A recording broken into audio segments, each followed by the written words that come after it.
25 NFL Draft presents a pivotal opportunity for the Cleveland Browns to reshape their roster following a challenging 3-14 season.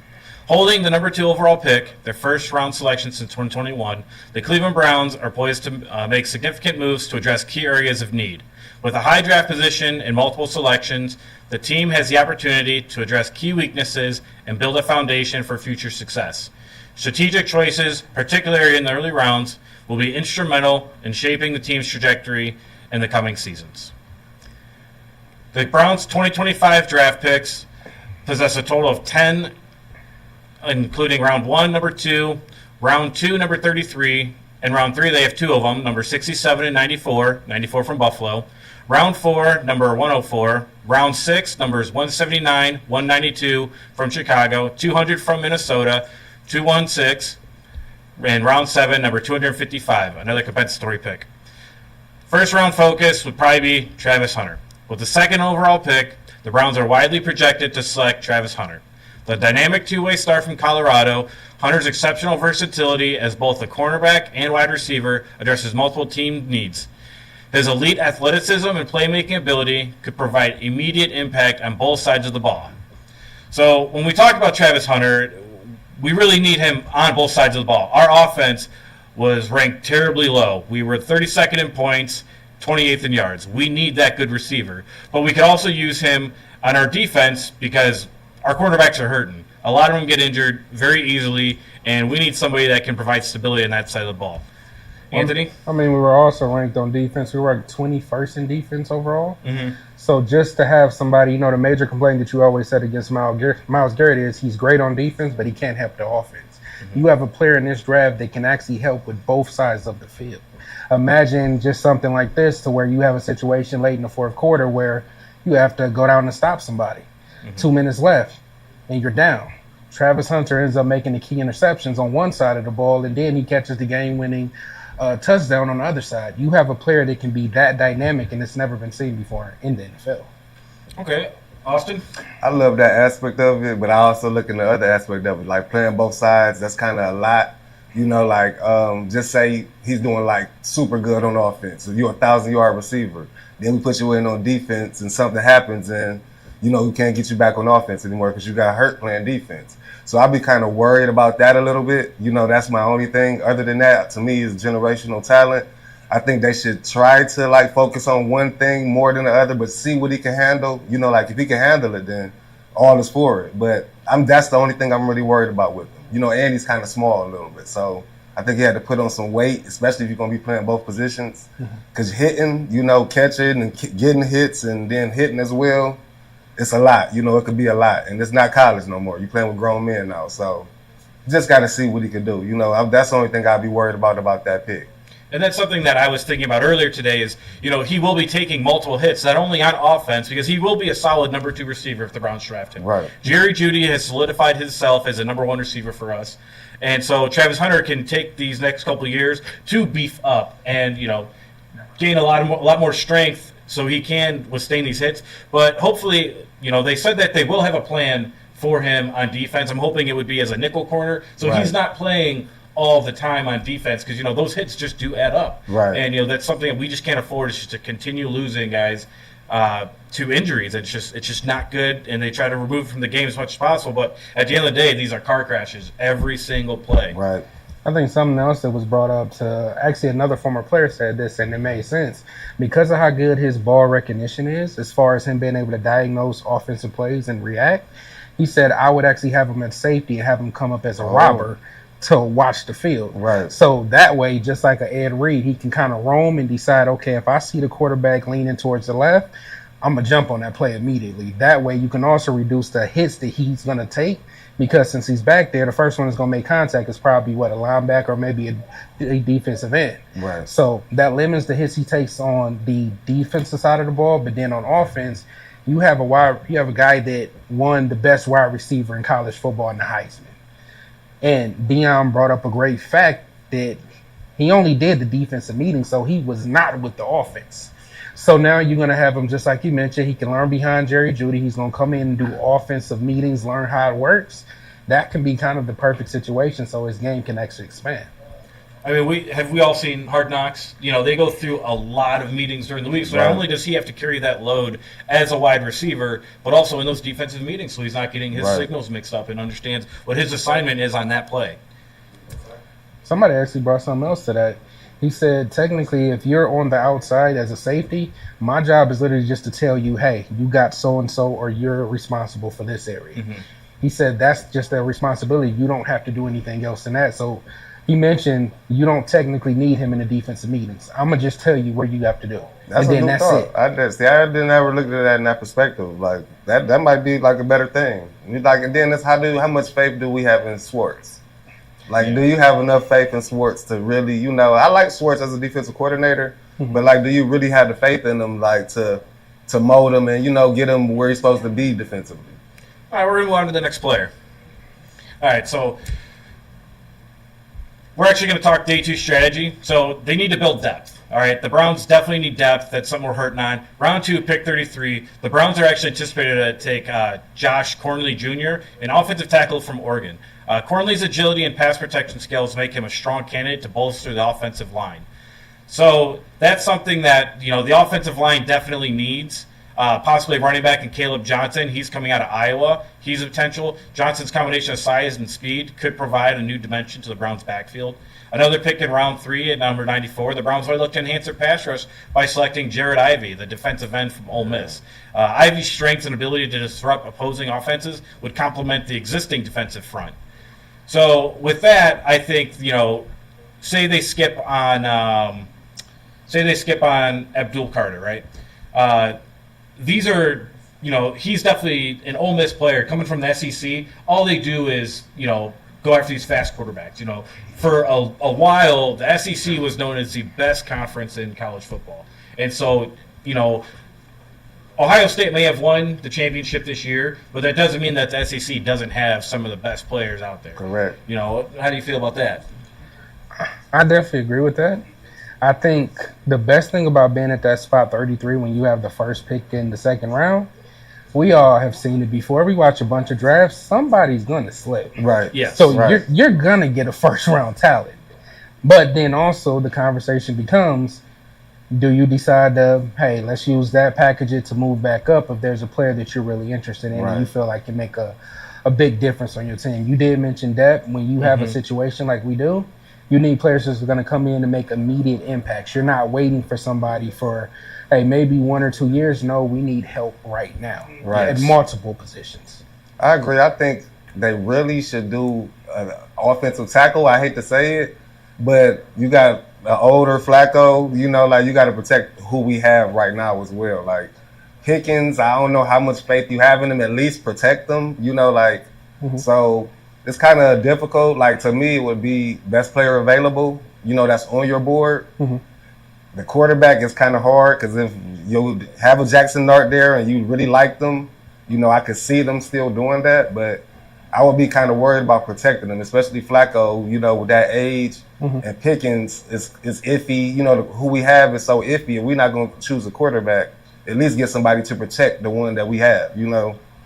Well, before we go back to offensive line, I just want to talk about Jared Ivey for a moment. So, you know, he's 6'6", 274 pounds. Like, he's a big guy, but he plays edge. So do you think that Jared Ivey could actually replace, you know, be that other cornerstone for Myles Garrett to help get to the quarterback a lot faster?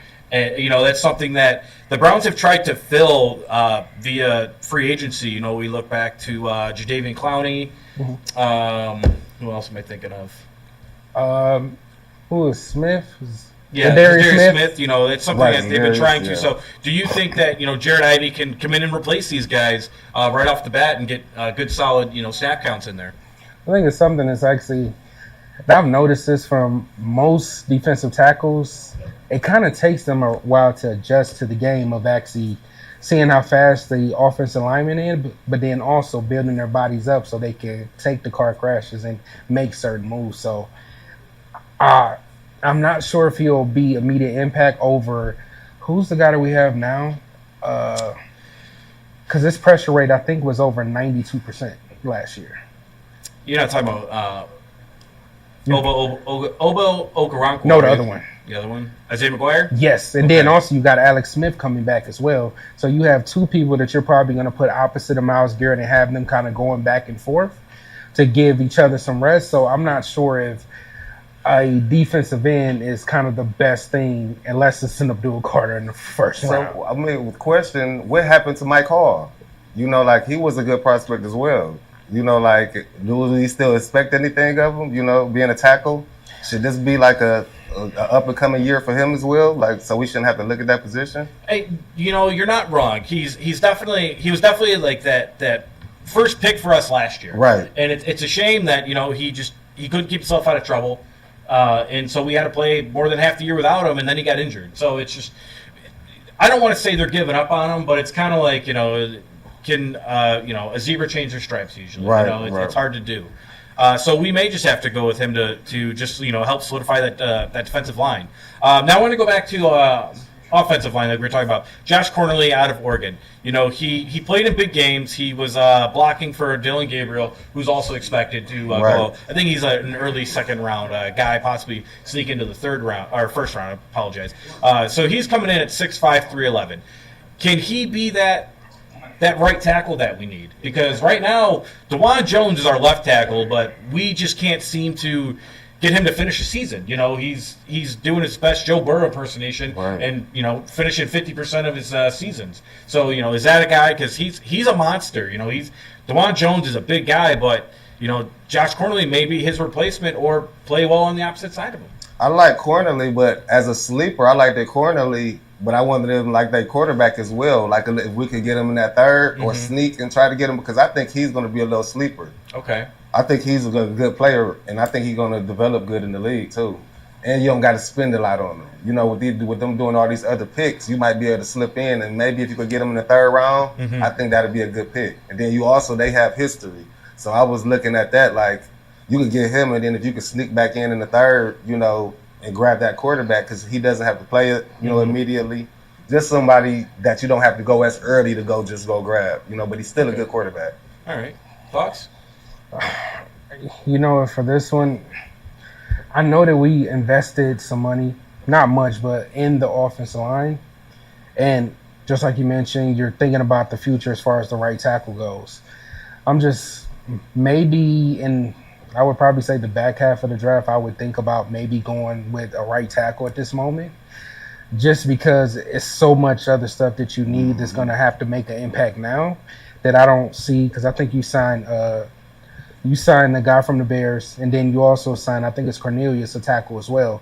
So you kind of already have a couple spots solidified, and then also at guard, you signed the guy from Michigan. You drafted a guy from Michigan last year. Right. So you have invested a lot into that offensive line already. So for me at the moment, I'm just thinking, okay, it's other positions that are going to carry more needs. So if I'm picking second or third round, I'm thinking about, okay, I know that I need a running back. Running back, right. Those first two guys, the two top guys that we know about as far as Murray Hampton and then also Ashton Jensen, we know they're coming off in the first round. So now I have to be in a position where I can possibly get the second tier, the best guy to second tier. Right. And I need somebody making the impact immediately because let's just say we do draft a quarterback like Will Howard. Well, a quarterback's best friend is a great running game. Absolutely. And so do you think Caleb Johnson would be a good pick for us in the third round? I like his running style. So I think he would be very interesting to kind of see how it goes. I also like Devin Neal as well. I think he kind of scheme fits us a little bit better when it comes to his own scheme. But Caleb, I like him as well. Yeah, you know, he's a running back out of Iowa. He's 6'1", 224. So, you know, he's got that big size, kind of like almost that Derrick Henry size. He's also, you know, he's a hometown boy. He's from Hamilton, Ohio. So I think, you know, coming home to play for the hometown Browns, you know, everybody says they want to do that. So I don't see why he wouldn't want to do it. He ran a 4.57 at the combine. He was all Big Ten, honorable mention in 2022. He played in 10 games with 5 starts in 2023. And this past year, he was second team Associated Press All-American, Big Ten Running Back of the Year, first team All Big Ten, finalist for the Doak Walker Award. That's the nation's top running back. Ranked 6th in the FBS with 138 points scored, tied for 6th with school record, 21 rushing touchdowns. And if anybody knows, like, Iowa is a hard place to play, whether you're the home team or away. And so for him to continue scoring, I mean, they played pretty well. He played in all 12 games this year. He did not play in the Music City Bowl, though, and that could be one of the reasons why they lost to Missouri. We're not 100% positive, but he's definitely a good candidate for us to take in the second round. I'm definitely on players that play in this weather as well. Like a lot of players we get, Florida boys, stuff like that, and they get in this cold, and it's it's a different, it's different to them. So I want somebody as well that's can adapt to this weather by used to playing it and performing well. I agree with you on that one. Even if you look at Ford, this is the last year of his contract. So now you're going to possibly look at a replacement for him as well. Listen, I'll say it. Draft 2 of them. Draft 2 running backs and walk out. Well, honestly, they say that Saquon Barkley changed the running back game, but I don't think they did. I just think that offensive line for the Eagles is just stacked. Massive. I mean, even with losing Jason Kelsey this past year, like they are just they're great. There's no stopping that offensive line. So they're fantastic. I don't think Saquon changed the game. I still think it's the running backs are a dime a dozen, grow off trees. And honestly, what I think you can do is, Nick Chubb will come here cheap. Yeah, I believe. Just sign him back, especially after the draft. I believe that's just bring him back. You're a hardworking guy. Like that's the kind of attitude and thing that you need in that locker room right now, because there's a lot of rumors floating around about some of the leadership not actually being leaders. Right. So we need those hard workers, the ones that put their head down, do the work, come to the rescue when we need them. I think one thing to go with also what you said about the whole Saquon Barkley situation. When you have Smith and you have Brown on the outside, you're not stacking the box against that. Right. So you're going to have some favorable looks to run against. Absolutely. A quick update from Mary Kay Cabot. She did say that the phone lines are ringing for the Browns, and she believes that they do have something cooking. So there may be a trade in the works. I know a lot of people have said that they believe that the Browns may trade the pick to Jacksonville. They think that Jacksonville really wants to take Travis Hunter because they also need a wide receiver and a corner, and they could again take care of 2 spots with one thing in the draft. So I mean, would you like the Browns to trade down? I personally would not, but I can understand why they do it if they do it. I feel like there are players, like we said, that it wouldn't help immediately, and I feel like that's what we need. But I would understand, especially if you get a number 1 pick for next year. You bulking up on your picks, especially since we're just getting our picks back. So I most definitely would understand that, but I would rather them pick one of these talents. That's first. Anthony, what do you think? Do you want a sexy pick or do you want to trade back? See, here's the thing. I think even trading back, you still technically can get a sexy pick. Because if you think about it, you're just going from 2 to 5. Okay. 5, you're still guaranteed to get probably one of the top 6 prospects. Either you can walk away, let's just say they take Travis Hunter, right? Okay, great. What happens with the Giants? What if they get quarterback hungry? What if they take Abdul Carter? Okay, great. If they do that, you still have Ashton Genty there. You still have a guy like Walker, and you have Mason Graham. Right. So you can still technically get a top prospect and a sexy name even at 5. And if you come away and get a number 1 pick for next year with it as well, I mean, give me an A all day on that draft grade for that. Okay, so what would it take for you, and we're talking, let's not get crazy with I want 3 first-rounders. No, I want to know, what is your bottom dollar that the Jacksonville Jaguars have to give up in order to move to 2? So I need their first-round pick this year. I need it for next year as well. And then, it's only, 3 spots? Mm-hmm. I'm probably going to ask for a 3rd-round pick for this year and maybe a 5th for next year. That's it. Austin? I somewhat agree. I would say most definitely first next year. I was thinking, like you said, a 3rd rounder for this. You can't do too much, but most definitely another 3rd rounder this year. And I probably would want a 3rd next year too. I would want something else next year too, besides that first. I would also talk to them because apparently I think it's Walker that plays for them, their defensive end. They've actually talked about he's on the market. So if I can also, he's on a rookie deal. If I can also maybe talk to them about, hey, bring him over here, and now I forget that extra third pick that I wanted for this year. I'll take that. Okay, what if they decide to throw in Trevor Lawrence instead of a third-round pick? They give you a first, you swap first this year, a first next year, and Trevor Lawrence. You taking that? Hey, make that trade tomorrow. No, I need him here tomorrow. No.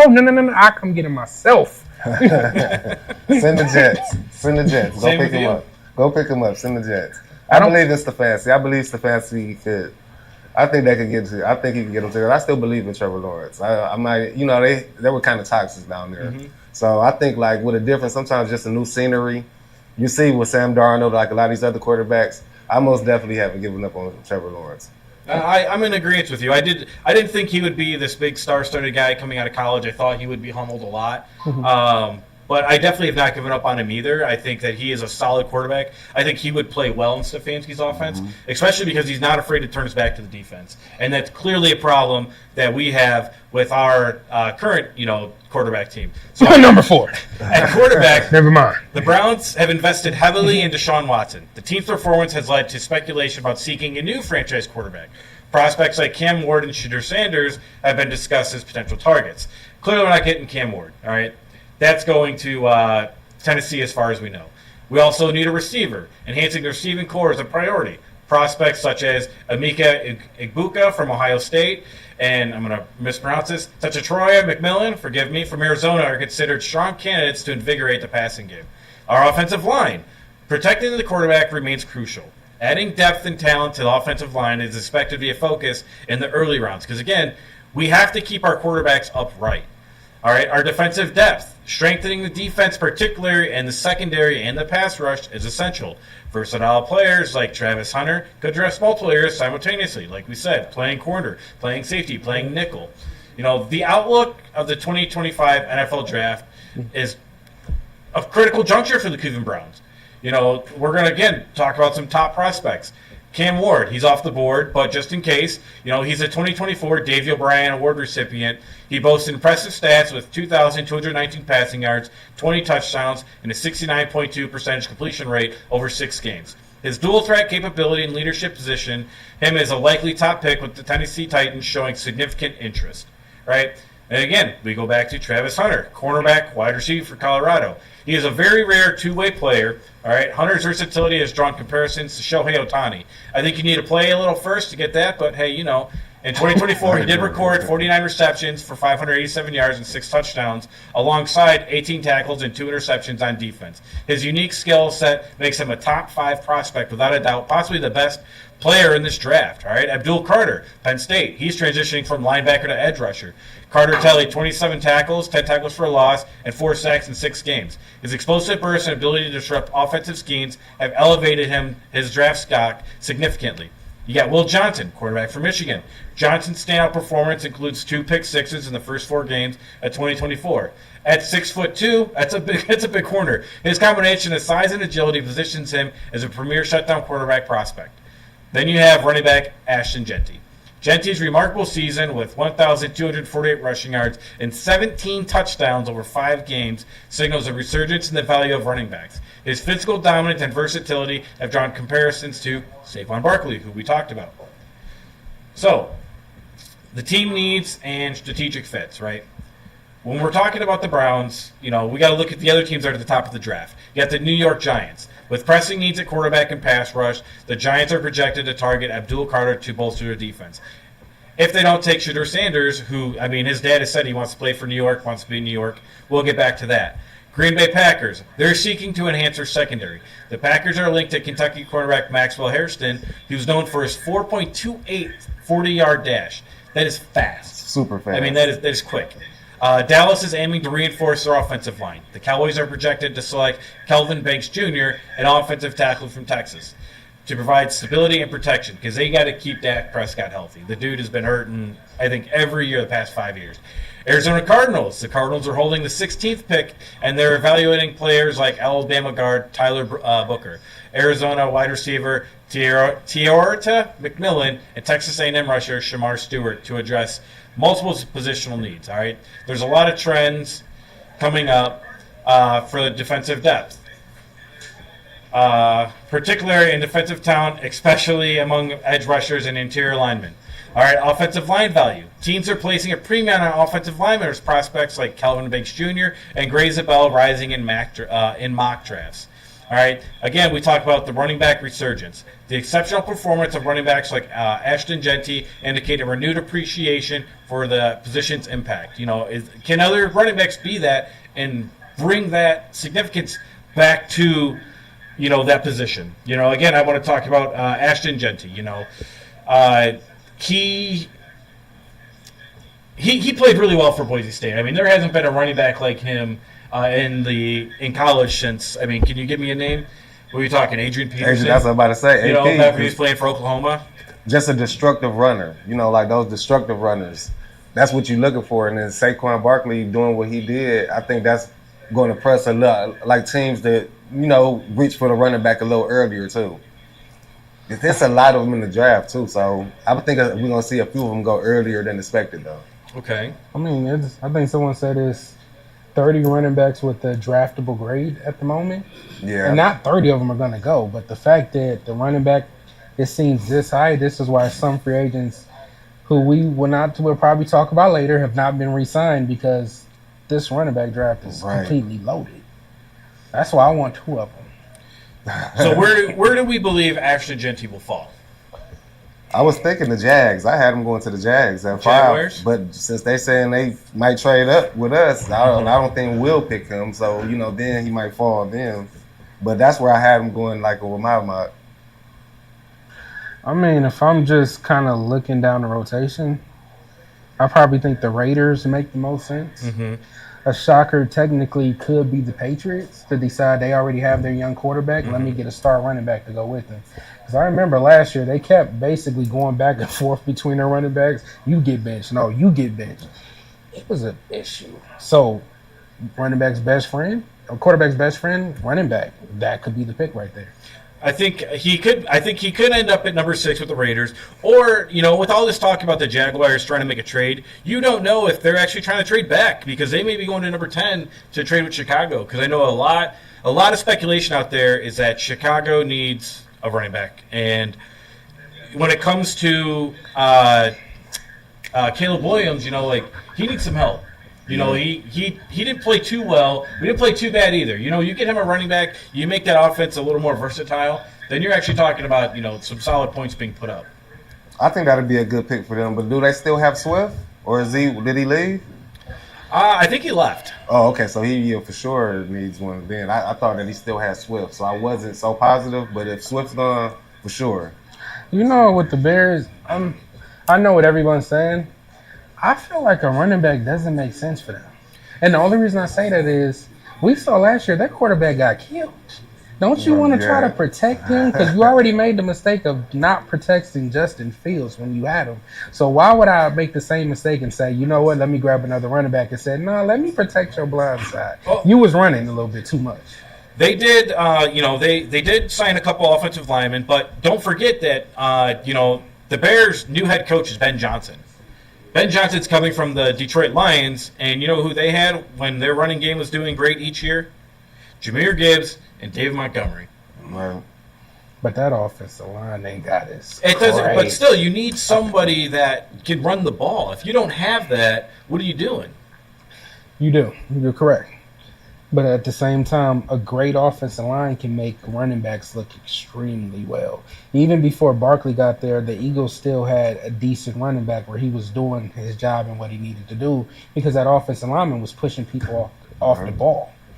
So sometimes just that little bit can help, and they did make sure the offensive line was built up. It was ready to go, and then they got their running backs. They signed one in free agency, and just like you mentioned, they drafted one.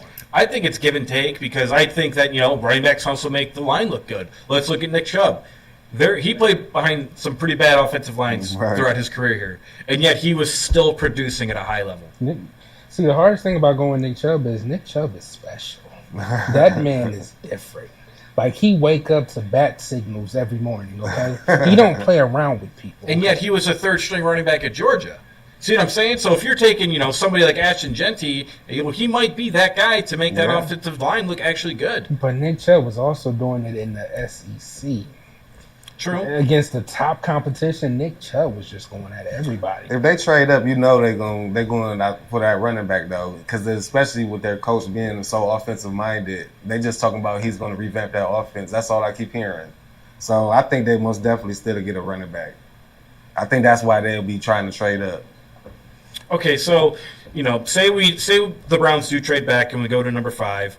Who is it that you want us to take at number 5?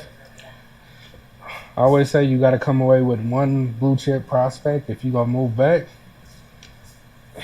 I know we talked about offense, but can I just get a moment for the defense real quick? Absolutely. And Mason Graham.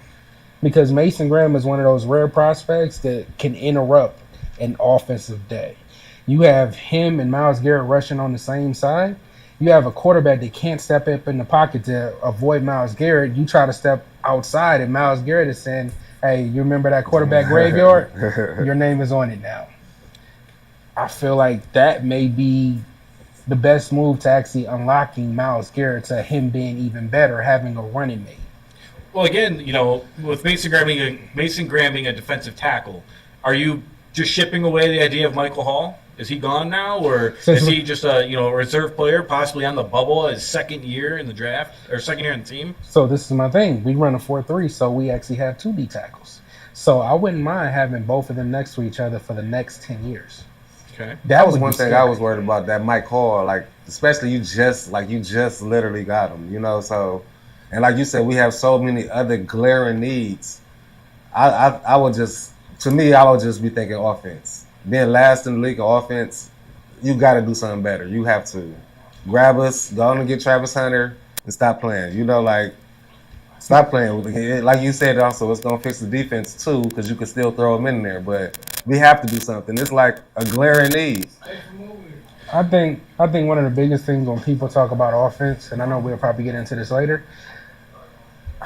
I'm trying not to bring up the name, if you know what I mean, but I don't think people get how bad that person actually was. How, because we were ranked last in quarterback play, and it got even worse when DTR was in there. People don't get, like, just to change a quarterback, let's just say Jameis Winston, somebody brought up the stats, if Jameis Winston has started the whole season. That literally can flip, and this is crazy thing, 7 of those losses can get flipped into wins just by having Jameis Winston out there, which is a crazy thing to actually think about. That's how bad our quarterback play was.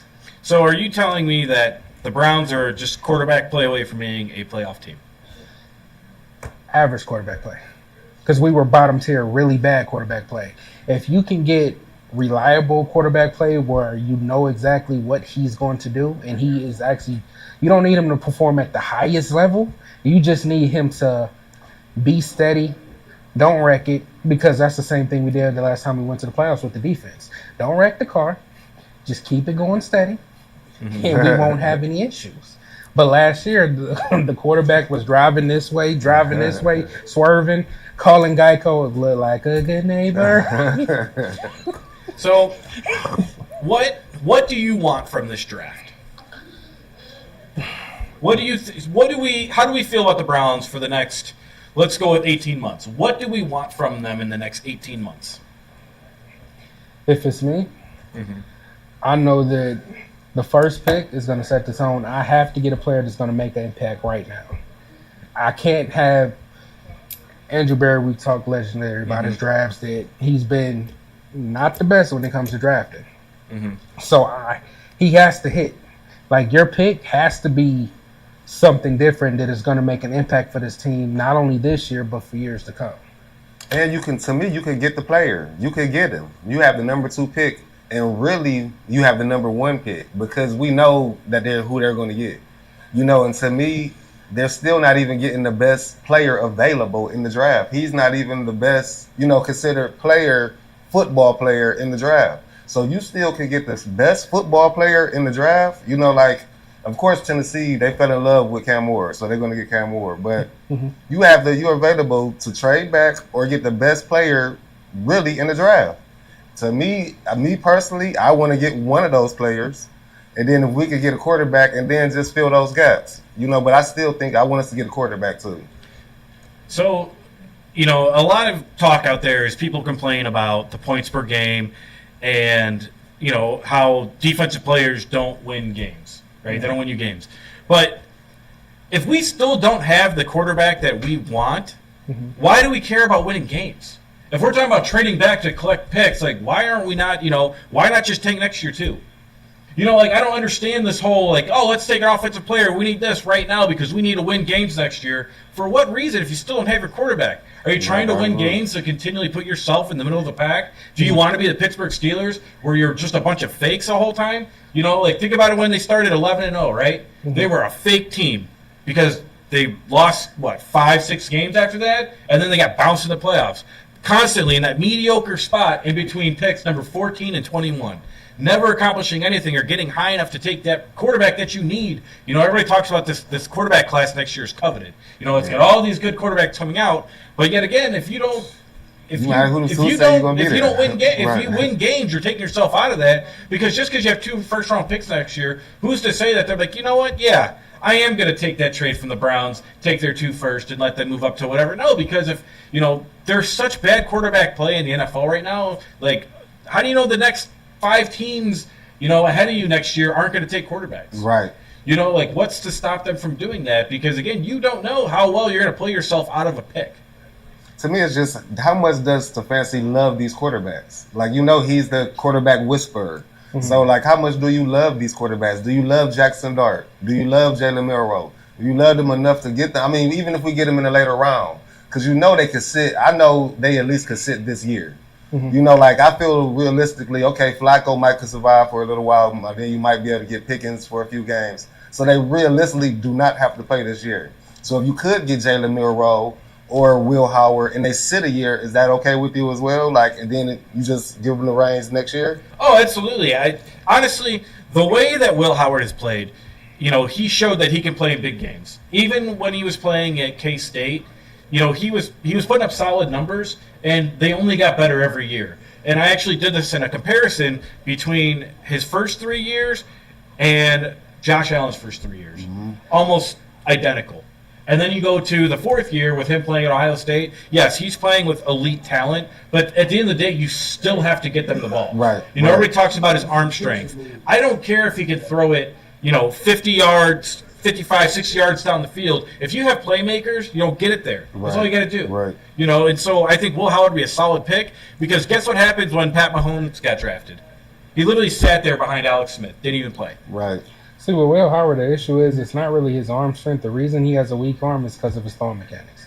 If he works on that, you'll see the arm strength that you're supposed to see out of him. So who's to say he can't work on that, though? But you know, Josh Allen literally spent his off seasons working on his throwing mechanics, on his ball skills, everything he needed to make himself a better quarterback. And again, Will Howard's he's almost the exact same, like, measurements, height, weight, everything's almost the exact same. I get exactly what you're saying, but something keeps replaying in my head. The owner stepping up and said, we're not going to force a quarterback. That tells me, what do you mean you're not going to force a quarterback? What are you seeing? Did you see something that we didn't see? I think that was that Shador. Yeah, I think that's about the Shador hype. Shador Like, hype. you're not going to give, you know, you're not going to automatically take Shador at 2 just because you think we need a quarterback. But then he also kind of gave them, I would say, grace, and said if we don't get it this year, then we may have to look for somebody for next year. And to me, if they do the trade with the Jacksonville Jaguars and they require a first-round pick out of this, they're basically saying, we'll get our guy next year. Don't even worry about it, because you'll have 2 first-round picks. But just like you mentioned, if there's a quarterback-hungry team right there, and I need a quarterback, I'm not trading with you. I'm going to draft my guy right there. Right. But again, at the same time, you know, when I look at that, you know, how do I put this? Because they said, like, oh, we're not in a rush to take quarterback, just doesn't mean that they're just not taking it at 2. I think everybody knows that. And I think the biggest thing to take away from that whole conversation was that they finally took accountability for that terrible trade. Wasn't I we waiting for agree, that? I agree. Me and you? That's where I was Yes. like, I had literally, I lost all faith in this team and this ownership. I wanted to know who ordered the code red. That's what I wanted to know. We finally found out. They took accountability of it, and it shows their growth as ownership. And so I think with them saying, we're not going to force a quarterback, that just means you're not going to take one at 2. But if Will Howard's there and he meets your system, I mean, even Jalen Milroe, if he meets your system, You heard what he said, too? I think, what's that? You remember during the Miles Garrett thing? He said, listen, you're going to have to go talk to Barry on that Oh, one. absolutely. That's- Jimmy has well, grown. Like, huh? That's what you're growing. More wisdom. Yeah, Jimmy has seen what can happen when an owner stays out of the way. You want to go throw money and be a booster at Tennessee, go for it. But when it comes to actual NFL teams, let the guys do what they're supposed to do. See, I think it's a two-way street when it comes to which quarterback who likes who, right? So I think Barry likes Monroe, but I think Kevin likes Dart. Because if you remember during Dart's Pro Day, everybody didn't come. You didn't have the owner, the GM there, but Kevin Stefanski showed up by himself just because he wanted to see that guy play. And then he also, I think he's had, 2 visits with him? Had him come in and then also went to him. So I think that's technically Kevin's guy if he had to pick a quarterback. But just because he put Tommy Reese in there, I think the GM likes the intelligence and what Milroe can probably do as far as how his work ethic goes. Milroe, he's for sure going to have to sit, though. At least I think Will Howard, I think they might get the calls a little bit early, especially being from Ohio State.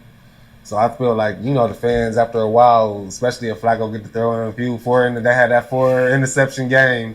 No Wacko Flacco?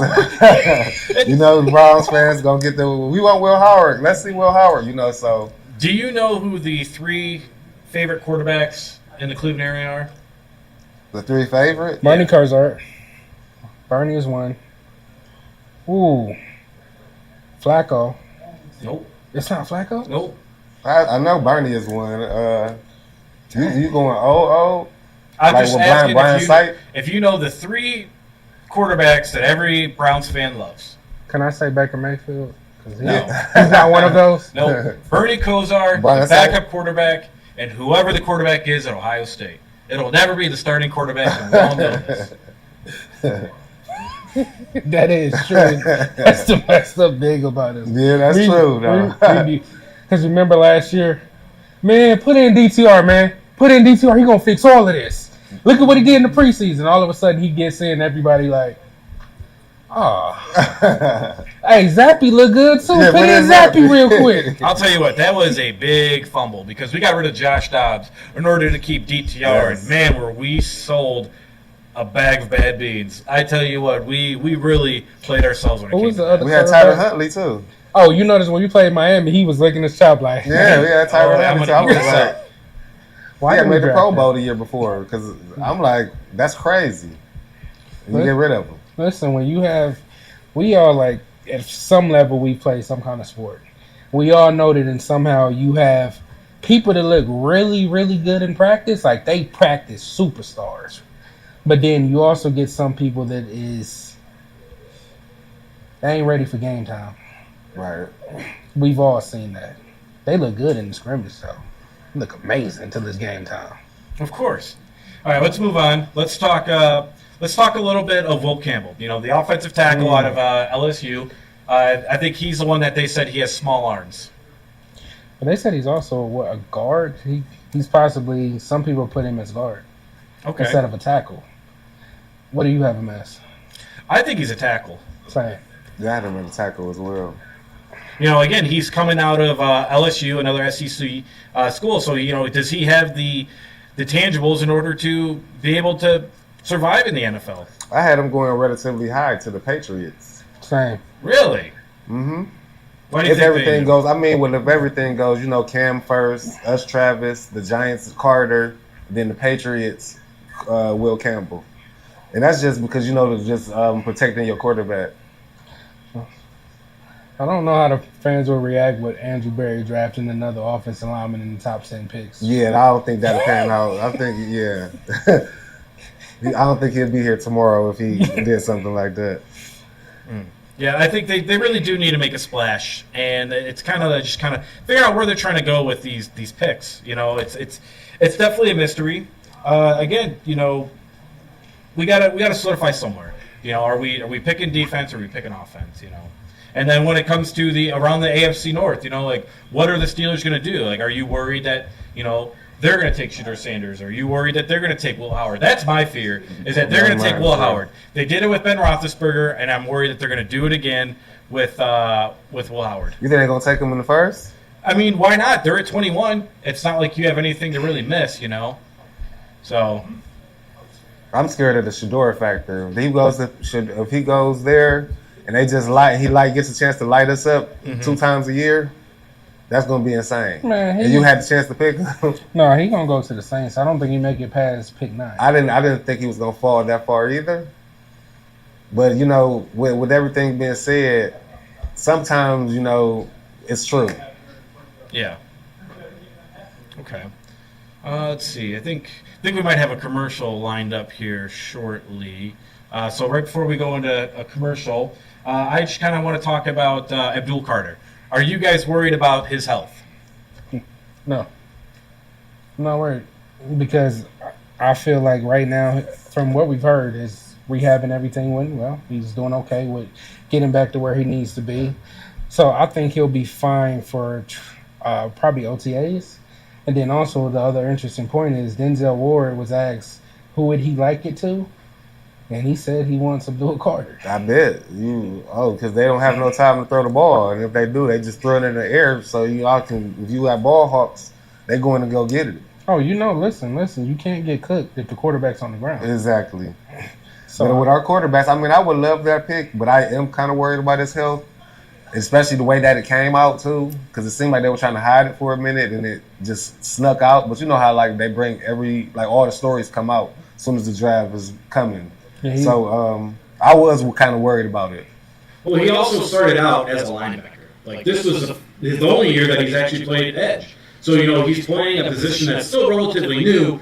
So not only is a show like that he has that raw talent, but his ceiling could be that much higher. Again, he only played so many games, just one season. So, what is there that we expect? Can he be the next Myles Garrett? We kind of had this draft idea back in 2017 when we took Myles Garrett and next year took quarterback.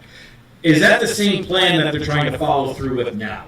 It's 7-8 years later. Is that what we're trying to do? We're trying to go back to our original plan of let's take a defensive player, a cornerstone blue chip, and next year we'll worry about quarterback. I think I know that you brought up how long ago it was. Mm-hmm. We all forget that Myles Garrett is not as young as he used to be, so you're going to need to find that, I don't want to say replacement, but you have to find the next up-and-comer that's going to be able to lead your defense into the future. And I think that Myles would be a good, like teaching him, take him under his wing. I think he'll teach him a lot as well. It's basically, if he develops into what people are saying he can possibly be Michael Parsons. Mm-hmm. I think the thought is what happens if you get Michael Parsons and Myles Garrett on the same team. That's the dream that everybody is just drooling over every time they think about it. Okay, so I have a question. What if we had, for instance, Michael Parsons and Myles Garrett, but they can't get off the field, 3 and out. Are you worried about that any bit? I would say this. I know that if you have 2 great pass rushers, somebody's going to create a disaster sooner or later. And that's going to create an scoring opportunity for the defense. So we have seen if the quarterback doesn't have any time to throw, like we've seen the Super Bowl with the Eagles where they were rushing 4 and getting there. Yeah. That's the best quarterback in the NFL. And because the pass rush was getting there, he didn't have any time to throw and make Patrick Mahomes type plays. So I would probably say, get me the defense and let's keep making moves. I love it. That's just one thing. One of my worries, because when that defense can't stay off the field, that's when the team seems to lose morale and the defense starts to look at the offense like, come on, what are y'all doing? But I can see like a Ravens, like the back of the day Ravens, where you keep them under 10 and we got the rest. You know what I'm saying? So sometimes your defense could be like that too. So All right. Well, let's transition a little bit. Let's kind of move towards the college football aspect of it and talk about Ohio State and how they are the deepest college team in this draft. How many players do you think will end up being drafted from Ohio State? We talking about Ohio State? Yeah. I got the over at over 10. Over 10? I think the record's, 14 now? Yep. Do you think they break that record? They can shatter it. I was gonna say over about the same, but I was maybe at 8. Maybe you might get some underdrafts, like when they come a little bit later and they grab somebody. Yeah, no, I don't believe there's going to be a lot of first round picks, but I definitely believe day 2 and 3 is where it's going to be loaded. Possibly more so 4 and 5. I think there's a lot of guys that can really step in and fill up that role and just kind of be solid team players for anywhere they go to. Do you think this will hurt Ohio State? Will they be able to defend their title next year with losing? If they do lose 16 players in this draft. I think they still be pretty good. As long as you still got Smith, they still got the core players, but I think Michigan just got a top recruit quarterback, I believe. So I think it'll be a lot tougher, but I feel like they still will be at the top, pretty much. The crazy thing is I'm not as worried about the players as I am the coordinators. Because you had the defensive coordinator go to Penn State. And then I believe, didn't the offensive coordinator end up going to the NFL? Was it Chip Kelly? Yeah, Chip Kelly. Yes. So you lost both your coordinators. So if we're just thinking about that particular aspect, I believe there probably can be a problem there. I think that'll be the biggest thing. Let's see. What else we got going on here today? All right. Do you think the Browns will try to trade back in the first round? I do, but like that Jag trade kind of scared me a little bit. That kind of scared me, but I did think they would try to move back up, maybe to I was gonna say to try to squeeze in and get ahead of Pittsburgh, but maybe that 15 with the Falcons, maybe something like that in that area. Nothing too crazy, but I thought that I would think they would. To me, it might be a bad decision. It just depends on what you're giving up. Do you think they would more so try to trade with Denver? Hop back at 20? Yeah. They have their quarterback. They're good with Bo Nix. They're pretty solid. As far as I'm aware, their draft needs are really running back, wide receiver, and corner. And so, you could even say that you want to trade away Greg Newsome. Trade away Greg Newsome, to Denver and end up, giving them 33 and Greg Newsome, possibly a third or fourth later, in this draft or next year, and then there you go pick your quarterback. That's probably what you said that because I had them getting Omarion Hampton, so I had them getting a running back for my mock, but if you were to do that trade, I like that for the Browns, but it just depends on once again what you're giving up. Like I don't want to give up too much. You already need so much, so. Just what are you giving up to get there? The crazy thing of Hampton actually saying that he's going to go in the first round.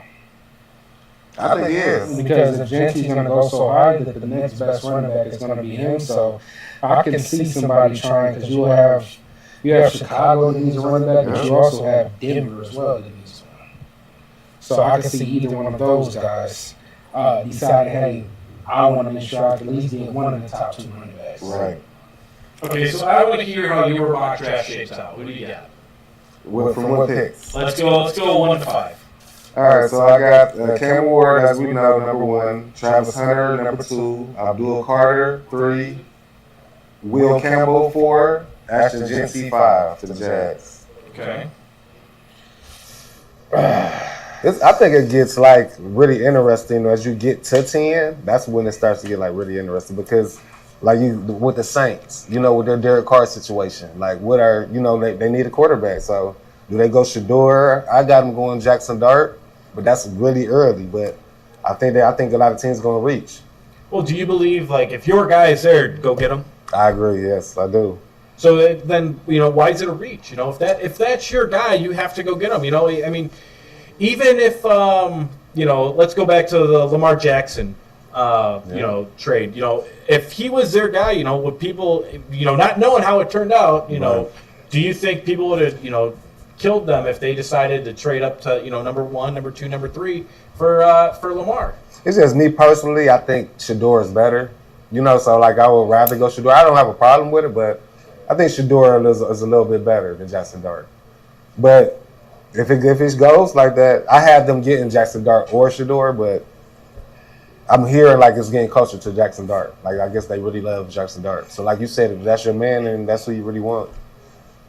Isn't that the craziest thing when you honestly think about it?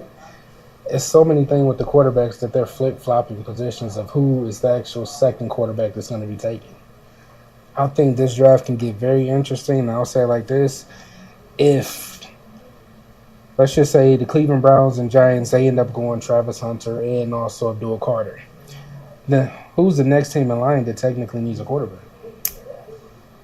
I feel like Las Vegas technically does. They have Geno Smith. But they just gave him They gave him some money. Yeah, they gave him. They gave him a 2-year extension. You know who else did that? Kirk Cousins. But listen. And they took Michael Phoenix, and that surprised everybody. Nobody saw that happening. He got taken number 8. You notice that's why he doesn't want to get traded right now. So he understands what's happening. Well, not necessarily. They say that he doesn't want to go, where Atlanta doesn't want to trade him. They want to utilize somebody as a good backup. Because, again, at the end of the day, you need a solid backup. This should have shown. The Browns in the past couple of years have shown you need a solid backup or you're just going to fall flat on your face. Let something happen. Not wishing it to Michael Penix, and then all of a sudden they want me in as a backup. I'll be like, oh, you want me now, huh? I'll be like, oh, my leg. Oh, no. Because the money's still guaranteed anyway. Like, yeah. I'm like, oh, sure. My leg, I can't go. I'm sorry. He might go somewhere. He might go somewhere today, too, really. If they pull something out or wrap it out, because, they both, I think it's a mutual understanding there. He doesn't want to be there, and, they got their faith in Penix, too, so. Okay. Where do you think the Jets go? I got Tyler Warren. Okay. Tight end, you got to give Justin Fields somebody that, quarterbacks pretty much trust their tight ends. So just giving them like that blanket. Okay. Do you think Justin Fields is going to succeed there? I do. Yeah. Okay. I think he's pretty good. I think he did decent with Pittsburgh. They just pulled it, that Russell Wilson factor. They pulled the rug a little bit too quick from him. He's still young. I mean, if you put him around the right people, I think he'll be decent. I think he's salvageable. I don't know if he'll be a superstar or great like that, but I feel like he'll be a decent quarterback. Okay. As long as they can protect him, I think that's the key. As long as you can protect your guy, then you're good.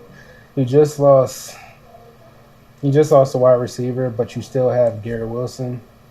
Either a tight end, or I wouldn't be surprised to see them actually go after a wide receiver. That's why. Do you have a wide receiver in mind? McMillan. Okay. I'm not gonna terrorize his first name, dog. I can't do it. Don't they still have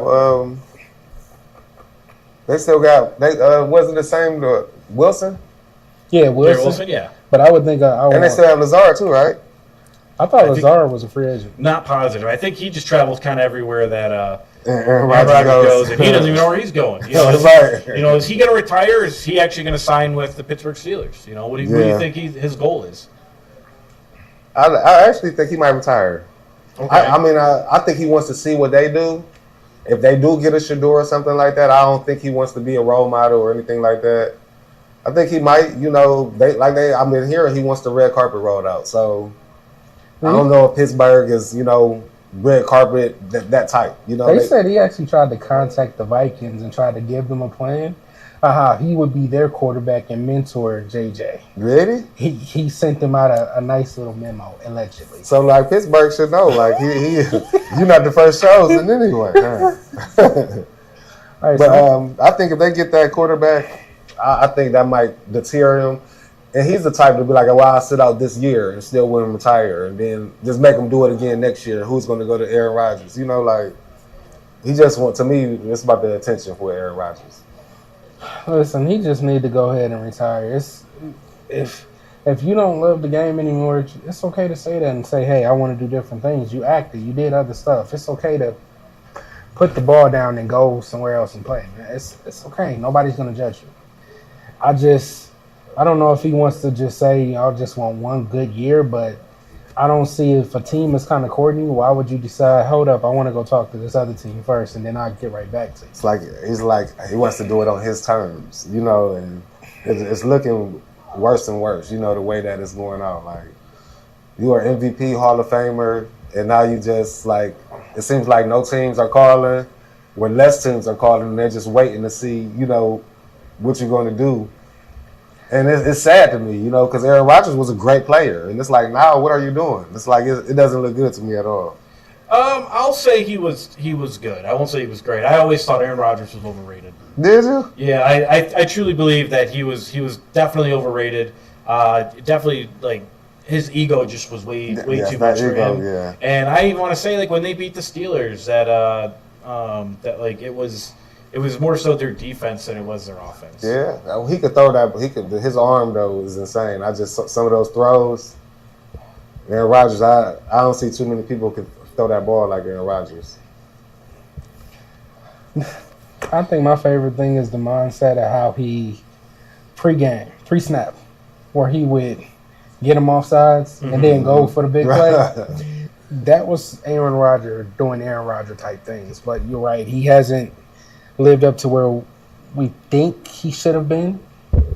But hey, what can we say? He's in this position at the moment. I mean, he's a prima donna without a doubt. It's just kind of the way it is.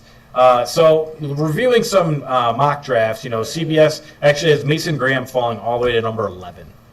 How does that really, translate? Because all they have is Abdul Carter going at number 3. And look, they had it number 11. There you go. It seems to be an offensive draft, other than pick number 3 and pick number 8, because even at 8 they have the Panthers taking Jalen Walker, the linebacker, and they need a linebacker. They haven't had a good one since the one gentleman retired, Luke Kuechly. He walked out early. He said this game ain't worth it to me. So. It's like with all the teams, I think it was a stat like all the last 4 teams that were in the playoffs last year all scored 30 or better points. Mm-hmm. So like with these points, if you can't score, you're not going to get very far. If the last 4 teams average over 30 points, like that shows you like, okay, defense is fine and all, but you got to score to really get there. So that's one thing. That's why I look at being 32nd in the league in offense. You have to. This is like a necessity. You have to. Do you think the league is transitioning into now like a more defensive league, though, with the way the Eagles were capable of stopping Kansas City the way they were? They didn't blitz once in the Super Bowl. That's kind of tough. I mean, because you just got to look at. I mean, that's one game. You got to look at the whole season. Like the whole season, the points that were scored. Okay, one game, Mahomes had a bad game. Like y'all got him one game. I don't know if they could do that same thing if the game was Monday. So you can use that as a something that can motivate your team or something like that. But I most definitely think that you have to score. Okay, so moving from that, the quarterback for the Eagles is Jalen Hurts, and there's another Jalen coming out this year, Jalen Milroe. Is this a quarterback that you think would be a good fit for the Browns? I do not. No? Why is that? Because he reminds me of Deshaun Watson a little bit. Not to say like this Deshaun Watson, but like a Texans Deshaun Watson that runs, that improvs. With that, I don't think that really fits Stefanski's system. Okay. It seems like everybody that worked in Stefanski's system was more of a pocket passer. Mm-hmm. From Brissett, Flacco, all of them are pocket passers. All of them look great in his offense. So, like, with people that like to improv and run out of the pocket and throw, I'm not so positive about that because it seems like everybody that plays in Stefanski's system, if you're a pocket passer, can find your reads or whatever, it seems like they produce pretty well. Okay, do you think that Tommy Rees has anything to do with Jalen Milroe possibly coming here? I most definitely do because you feel like you might mold him and then he can sit a year. But it's just if you still, like Stefanski is kind of big-headed and I want to call my plays and I want to still do this, like he still wants to have so much control of the offense, I'm not sure if he'll let Milroe get that, that Lamar Jackson out. you know, like the coordinator knows how the quarterback plays or whatever, but just running a fancy system and him wanting to call the plays, and I think it might kind of, you know, intrude, or they might get kind of. But do you think Jalen Milroe was able to help produce wins even with a team that wasn't really that good around him? Would you say that he elevated those wide receivers? I mean, no, not much. No, he led his team in rushing touchdowns, by the way. that's what I'm thinking. So like, it was about reading. Like, I don't think he catches his reads as fast. You know, he's willing to, like, I don't see this read, I'm taking off. You know, like a lot of other quarterbacks, like Shador, for instance. I don't see this read, I'm gonna check this read. I'm gonna check this read. I might try to run, no, I'm gonna throw it.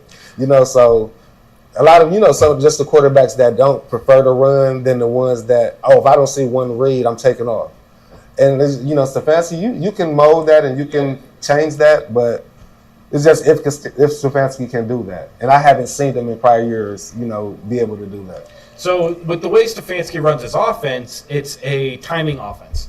So, not Jalen Milroe wouldn't necessarily need to, you know, find that read, but he would need to just kind of like follow it. And if it's not there, I do believe that, you know, Stefanski's going to give him that opportunity to run. Like, I think he'll allow him to, like, hey, like, your reads are going to be there. You know, if it's not, then go. You know, take off. It's at the end of the day, we got to keep you upright and keep you healthy. You know, he is 6'2", 217, so he's got a little bit of weight to him, perhaps a little more on. But still, I mean, it's still a good size to where, you know, I wouldn't be upset if we did take Jalen Milroe. And I think he had an early trip to Cleveland. And I'll say that I think that was like the first sign that, okay, like, he's a strong candidate to come. I saw that as well too. I would say like this. So the first year, yes, he was Mr. Take Off and Run. If something bad happened, it was I'm gone. He did kind of start leveling that out the more the years went, especially last year. I know everybody talks about how Shador will stand back there and take hits. Actually, last year, Milroe actually took more hits throwing than Shador. Actually, he took more than Shador and Cam combined, just standing in the pocket and just throwing the football. So that's something that's kind of misconstrued about the guy. The reason his numbers didn't work out so well this year is because he decided to kind of buckle down and focus on actually being a passer. He said, I want to improve in this area because I know when I get to the lead, these guys are just as fast as me. I can't always beat them just by running. So he put himself in a position to try to learn how to pass. And when you're doing that against live bullets, you don't really want to do that. You want to kind of practice it beforehand just so you understand what you're doing. So this year, we're seeing this offseason, without actually having to be an axe, he goes and gets himself a quarterback, basically whisperer. But I think it's Jordan Palmer, I believe. Is his name. So he decides to work on that, his craft, and being able to throw the ball better. And all everybody says about him is he's the first one in the building, last one to leave. So he's working on the reads. That's something that can be improved, especially under Stefanski. But then also that, I don't think as far as like intelligence-wise, people don't realize that this kid, he graduated with a master's in 3 years. He also was up for all Heisman academic trophy. So he gets it. He knows the work has to be put in. It's almost like the Travis Hunter thing where they wake up, football, go to sleep, wake up, football, and it's a continual cycle with these guys. So they got the hunger to get better. Well, I love that. Like, long as, you know, you're doing the preparation, you know, for that, especially with Tommy Reese too. So, I mean, I wouldn't have a problem with it, but I just know, like, he most definitely developmental. And imagine this. Imagine if he does get the passing thing down with his physical ability. Speed and everything, right. The game would be over before it started. So I want to play with the idea, you know, two players that played together in college that are now playing together in the NFL is Jamar Chase and Joe Burrow. Do you think that Cleveland could gain that kind of connection if they were to take Travis Hunter at 2 and trade back into 20 to take Shador Sanders? Do you think that would be good? I would love it. Truthfully, I mean, I want us to get Shador, but I just not that early. You know, but I love it. I mean, I think Shador is a good quarterback. One thing about it, I think he has star power. You know, like, he's going to bring a lot of star power. He's going to bring a lot of celebrities and stuff like that, like, kind of like when LeBron was here. I'm not going to put him on that pedestal, but I think a lot of star power will come. Why do you not want him that early? Why do you not want him at 20? Because I feel like we could get some more immediate. Like if we were to get him like a little later, you still could sit. You know, like you still could sit, and I won't really be in a rush for you. If we were to get you at 2, I want you to play right now. You know, like I still feel like he should sit for like at least 8 games, 10 games. You know, learn something. But I think everyone is on the same page that if they were to take quarterback this year, they're to not play. They're to be that, third quarterback that is holding a clipboard no matter what the game, what's going on. Because I think we learned that mistake with I want to say it was this year when Deshaun went down and we had to use our emergency quarterback because we couldn't use Jameis Winston because they said he was unavailable. So I think that we won't make that mistake. We'll continue to have Joe Flacco and Kenny Pickett as 1 and 2, and then whatever quarterback we take would be sitting there holding a clipboard. But I think the chemistry between Travis and Shedeur, I think that would benefit the team as well. for sure. I guess. What do you think? My only problem with Shedeur is I'm not sure that he has a high floor. Where I think he can probably be maybe Kirk Cousins. Really? So You think he doesn't have a high floor or he has a low ceiling? I would say he has a low ceiling. Okay. So maybe Kirk Cousins at best. When people talk about like the attributes, he doesn't have an elite trait, in my opinion. So you don't think it's accuracy? But that's in college. What happens when he comes here and he's not accurate? What does he have? I mean, well, I look at it in the aspect of you've been playing pro style basically your whole career playing football. You started out playing defense. So your dad had you playing defense for maybe, 3 years? Then you went to quarterback. So you understand a little bit about defense. You know what people are supposed to be at. Like your reading defenses, it should be a little bit elite. Because being your dad is a Hall of Famer, not to put him in the Hall of Famer, but the things that he's teaching you, as a child.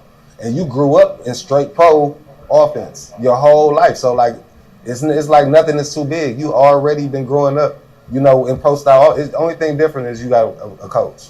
But then the only issue is when he does try to apply that against ranked opponents, the man is 7-1. He's 1-7 against ranked teams. I don't see him being able to be that guy that can say, hey, I could put the whole team on my back. We going to the playoffs or the Super Bowl. I think you're going to have to put a lot of talent around him in order for him to accomplish that. And that's not something necessarily that I'm like, okay, yeah, that's a first-round pick right there. Because I think if he was that good, then I think it would be no question that we would draft him at 2. But again, if you don't need to take him at 2 because there's a better player to take, why would you? Because if it's me just at the moment, I would rather, especially at 20, if I have to move up, I like the aspect if I'm looking at what a player can be. I like the development and traits and saying if I get Milroe, that can be better for me in the future than me having Shedeur. Even if you already have Travis Hunter? Even if I have Travis Hunter. So the chemistry, you wouldn't even look at it like in that? Because Travis Hunter is going to be your number 2, so I'm thinking, okay, you still got Jerry Jeudy. Let's go. And you got You think, to me, Jerry Jeudy, You don't like Jerry? You I don't trust him as a 1? I think Travis might could take that 1. I think Travis will take the 1 in a couple of years. In a couple of years, yeah. Because we're not re-signing Jerry Jeudy again. He got his extension. He's not getting another one. Mm-hmm. But I guess what I would argue is that Patrick Mahomes was 13-19 in college. And again, we just said if you take whatever quarterback you take, whether it be Shedeur, Milroe, Howard, they're not playing this year. So I don't need to expect him to take any team on his back to the Super Bowl because it doesn't matter. But also, Mahomes already had an elite trade. That arm was already elite. Again, but you're acting as if like he can't grow on these. You're acting like, okay, the quarterback that you take, that's it. He is not going to get any better. Because I'll again take you back to Josh Allen. He was not, he was not that good a quarterback coming out. He had to work his tail off every offseason to get better. But you bet it on the physical traits and said, okay, they have the physical traits already. If I can just improve the passing and prove this, I know I got a guy. But again, your Shedeur Sanders his accuracy. Yeah, he's the most accurate quarterback. Most accurate quarterback. Sometimes you can't teach accuracy. So that right there, you can gain arm strength. But if you go in there and he's not, let's just say the accuracy is not there in the NFL because players are much faster. They can get to certain spots quicker. then there's nothing. I mean, you're playing a huge what if game because But every quarterback. I'll has sit an- there. I'll sit there and say, okay, well, what if something happened to Patrick Mahomes' arm and he can't throw that far anymore? Like it's a unrealistic what if game that you're playing because you're just wargaming everything. If I you're like the taking the trades, quarterback what he is, I will take accuracy. Because if you're just lobbing it up there for anybody to take, no, if you can't do that in college, I don't expect you to do it in the NFL. I'm betting. What I'm doing is I'm betting on Kevin Stefanski. I mean, well, I like, said to I'm me, gonna that's give- his perfect system. Like Shador, that's his type of system that I think he would have sailed in. Like, especially just being a pocket, just straight pocket passer. I think that's the type of system that'll fit him really. I think that's what. Yes. I think again, like you mentioned, that's what everyone's saying. But I don't think. I think as far as putting Tommy Rees there, they've already said kind of with Milroe, and then Kevin showing more interest. Just and how I looked at how he went to visits, more interest in Jackson Dart than he did in Shador. I think that definitely factors into the type of quarterback he wants. He wants somebody that still can scoop. See, but with that, I kind of think that was like personality. I don't think he really liked Shador's personality, the bragging, it's kind of obnoxious a little bit, Prima donna? Yes, and you see it, you see it early, and I don't think Stefanski likes that.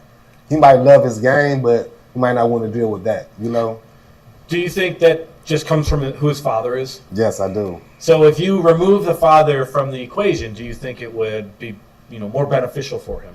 I do, but can you? That's the main thing. Can you remove him? Deion is a lot busy, with what he got going on, but I still think he'd try to be hands-on a little bit with what's going on. Like, he's still going to be opening that door a little bit. What y'all talking about? What's going on in there? Where's my son? And he's still be saying things in the background as well. So, Didn't he feel coach like him in high school too? He Yeah. coached him High all the way school. from high school, college. So again, do you think he was hardest on Shador? As a father, do you think he was hard on him, or do you think he just whatever? Or if another coach was, ripping on his son, do you think he'd step in and I kind of think he's hard on undercut him. I think he's hard on him, but to me, it goes in the same aspect of the Mannings. When Eli did it, and we don't want to go to this school or whatever. Was it this much of a big deal when Eli didn't want to go to the Chargers? To me, it's almost the same type of thing because he didn't say all these things that Shador is saying, but his dad came and said, no, he don't want to go to the Chargers. We won't come out, period. I think it's different. The only reason, the small difference, is that his father wasn't the head coach of his son for years. Good point. High school, Jackson State, Colorado. I think that's where people are looking at probably the major difference is. But Deion has even said himself that it's not about what I want where he goes. It's about what God wants. And saying he knows where his son wants to go and he hopes he goes there. Right. And he won't step in and interfere in it. So do you believe the rumor that he said, that Shador wants to be in New York at, I think it was like a closed-off WonderCon or something like that a couple weeks ago? Didn't he try to come out and say that's not true or something like that? He did. Because he tried to. I mean, but I believe it. But Shador said that with a lot of teams. Like one time he had the New York color shoes on. Then another day he had the Browns elf on his book bag. So he was I think he's just trying to, any team that top three that besides Tennessee now, but any team like that, I think that he would be willing to go to, and he was just trying to cuddle a little bit. Do you think New York would do him good? Do you think he would actually, do well there with all the glitz and glamour and the lights? I would love to see him in Neighbors. Neighbors, that's why I got paid for Hunter. You see what Neighbors did? Absolutely. He was doing bunkers out there, and they talk about Travis Hunter is kind of on that same level. So to see that, and he didn't even have a quarterback. His quarterback changed, 3 times in a year? Daniel Jones? Daniel Jones wasn't too bad. I mean, They changed, though. Didn't he he change? torched us. They changed to To the Tommy DeVito. But, Yeah. I mean, I don't have much faith in the Giants head coach anyways. I was just saying, but you see what a receiver can do. Because they changed to DeVito, then they went to somebody else. So he had 3 different quarterbacks in 1 year. I would like him better with the Saints. Yeah, but, look at this. Picking up, even with Malik Neighbors, look where New York's drafted. Right behind the Browns. That's True. So, but, all right. The draft is coming up. Then we're a few minutes from it. So we're going to go to that. And we're going to take a break, but we'll be back in 10. So can't wait to hear from you guys. All right, cue intermission screen. Like after. Beautiful guys. That was good shit, man. You know you don't like Shador. Who, me? Yeah. Oh, you don't? No, I didn't say that. I would take him at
Joining us. What's up? I'm your host, Nico. This is Austin, and the draft has started. Yes. Tennessee is on the clock. I think the pick is actually in, so once it comes through, we will let you know what happens. But how are you feeling about the draft tonight? Man, I'm excited for it. I feel like anything can happen anywhere down this draft. When we're looking at anything, it's amazing. From the Tennessee Titans, Jacksonville, Las Vegas, everybody has something they can get from this draft. And I'm looking at it as being, again, it's just a toss-up. I don't know exactly who, what, and where, what anybody is going to get, especially the Cleveland Browns. But, man, for me, I'm ecstatic for this draft. Just to let you know. Okay, and what do you want the Browns to do at number 2? I was expecting or hoping that we wind up getting Travis Hunter. Okay. Honestly, I'm a big fan of the idea of getting Shedeur Sanders as well, but I don't think that's going to happen. So we'll see what goes on after this pick being in, especially. All right, so yeah, it says that the pick is in for Tennessee. They're picking first. This is their first round pick, I believe, or they haven't taken an offensive player really in quite some time. It looks like Trey Burks was the last offensive player taken for them at wide receiver back in 2020. Roger Goodell is now walking up to the podium. Did you see Lil Wayne was at the draft? I'm surprised. How come he didn't hop on the bike again? I don't know. Oh, right, man, he didn't. I'm shocked his bike didn't have the training wheels on it. He's a small guy. Yeah, could have popped a few willies too. That would have been pretty funny, actually, not going to lie. All right, so Roger Goodell is now announcing the pick, and it looks like it is going to be quarterback Cam Ward out of Miami. All right. So everyone knew that was going to happen. He now is going to be, competing with or replacing Will Levis. I mean, everyone knows what's going to happen. Will Levis just he played himself out of the job. I mean, you could see the blunders where he's turning, around behind the offensive line to toss, the football for whatever reason. He just wasn't doing the smart thing. It sucks. I really wanted Cam Ward for the Browns, but I mean, I think everybody knew that this is where it was going to go. Yeah. Fun fact. Their head coach, Brian Callahan, has actually worked with Peyton Manning, Matthew Stafford, and Joe Burrow. Wow. So, he's got a good history of it. So we'll see how it plays out. But you know what that means? It means that Cleveland is now on the clock. But if I'm looking at this correctly, it means they're not, and they've actually traded the pick to Jacksonville. Wow. Traded the pick. They traded the pick. Let's see. We're checking the reaction to see what we're going to get. All right, the Browns traded the number 2 overall pick, a 4th round, and a 6th round pick. And the Browns are getting the 5th pick, a 2nd rounder, a 4th rounder, and their 1st round pick next year. Oh, so they got that first rounder. Oh, wow. So, I mean, that's what everyone was expecting. If we thought they were going to Travis Hunter, but I think, Travis Hunter is still going to be the number 2 pick. I think Jacksonville's going to take him. Trevor Lawrence, needs another wide receiver, and Jacksonville actually needs a corner and a receiver, so they're going to fill 2 holes with one player. And again, they haven't said yet, but I just think it's going to be Travis Hunter. Where do you think they're going to go? I don't know. Maybe. Can you tell me again? Who did they all trade for? What did they all get? All right. So Jacksonville got from us the number 2 pick, a 4th rounder, and a 6th rounder. Okay. There was no players moved in this. No players moved. Picks. Nope. Oh yeah. Then I say Hunter. Hunter. Okay. I say Hunter. Hunter for sure. Hunter for sure. We should have took Hunter though. Come on, Browns. Oh my God. But hey, we got a few picks. So I mean, we got it next year first too, and I don't think Jacksonville is going to be, that talented. So hopefully they give us a good pick next year. I think us looking at the draft and having that our mind set on him, as long as at first we was thinking like Shedeur, Travis Hunter, and then we were thinking the DN, the edge that was coming out, and now we're just This is why I say this is such an exciting time to actually be able to sit here and see this happening in real time. It's amazing. Like, I would have never thought we would have been trading with Jacksonville. Like, through this entire time we've been looking at this draft. So where do you think the Browns are going to go now? Ooh. That's a good question. If we're going on from Travis Hunter, I believe 3rd pick. I think anybody can do anything. I don't think we're going QB. I think we're going to go specialty point. We could go outside Gentry, or we can go Abdul Carter, depending on what happens before that. I think I just got to see what happens with everyone else in the draft because we moved down to that 5th pick? Yes. So anything. All right. Well, let me throw this scenario at you. What if the Browns trade down again? Ooh. What if they go from 5 to 9 or 10. They traded the Browns. You trade again. I might have to be a Fairweather fan. I'm just playing though. But I just want to see what they do. You trade down, and I mean, you just keep getting picks, and I just what you do with the picks. You can have 100 picks. What are you doing with the picks is the question. I think it depends on what they get back. If they get a player that actually is extremely talented coming from any of the teams that we have presented in the draft, I would say that would change my perspective on that. But I know that Barry is very conservative about how he goes about things. He does not reach. He usually takes his players at the base of what they are. He doesn't go too far with anything. So I think, honestly, now thinking back, this is actually a Barry-like move for him to make that trade and him come out of that him to go down lower in his first round. And I think this speaks more volume to next year being a big year for us. I'm going to be completely honest. Well, he better make sure he get to use these picks next year. Because if he makes the wrong decisions, then he's just building up these picks for the next, GM to choose. Yes, now the pick is in. Let's see who they wound up picking, man. I'm like, dude, I am excited to see this. Would you be upset if they got another first-round pick next year by trading down to 10? No, we're not.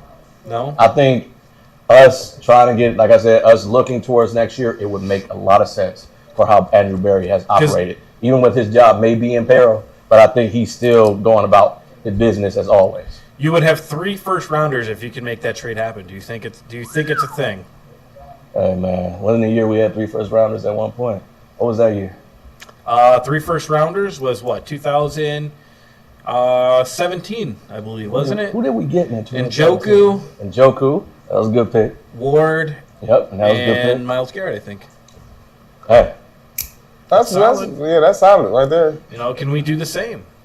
Or even, again, if we were to, again, back up again to number 10, we'd still be at 33 that we can still take a quarterback or trade back up into the first round to grab something. So.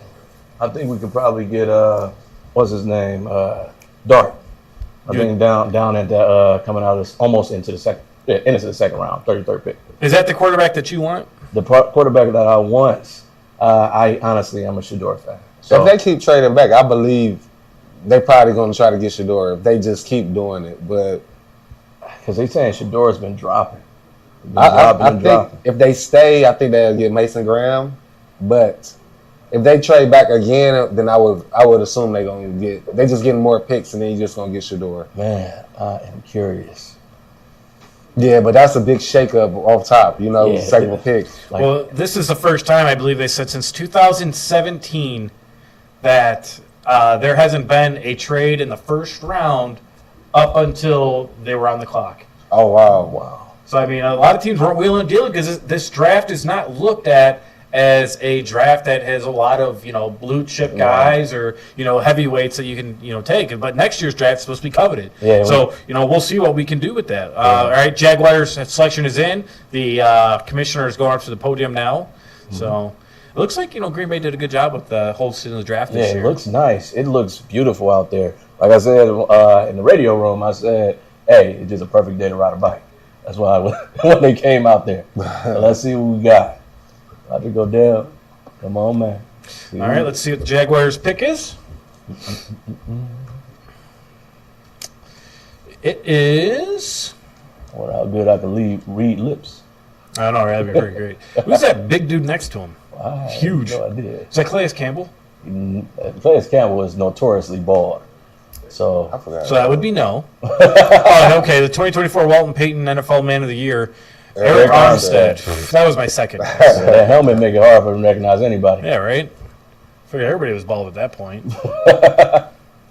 All right, let's see what they do, because Jacksonville does need a good corner, so let's see who they take. Also, actually, if y'all didn't know, I'm a fan of Jacksonville, so I'm excited about this pick as well. Good. My grandma actually used to live down there. She lives in Cleveland now again, but I loved going down there to visit them. They don't have a pool at their stadium? Yeah, I've seen it multiple times. They love to show it. I can't believe they gave up their first round pick for next year though. You got to do what you got to do to get the player you want. Yeah. Like I said, if that's your guy, you go up and you get him. I feel like this is Abdul Carter. It would be pretty crazy if it was That'd be- anybody other than Travis Hunter. That would be Yeah, they're insane. milking this too. So I'm. Oh yeah, that's It just seems like they super milking it. Yeah, what's going on? Come on now. They really work hard at building this on go as long as they can. What you Like, yeah, we got commercial spots to fill. Let's go.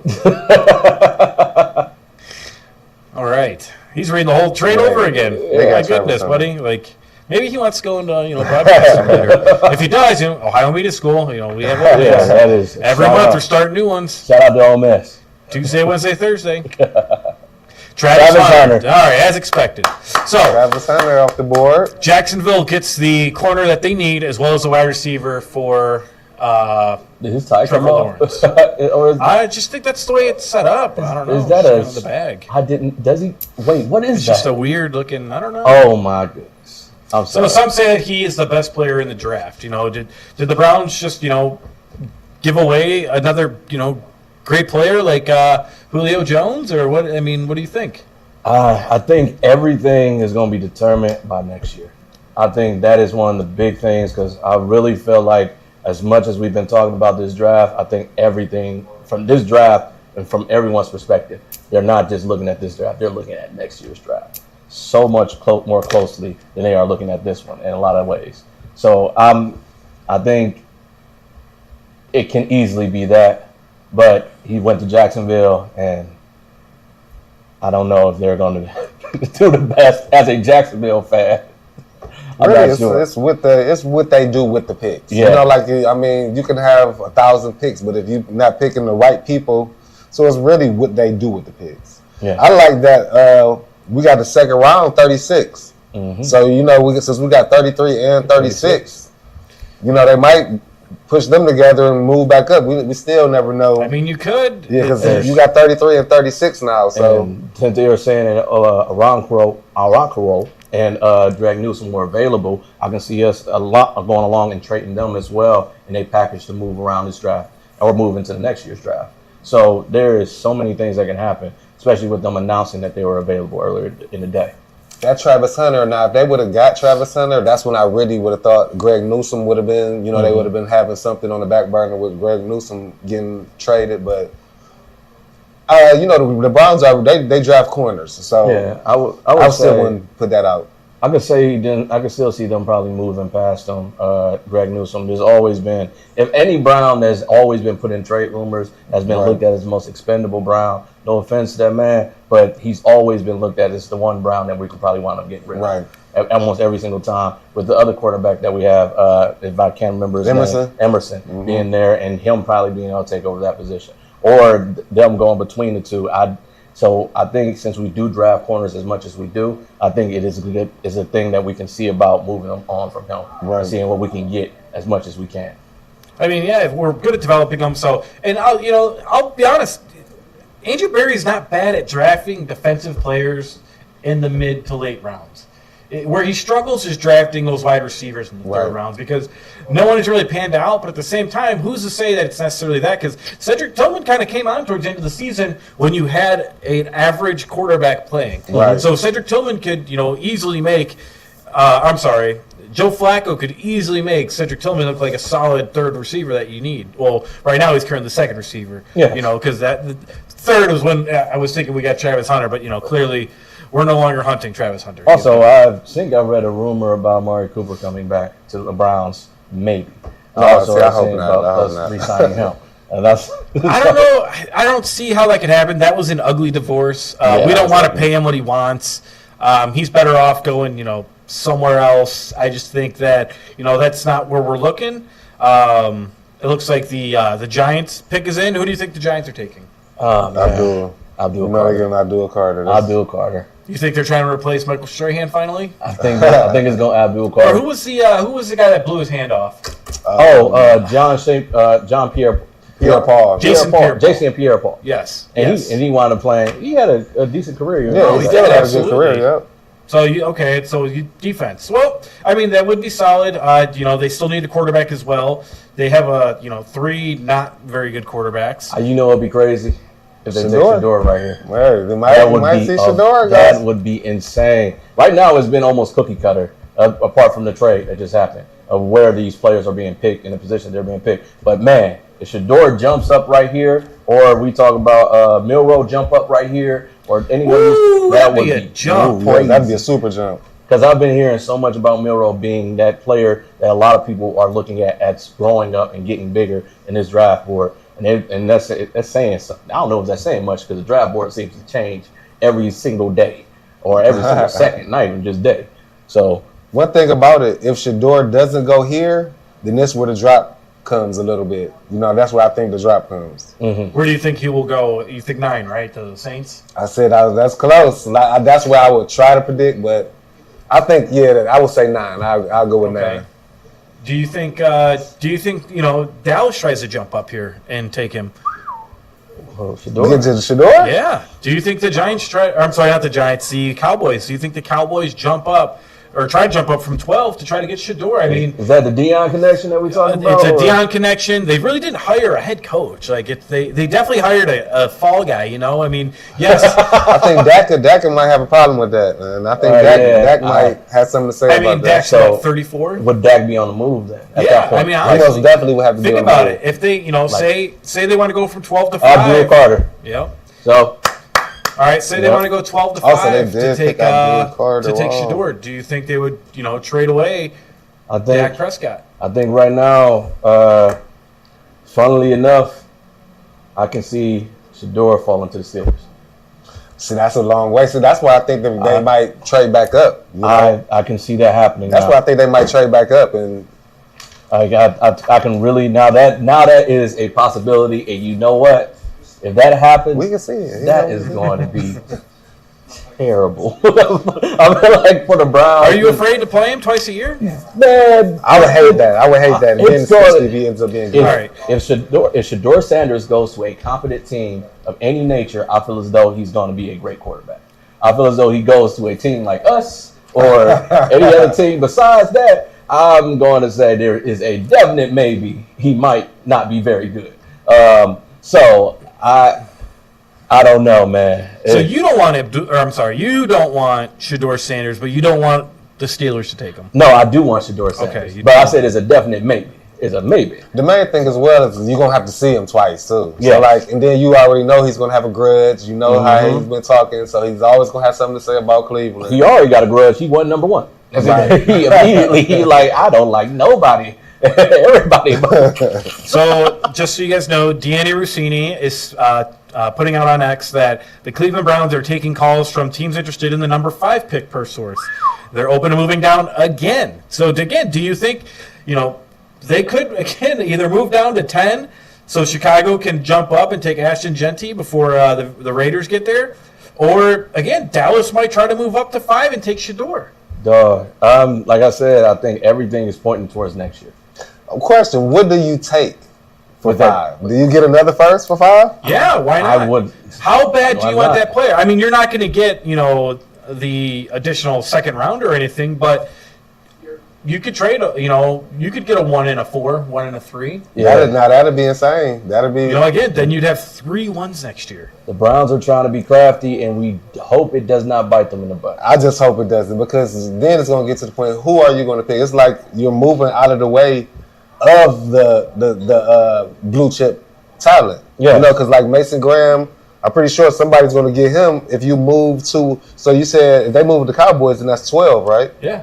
So like you basically moving out of the way of the blue chip players. So my You got question, Jalen. I'm sorry. My question is, do the Browns take a quarterback in the first or second round? Is there a quarterback Yes. that's being taken? I think so. So who is that quarterback? I think that they are going to take, again, either Will Howard or Jalen Milroe. I think those are your 2 guys. Will Howard has the build and the same, stats kind of twinning with Josh Allen.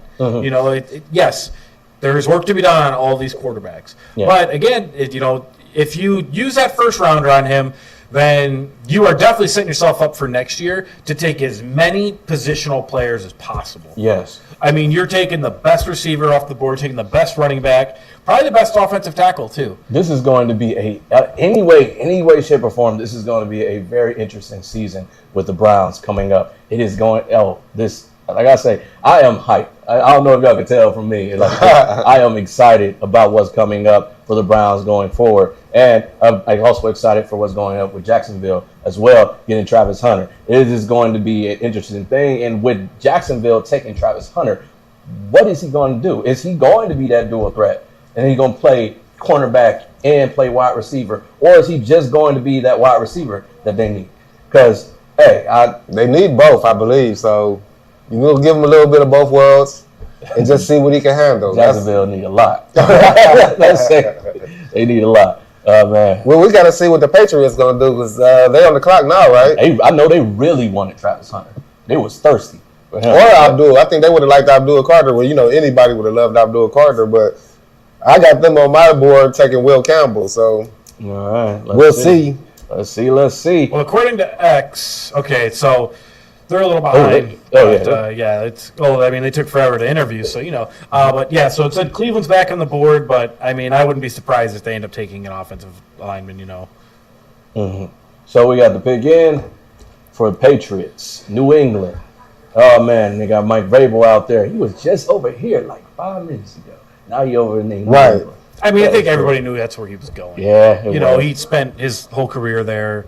He was the perfect fit to fill in for Bill Belichick. I think he did a great job in Tennessee. I think the ownership is just bad down there too. So I think maybe that's where Jimmy kind of was molding his ownership thing after it. But no, they're pretty rough. So they end up. I think they're. The past 3 years, they've fired GM, then coach, then GM. Mm-hmm. So I mean, it's a revolving door there. So it's just kind of we'll see what they do. Yeah, Mike Vrabel, best of luck to you out there. Hoping it goes well. And as shouting out our cameraman and say, I know he's a Patriots fan. I'm hoping they're doing well. And this is for you. The pick is in. If you did not know. Well, they took Drake May last year. He was only 3-9 in his rookie season. Do you think he improves off of that this year? I think so. I think there's a lot of insight coming in when it comes to how good this team is going to be going forward, and I think that is going to be on point. I think they're going to improve at least by 4 to 5 games just next year, and then after that, you're looking at a team that may be in that hunt for the playoffs. I think it's a pretty, I don't want to say stacked, but it's a pretty solid, division. You have, Buffalo there. You have the Jets. You also have Miami. Do you think that they're going to be able to play their way into the playoffs, or maybe even knock off Buffalo by chance? I think the Patriots would be pretty good, especially with the sign of Diggs. So like you finally got you a good receiver, and like with this pick, we got to see who they pick. But I most definitely think they'll be a better team than they were last year. Yes. I also think Miami might be on the downhill a little bit because with that Tyreek Hill situation, him wanting to get out of there, and he might be traded before the season starts. So if they get rid of Tyreek Hill, I think the Patriots they have, I'm not sure if they can become like the number one, but I think they'll be better than they were last year. Do you think Stephon Diggs is still that player? He's better than what they had. He's better than, he most definitely better than what they had. He's very injury prone, but I think he still can be a 1,000-yard receiver though. So I don't know if that's saying much, but I think he still can get you 1,000. I think he's going to be okay. I don't think he's going to be the greatest, but I think he's going to do well out there. Now I don't think he's going to be a world beater though. And it's funny, you can mark my words, and he comes out and he winds up being the best receiver in football just because of that. But I want to say, hey, I think he's going to do just well out there. Okay, and so with him playing with, Josh Allen in Buffalo, he really had his issues with being a prima donna. But then, he goes to Houston. And he kind of didn't do anything there either. He kind of got overshadowed, and I didn't even get hurt towards the end of the year. Yeah, he got injured. So that injury-prone thing, I don't know if it's the Cardi B, because he messes his girl. But, sometimes they rather stay at home. So he might have rather just been, getting a check. But hopefully, in Boston, it's a little better for him. Here goes Godell sauntering to the podium. All right, let's see what the commissioner is going to tell us. So, hey, I told you. all right. Will Campbell, you're right. What suit is he wearing? Is that green pinstripe? My It is green goodness. pinstripe. Actually, might be teal. Oh, He might be rocking those Jaguar colors. Right, he might have thought it was Swing and a something miss. else. Yeah, he thought it was something else. Well, okay, so they get a solid offensive lineman. You know, he was always ranked highly for his agility and his awareness. Kind of like a Michael Ruse. He's 6'5", 319. You know, he's smooth pass protection. He started all 38 games when he played for LSU, all at left tackle. He's got firm hands and a solid base. I mean, he's a nasty finisher. I mean, he's putting guys in their back, no problem. He does a lot of good work in the run game, which, again, you know, they're going to need in New England. So, you know, he can recover well. You know, he's got the temperament to finish. You know, he's got the good. confidence. He can displace these defenders and create a lot of movement. You know, at the point of attack, you know, much was made about, you know, his arm length, but he'll be fine. You know, does he slide and play guard? Can he hold up a tackle? I mean, worst case scenario, they possibly have a Pro Bowl caliber guard. Yeah, and he got the believe that's a confidence good with that pick. suit. He just need a fedora or something. It just seems like it. Like that's where the swag going. Oh, I like this. I think that's a shot. good pick. That's a good pick for him, though. Like, you got to protect your quarterback, as being a young quarterback. Make sure your quarterback's protected. So I agree with the pick. Yeah, that's a good pick. All right, so the Browns are taking a pick Oh, at 5. They're picking somebody. They are picking All someone. right, they're not trading. Ooh, Nope. there's a- Mason Graham, welcome to the Browns. Is that who you believe? All right. Yeah. I mean, then you know he just had that meeting too. Like he had like he might have been like one of the last ones, but it was like a just out of nowhere meeting, and he just came to meet him. So that was kind of weird to me. But I'm like, we pick at 2, and you got Mason Graham coming in that, so it was kind of weird. That was like a trade back pick. I'm like, oh, okay, we're gonna keep you in mind. Mm-hmm. And he must have wowed him a little bit. So Let's see. I am curious about what Mason Graham would be a solid pick, you know, at defensive tackle. Again, you know, you're solidifying that defensive line even more, trying to build it off of what the Eagles are doing. So it's just kind of, you know, we'll see. would you be upset if they got Genty? Yes. Yes. I What? do not want Genty. I don't think he's going to be that good in the NFL. It could be the next Chubb. It could be, I you know. don't see that, though. I mean, again, I know we talked about it earlier in the show, but I don't know. Genty doesn't do it for me, you know. And then you took Nick Chubb in the second round. Yeah. So I mean, like, you know, we don't need to spend that high on a running back. I'm sorry. This is a heavy running back class. Honestly, Cam Scarabaio, that's who I'm taking. Really? Yeah. If I have a chance to take him in the second round, I'm definitely taking him. Probably at 33 or 36. We just got it. So who are you taking with their 5? It's not sexy, but probably Mason Graham. Right. Yeah, it's not. It's the boring pick. That's the problem with it. It's not the one that's going to make So anybody. you just jump out gonna of wait. their We're gonna wait on offense. I mean, again, if you're stacking up for next year, I think you have to. Again, Yeah. if we didn't hijack our plan for Deshaun Watson, I think that's where we would be. You started out with defense in 2017. I think you wanted to solidify your defense, and then you went into your offense the next year. Yes. Again, it was Baker Mayfield. Who was the other player taken in the first round? Let's see. Y'all got Chubb too, Yeah, right? Nick Chubb was taken in second, I believe. But who was? Did we have? I think we had 2 picks in the first round that year, and the pick is in for the Browns as That's well. it. So let's see if y'all right. Say Campbell. Not Will Campbell. I'm Mason sorry. Graham. Mason Graham. So they took Baker Mayfield and Denzel Ward. Look at them. Look at the guys. Look at that. All right, they're in their draft room. You know, for as much as he says he's going to be involved, he's sitting pretty close. Yeah, they got to scoot back a little Like, bit. man, are you sure? You looking like, are you sure? I hope you guys are sure. That's not what the war room looked like in draft day. Yeah. They've done a lot of remodeling in the past 11 years. Do you watch that movie? I did.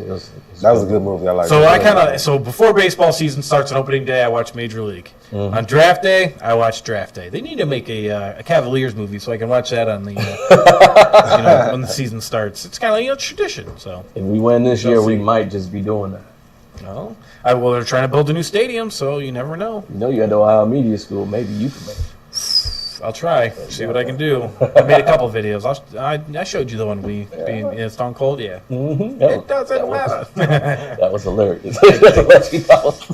So again, looking at the top 200, you still got Genty, Graham, Walker, Warren, Loveland. It's probably Graham. I mean, none of the other ones just make sense. Jeremiah Owusu-Koramoah was back in the building yesterday. So I mean, even linebacker we kind of got solidified. So we'll see. It's good to see him back. Yeah, I was it's happy really to see JOK back too.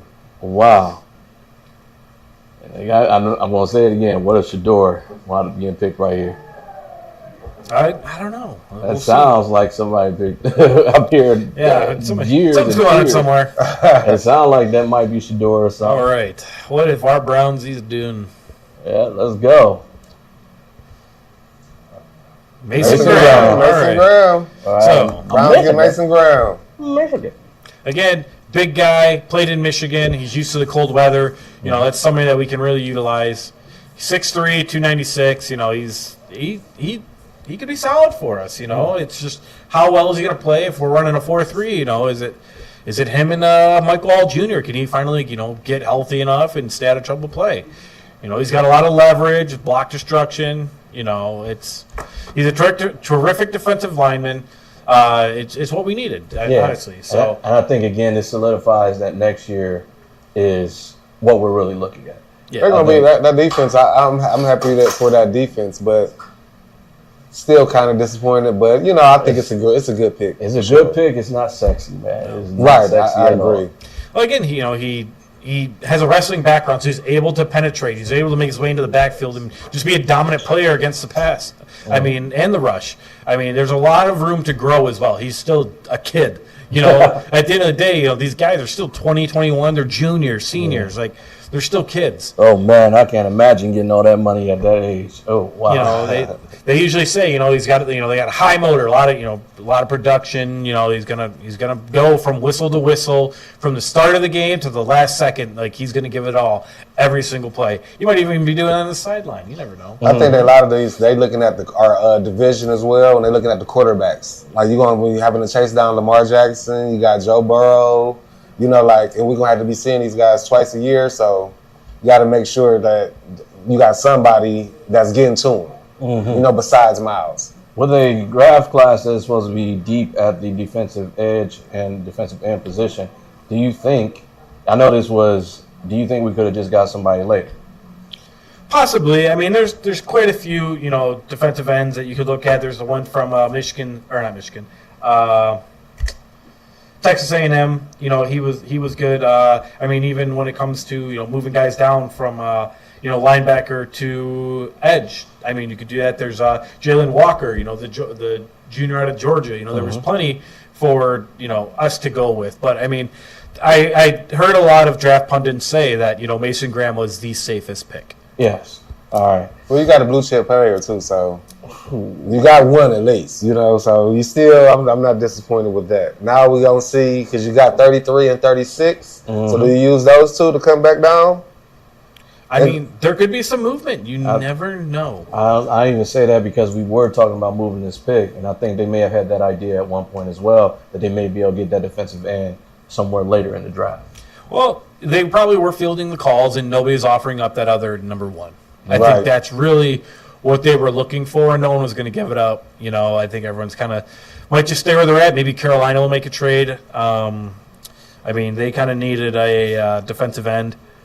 But, now that, I don't know, again, if you can drop down and get it, why even take the pick, consolidate more, because that team needs a lot of help. Like, Bryce Harper's not getting it done. Like, you need to get him some weapons. They do need a lot. They need a lot. All right, who do you have going number 6? I got Armand Limbu. Okay. I got him going number 6 to the Raiders. Well, we'll see what they do. You don't think they're going to take Ashton Genty? That's a good one. See, but I thought he was going to go to the Jags. So, He just with him lost out dropping, Josh Jacobs last year, so he dropped a little bit. So, that's a good one. Okay, that's my second choice too. So, either one really. But they need a tackle as well. They did that pretty quick though, so it might be Genty how quick they did it. Well, to be fair, like a lot of these, they're taking a hot minute here. we were just talking about our pick for quite a while. Yeah. So Well, they got to catch up. I mean, they are just like really going. They really spent a lot of time on Abdul Carter. Yeah. So they're all just trying to catch up, and they got their commercials they got to get in and stuff. But it might be Ashton Genty. They could use them. They Again. most definitely. Well, look at who the Look who the head coach is for the Raiders. Might be Shador though. Might be Shador. Oh, wow, that was quick. that Here we was- go. That's where his dad wants him to go. the Raiders. Raiders. Ashton Genty. Raiders. Ashton Genty. As There you go, you baby. say, you spoke it into existence, man. There you go. Again, Pete Carroll is the head coach. Yeah. Yep. Geno Smith is the quarterback. Need no angry runners. Another Marshawn Exactly. Lynch. Another Marshawn Lynch. That's who it is. 5'8", 211. Again, like he's going to do great. Honestly, I mean, Vinny? Pete Carroll loves that. I truly believe that Russell Wilson was. Kerry. I think he was a product of Pete Carroll. Pete Carroll, without a doubt. Mm-hmm. Because look at Geno Smith moving in there, which again, Geno Smith, they gave up on him in New York. The Jets just gave up on him, and he did great the past couple of years. There was two Jets quarterbacks that have been giving up on. They had a great year this year, and that was Sam Darnold and him. Mm-hmm. So, And a lot of times, like what we were talking about earlier, it's that system. You know, like you play better in another system. You know, you might just need a different scenery, and then you get with another coach's system that might fit you better. that's one reason why I was speaking on Shedeur Sanders. If he goes to any team, that when it comes to these drafts, the coaching matters. The place you go to matters. Every single time you go to another place, it always matters because it can change your whole entire career. Those decisions they are imperative that you understand where you are going and who is drafting you. So I can say one thing, I think he went to a great place with a good Yeah, coach. that's gonna be a good pick the for him. oldest coach ever, but Right. All right, well, let's look at the AFC West where he'll be playing. Mm-hmm. All right, you got the Chargers. Quarterback. for the Chargers, I always forget his name, but he's great. Herbert. Justin Herbert. So he's solid. I mean, is there really a running back in San Diego or LA? I should say. No, I think so they're not much to really worry about. Who else do you have out there? Of course, you got the Kansas City Chiefs, but they might be taking a step back. Right, I agree. I mean, they kind of relied on no wide receivers really, and I think Travis Kelce's just about done. Yeah. Like pretty much. he was a shell of himself this year, not just in the Super Bowl, but this year he was a shell. You had to watch with them because I was thinking, I was hearing about. Remember, I told you about the Tyreek Hill, and it might be a reunion. So just keep that in mind. Like, watch that as well, because I heard they might be open to going back and getting them again. So how far is Shedeur Sanders going too far? Well, again, I thought possibly at If he get past 6, 9, then but he may go to the Jets.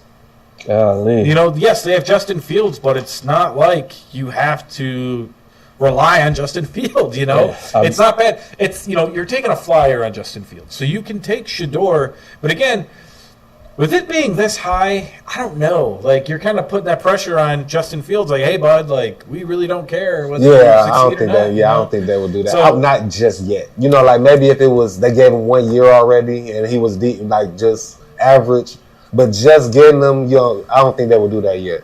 I think get him a weapon. And just go from there and see what he brings you next year. I think New Orleans is a big possibility when it comes. Yeah, to that's him what being a I'm big thinking pick. as well. I think New Orleans, and then I think like I said, If New Orleans doesn't get him, he's dropping. hey yo, Browns go back and up and go and get him. I'm telling you, Pittsburgh, I don't know. Again, Dallas may take him. and the Jets pick is in, so we will see. Again, I think they're going to take a tight end. Yeah, I think so too. You got to get Justin Fields some. What he has, and he played in O State with him too, right? Who's that? With Garrett Wilson, Yes. Justin Fields. So that's a college Good connection as reunion. well. Tyler Warren could be a tight end that they take. Right. He played well out of Penn State. He's a senior. So he's got good ball skills. I think he would be a solid pick because it was Conklin was kind of a no-show this year. Right. He really didn't do that well, but yeah. So we'll see where this goes. Wow. So again, sliding. So I will say, New Orleans has said that what's it called? The status of Derek Carr is not going to affect their draft plans. I think that's easier said than done. I don't believe that. Especially when it's a shoulder. I think it's a shoulder injury as well. So like it being a shoulder injury with a quarterback, you can't trust that. You most definitely got to have backup, some type of backup. And Why they lie? Well, again, Why not say Yeah, that? I feel like- like that's a very important part of the well, thing. they try to hide who they're going to pick. So if they say, well, we're looking at quarterback. I don't think they want to put it out there because then you have somebody else trying to trade up to take, you know, the person that they're looking for ahead of them. So you always got to be secretive with your picks and what you're looking at. Act like you don't want it, but then they're going to draft a quarterback. Well, do you think they said that it's not going to affect their draft plans, just to say like, yeah, we're not going to trade up for him? Yeah, I would agree. That like, So well, if he falls in our lap, he falls in our lap, but it's not going to affect our draft plans. Yes, he is our number one pick if he's there, but we're not going to go out of our way to go to Cleveland and Right, trade and give trade away- the farm. Yeah, there you go. and it makes sense as well because they have a lot of needs as well. You know, that Aaron Rodgers thing set them back, so they have a lot of needs as well. So take your pick and just give your quarterback, you know, some stability. Give him a little safety blanket, and hopefully you make better picks. How y'all think Justin Fields will do in New York? I've always wanted to kind of kick the tires on him, to be honest. I feel that he was misused in Chicago. I don't think he's the type of quarterback for Pittsburgh. And so I thought he'd be solid for Cleveland. I think he would work really well in Kevin Stefanski's offense. But, it's just kind of like, all right, that's just not the way we're going to go. I think he'll do just fine. But, when we talked about it earlier, when you are utilizing that chemistry that you have with those players, is he going to go straight into it with Garrett Wilson and they pick up where they left off? Or is it going to be, trying to learn how to ride a bike again where it takes a while and then you're boom, yeah. I think he's one of those players that may need a little while to get his wheels turning from get better throughout the season, to be honest. And I'm hoping that he does have a great season. I think he's going to be pretty good. I think He's a player that I've always just liked. He's one of those likable players. And I know he was a Pro Bowler at one point. So I think he can get back to being as good as he was. Like Nico said, Chicago, he didn't really get, a fair chance to me. He always had to look over his back, okay, on the trading block or, whatever like that. And then with Pittsburgh, you really didn't. You had to look over your shoulders for Russell Wilson. So finally, that's why I wouldn't recommend them to get a quarterback. Just give him some type of breathing room where he doesn't have to look over his back and he can be comfortable. Because that's a big thing, with young quarterbacks too. Yeah, need to help him. Do you think the Jets could possibly take a corner? Like Will Johnson out of Michigan. They had a solid defensive team. Well, they got Sauce, so Your defense was Okay, good. you get someone on the other side, Yeah. again, Eagles put out the roadmap. A good defense, you can win. Oh, the pick is in. Let's see who it is. Hey, moseying on up there instead of sauntering. Let's see who the Jets get. Let's go. Jets, Jets. Armand Membo. Okay. Okay. Offensive tackle. So, all right. So they're They're trying to protect him. all right. Again, you're trying to solidify this line. Now, do you think they're kind of punting on the season? I don't think so. I think they're still going to try to do something this year. We will see that, I think, about 3 to 4 games in where they're going to make a decision on what they should be doing going forward from there. But I think they're going to try to do something this year. Well, he is a right tackle. Probably stay at right tackle. He's quick and patient. He's definitely got solid pass protection. He's a great athlete. I mean, he's a firm anchor. You see him in pass protection. He's very quick. He's very patient. He's got size where even if guys get into his chest, you really can't get through him because he's just so strong and such a firm base. So in the run game, you see his athletics, his ability to get the second level. I mean, he can reach and cut guys off. It's going to be fun to watch him. One thing about it, he's going to be great for Justin Fields. I hope. Absolutely. I'm just Justin Fields wondering- being a runner too, so I think that'll be great for Justin Fields. I'm just wondering if Mekhi Becton is actually going to stay healthy. Could be. Who's their running back? Who's the Jets running back? I was thinking of that as well. That's what I was trying to think of too. I can't off the top of my head remember, to be honest. I was trying to think of the same thing because that's a good pick. Because Absolutely. they need a running back as well, especially if we can't think of it off the top of our head. If he's able to get to the second level, that's going to free up and it's going to keep that defense honest. I mean, it's going to be they can't just sit here and bear down. They have to get ready to play the pass, and then you take advantage. You work that play action in there. And like you've been saying, we've been having these conversations. The pick is already in for Carolina too.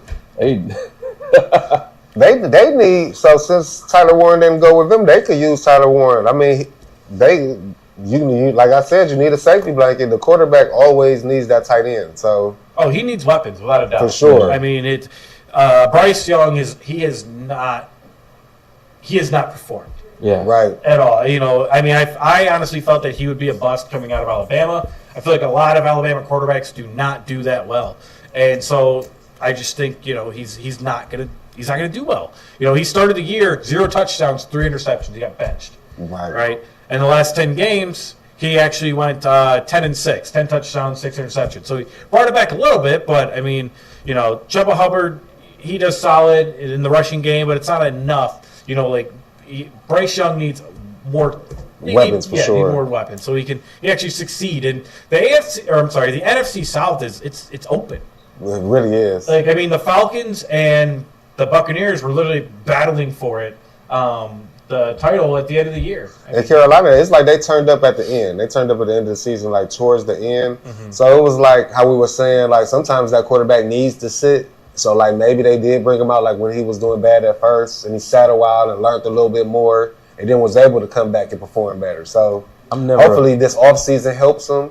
Yeah, I'm never a fan of doing that because if you were Sitting. sitting somebody, I think that affects their confidence. It's like I think it's been like the Colts been doing that. And with their quarterback and them doing this in Carolina, I feel like You talking about with Anthony Richardson? Anthony Richardson, they can't. Like, I feel as though you need to have a solid decision on if you're just going to let them be able to be who they are. And I think it really hurts their confidence more to be playing them and just saying, "All right, I'm not playing." Right. And like, so I'm not good. They're like, no. You just need to learn some more. We got to teach you some more. Like, that's one reason why you always wait to put a quarterback in.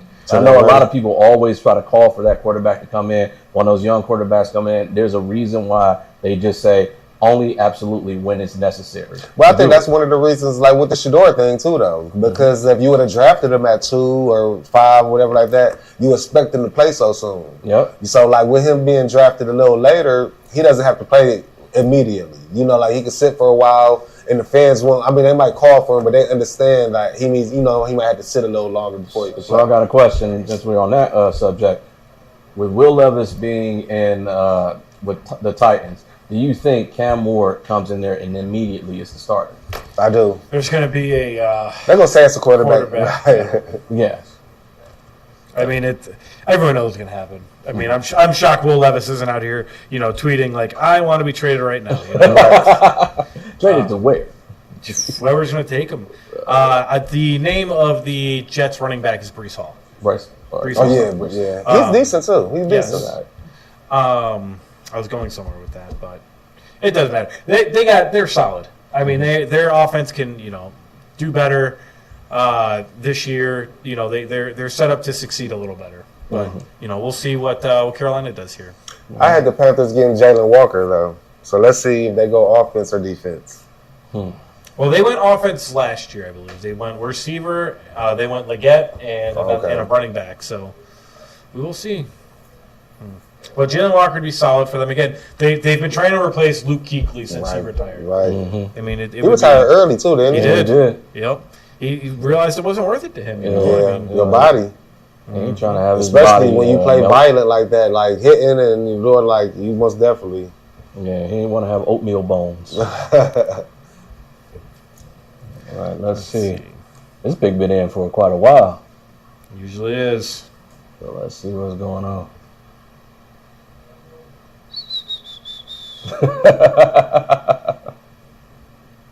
Man.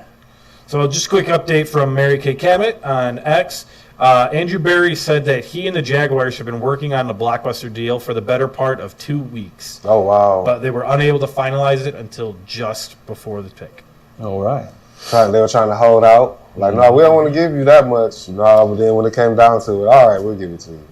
All right. Can you refresh me on what exactly did happen with that pick? What with that trade? Oh wait, the pick is in. After that, we can go back and review that. But the Panthers have made their selection. Now he just regularly walked up to the podium. He's in no rush. There was no saunter. There was no mosey. He walked. Let's see what he's got. A wide receiver. Ta'ira. Yeah, they got him a McMillan. weapon. Yeah, They say a weapon. It wasn't the one we thought, though. All right. So Wow. this draft seems to be shaking up a little bit. And again, Yeah. that's That's the first. pick 9's coming up, the Saints. So we're gonna see where Shador lands. Best receiver in besides Travis Hunter, best receiver in the draft. You think he was better than Matthew Golden? I do. Okay, I get that. Wow. He'll be solid. He's long in range. He's a fluid mover. They kind of compare him to Drake London, honestly. I mean, he's 6'4", 219. He's got a lot of range. It's explosive. He goes out one-on-one, gets the ball. Like he's a solid number one. He goes up, he gets it. The length, he plays above the rim. If we're talking basketball terms, think about Bryce in the red zone. He needs somebody that can go up there and That get red it. zone for sure. And Leggett wasn't that guy, but McMillan can be. He's like a lot Mike Evans-ish. Yeah, he can do the one-handed catch. He's got he controls his body under the ball. He's a bigger receiver. He can play like a small guy. He's slippery with the ball in his hands after the catch. So, but he does have to have like more consistent urgency. Like it seems like he might take a couple plays off, but it's coachable. Like that's something that you can tell him. Like get back into it. He has raw ability, but it'll show up on the football field. I don't know if y'all just seen that, but he just roared at the Carolina Panthers logo. That's some personality right there already. And I definitely like Most definitely Bryce Young needs him. Calm down, kitty cat. real. Most definitely. But to go back to Shador, I know this next pick is going to be the Saints. If he does not go to the Saints, I can see him going maybe, and I know Jerry Jones is Jerry Jones, and he might be able to take him. I have the with Cowboys Dallas. getting golden. Yeah. So I but say, they have big problems with Dak. yeah. They'll have big problems if they did that. So we have to see. Well, again, Dallas hired a head coach that's a nobody. Mm-hmm. He's literally a fall guy. So if they want to go ahead and take that risk and just cut their losses, they could. Bring Dion in. Like just because he signed that that extension with Colorado doesn't mean he's gonna stay. Like in college, who was it? Lane Kiffin, I believe it was. Literally signed a contract and like a week later was gone. Left. So there's no loyalty in college anymore. I mean, look at the college players. That Nico from Tennessee. Yeah, he left to go to UCLA because they weren't going to pay him enough. Like, we literally have contract disputes in college now. Like, college is becoming a minor league for the NFL. Yeah, those NILs, they're going crazy with them now. Yeah, and if he doesn't go to Dallas or he doesn't go to New Orleans, I'm telling you, those Steelers. We see he falling, so main thing is I don't think Dallas. I don't think they want to do that with Dak right now. Well, you got to get past 9 first. They really, I don't, maybe it's just me, I don't get it, but Dallas fans just hate Dak Prescott. They don't like him. Well, to be fair, they He had felt a chance, the though. same way about Tony Romo. Yes. They just, I feel like Dallas just hates their quarterback. yes, for real. That's literally how it's been. And like, I think about if we had him and the numbers he put up, well, like, we would love him out here. Right. So I'm always like, why is it that everyone hates Dak so much? I feel like it's the Cowboys just that are bad. But New Orleans pick is already in. It's already in. Let's see if they do Shador. If they do Shador, the roof gonna come off the place. I do want to say it's 9:07, so we're just checking if Dallas is still them boys. This year's their year. Every year is their year. So It is their year. This is their year. That is their year. Yeah. They showing them. Showing pictures of them. We walking and moving. I ain't see him pick up no phone yet. He So ain't got no phone in his hand. But, who probably got a phone in his hand is his But dad. do you see where he's at? Canton, Texas. Texas. I don't know how far of a drive that is, but yeah, you already basically there, huh? Mm-hmm. let's see. All right, so the last time the Saints, Cowboys, and Seahawks drafted a first-round quarterback, Saints was 1971, Archie Manning. Cowboys was 1989, Troy Aikman. And the Seahawks, I can't think of the gentleman's name, but that wasn't since 1993. So this is this is the longest drought since taking a quarterback in the first round. For the Saints? Yes. Mm-hmm. So what do we think? Hey, I think Shador. We're going to find out. I believe it's going to be a quarterback, but I'm not sure how in love with Shador they are. You thinking Jackson Dart? Yeah, I know they were. They Dart been going they up really the like board, Dart. too. I know they really like Dart. Spicy. Mm-hmm. They do have solid receivers. You got Chris Olave. He did miss 9 games last year, though, unfortunately. So we'll see what they do. Oh, they're excited. Not too excited, so it can't be anybody too crazy. Yeah, they were like, okay, this is Like, yeah, we did the thing. this is a solid, good pick. This is the test right here for Shador. No, wowzers. Let's go. Let's see what happens. All right, he's making the pick. He's talking. He's looking. I'm reading his lips, and he says Shador Sanders. Just Oh, kidding. Kelvin Banks Jr. of Banks. Texas. That is hilarious. So another tackle gone. So that's a little early. I had him going to 10. All right.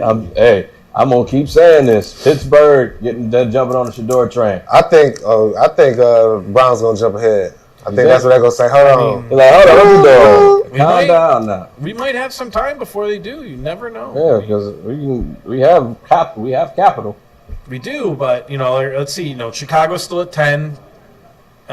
Who's gone? Who's he taking? Who's Chicago taking? And I'm still don't know what's going on with Aaron Rodgers. So Right. Chicago probably gonna take Jalen Walker now. I don't think he's gonna drop too much further. You don't think they want Matthew Golden? I had Golden go to the Cowboys, really, but they have DJ Moore, and don't they have another receiver as well? DJ Moore and Well, let's take a look. yeah, I thought they had 2 good receivers. wow. DJ Moore and from the dude from the Chargers, right? Keenan Allen. Mm-hmm. They got Keenan Allen and Yeah, DJ but Moore. Keenan Allen's He's getting what? old. Yeah, he's old. They do have Roma Dunze though, and he was That's a name. pretty solid last year. Yeah, I thought know they had picked pretty him a good few, receivers already. but- I mean, you never know though. I mean, could need a good solid number 1. Let's see. Yeah, they got DJ Moore, Roma Dunze, and I'm gonna butcher this one. Olamide Zacchaeus. So they don't have Keenan Allen anymore, then. No, Okay, so yeah, they could use him for sure. I mean Odunze. I mean, you'd be moving him to slot, but I mean, still. Kelvin Banks Jr. He knew not to go to the draft, though. He knew that for sure. Yeah. Who's that? Shador? Yes, Oh, that absolutely. And in I think. Chicago. They pick Who his was in. it? It was the Giants that did the last minute workout with Shador. And they need to go O-line, in my opinion. So I they don't do. know if they have They the really need to. They do need to start. They need to keep Caleb Williams upright. Yeah, because he gets destroyed. Almost every game he goes out there. or that defense. I say could take a corner. Mm-hmm. Could take the kid out of Michigan. I mean, he did. The Oh yeah, yeah. the one corner got Will, busted you on talking the about, Hail Will- Mary. Will Johnson. Yeah, they could take Will Johnson. That's the But yeah, they had the Hail Mary play that the commander scored on him. Oh yeah, I remember that yeah, play too. they Yeah. were trying to find his replacement. Like, all right, bud, like we drafted this guy just to get rid of you. they got rid of Godell. He ain't going up there. I don't know who this is. Who? Schedule release. That might be telling us when it is. All right. Okay, I still think that Shador is going to be falling to the Pittsburgh Steelers, and I think that is going to be an amazing. That's gonna look. be insane. Like I feel like if anything, I would bring it. I feel like that would be exciting just to see how that turns out, because Mike Tomlin ain't gonna play when it comes down to the whole Dion stuff. Who So- they haven't really been doing good with their quarterbacks though. Like who is their? I'm not sure who their coordinator is, but it seems like everybody that been there, they notoriously haven't had really good coordinators as of late as well. right? So I can see that as well. So But- do we think? It looked like Shador was drinking a little bit at the party there. Is that stress from not being drafted Oh, yeah, yet? for sure. Or is that just I'm trying to have a good time? I think Right. he's just loosening up. Nervous. I Looks think like that's the nervous. schedule will be released on May 14th for everybody that tries to get those games picked out. I know. I don't know about you guys, but my bucket list is to hit every Oh. NFL stadium before I die. All right, I have a So friend. usually Oh, yeah, I that's see dope. this and I'm like, all right, which game can I make it to this year? Yep, I think they also even have the boards. I don't know. Yep, Do you still have one of scratch the off. boards? Yep. Yeah. Oh I yeah, know that's a friend. pretty dope. My friend has that same board. He has it in his. I Mac just there. go there and, like everyone you've been to. Pretty cool. All right, pick is in. I just wanted My dream is to drive every car known to man. I don't even know if you don't know if you'd be able to physically do that. Yeah, I know. I'm going to do it every car. How many have you done? Let me rephrase that. Every vehicle known to man. I need to get a motorcycle. Right now, I am. I got mine outside. Huh? I got mine outside. I do not have a class. You drive a punch bug? I want to drive a tank. That's what I want to do. Driven one of those. A tank? Yes, I would love to drive a tank. How was it? Different. I would imagine. All right, the Bears selection is up. Roger Goodell is now walking to the podium. So we'll see. Last minute guesses? Jalen Walker. Okay. Let's say Shador Sanders. After they Oh, come on. just I Caleb know. Williams? I know that would be hilarious. Caleb Williams will be out of there. Let's see. Oh man, you think he'd be out there? You think Yes. Shador would You be never. better? No, I'm saying he'll be. Get me out of here. Why would y'all draft this guy? Oh, that was being sorry. Y'all could have just got me a weapon. You could have just got me a weapon. Why would you get another quarterback? You'll put him at wide receiver. Well, I think they're going to take the corner. I think they'll take Will Johnson. Yeah, I think they could probably need a little some help on their D. Their defense was pretty good though, but they were decent. Always get better, right? Right. Never say never.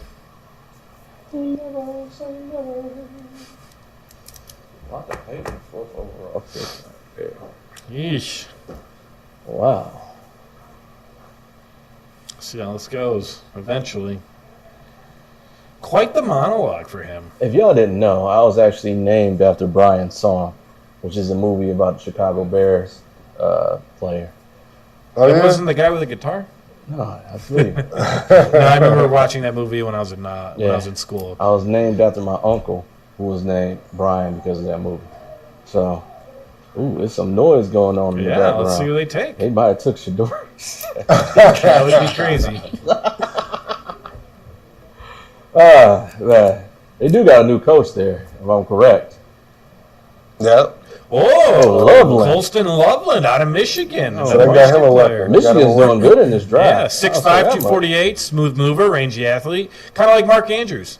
You know, again, a guy that has played in Michigan, so he's played in that Yeah, cold, yeah. treacherous weather, especially up there at Soldier Field. So I mean, he's smooth mover. You know, you could put Sam Laporta on the list of who he looks like. You know, Ben Johnson loves tight ends. Ben Johnson did a great job with Sam Laporta in Detroit. Now he's in Chicago. You know, he's just building that big body that, you know, he can create for the quarterback. You know, his ability to pull away, go up for the ball, you know, transition quickly up the field. You know, this guy, he's a solid pick, you know. I mean, That's a good pick. one. I'm surprised they picked him over Tyler Warren though. Tyler Warren is like the number one tight end.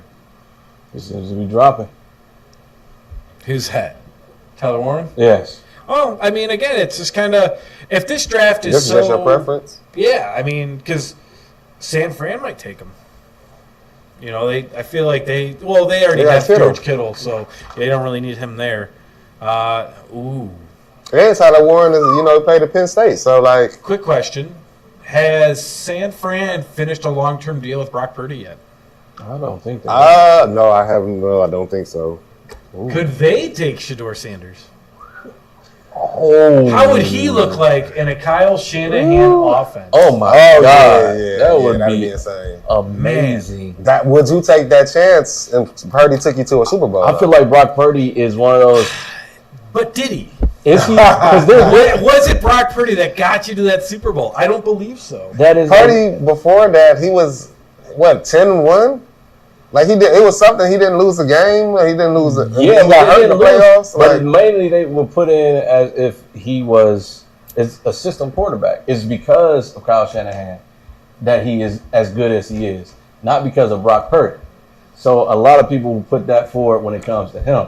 So, hey, that'd be crazy. that would be I don't know crazy. if they would do that to Brock Purdy though.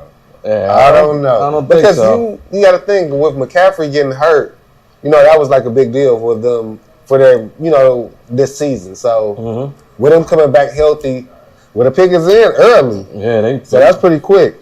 Hey, you Maybe said they didn't expect Shador to fall down. I think they're gonna go Jalen Walker. They're gonna go defense. They need help on that defense. I think so as well. I think they're a team that is can come back to. They can get Matt Golden too, though. Didn't they get rid of Debo? Mm-hmm. So Matt Golden might be a good pick for him as well. But I think Jalen Walker, they need a lot of help with their defense. They still have Ayuk.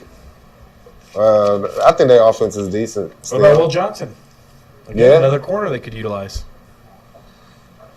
You know, I and think that'd again, be a good pick as Kyle well. Shanahan, he also made Jimmy Garoppolo look good. He did. I don't think he'll get a quarterback, especially not this early. Hey. That would be. They need a lot of help on defense. Yeah, Brock Purdy entering his final season of his rookie contract. So again, they might be like, hey, you know what, we're good. We're gonna move on. That'd be That'd be crazy crazy. movement. Definitely wouldn't see that coming. Definitely would not at all. Oh my god! I love that you brought that up because now That'd be insane though. Like that connection, that would be. Yeah, that got my mind working in so many different ways. Like wow, you're getting shot at. Draft is going a little differently though. Like a lot of these players, but they still got some good ones out there. I don't think they'll. I mean, there's a lot of good defensive players out there still. A lot of good corners. I mean, you have Jahdae Barron, you have Jahad Campbell, Jalen Walker. I mean, there's still plenty of like, solid. Could they look at a running back? This early? I don't think so.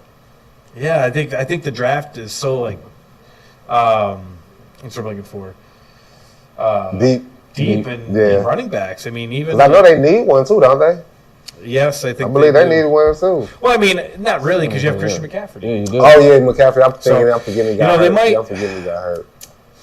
They might take a safety, and my pick would be Nick Amanwari.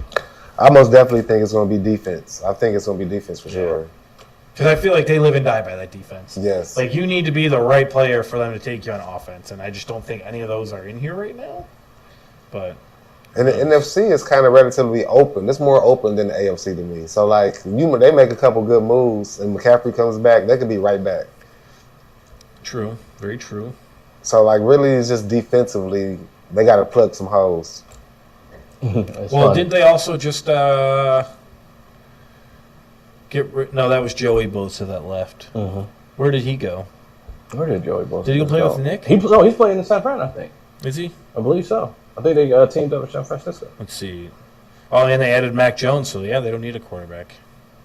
Yeah, they already have a backup. Marcus Robinson, Might yeah, be they're wrong. going defense. They're probably going safety.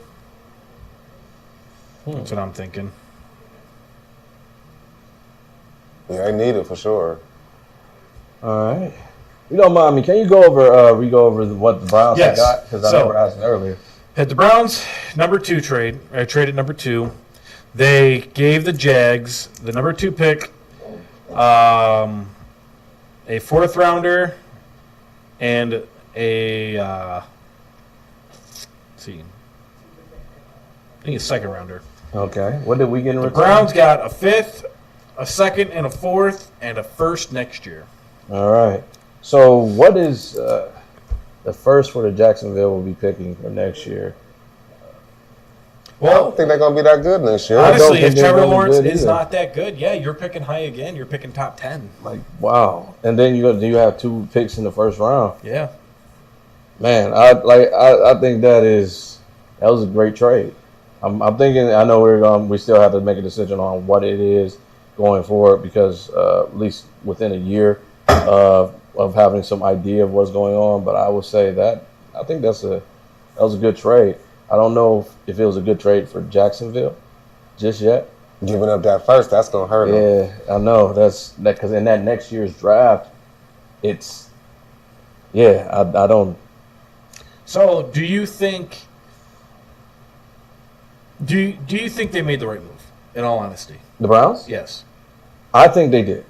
I think they did everything that they usually would do. I think, and I would say I am actually a fan of Andrew Berry. I think he usually makes calculated moves, and I think we have drafted well. I think just last year was a bad year in a lot of different ways. And the Deshaun Watson thing kind of is a black mark on his ability to do anything, in my personal opinion. So I would say, yeah, I think we did make a couple of shrewd moves. And again, I think we were creative in how we do it, and hopefully we do not regret being as creative in how we went about it. But I believe the pick is in, and it's Michael Williams from All right. Georgia. Edge out of Georgia. So they get someone else for for Nick Bosa. All right. You know, so they did? yeah, so that's going to be a solid defensive line again. I mean, that's what Oh, they make the Mikael Williams, okay. bread and butter off of. But again, they're following the Eagles' Right. plan. Mm-hmm. You get a solid front four, and you can do anything you want. You know, you stop the greatest quarterback playing the game right now. I mean, it's just they're smart. They're good. They're good. Man, over here crying too. But especially when you have your offense pretty much set up too. They got a great offense, so like you really don't have that to do that much.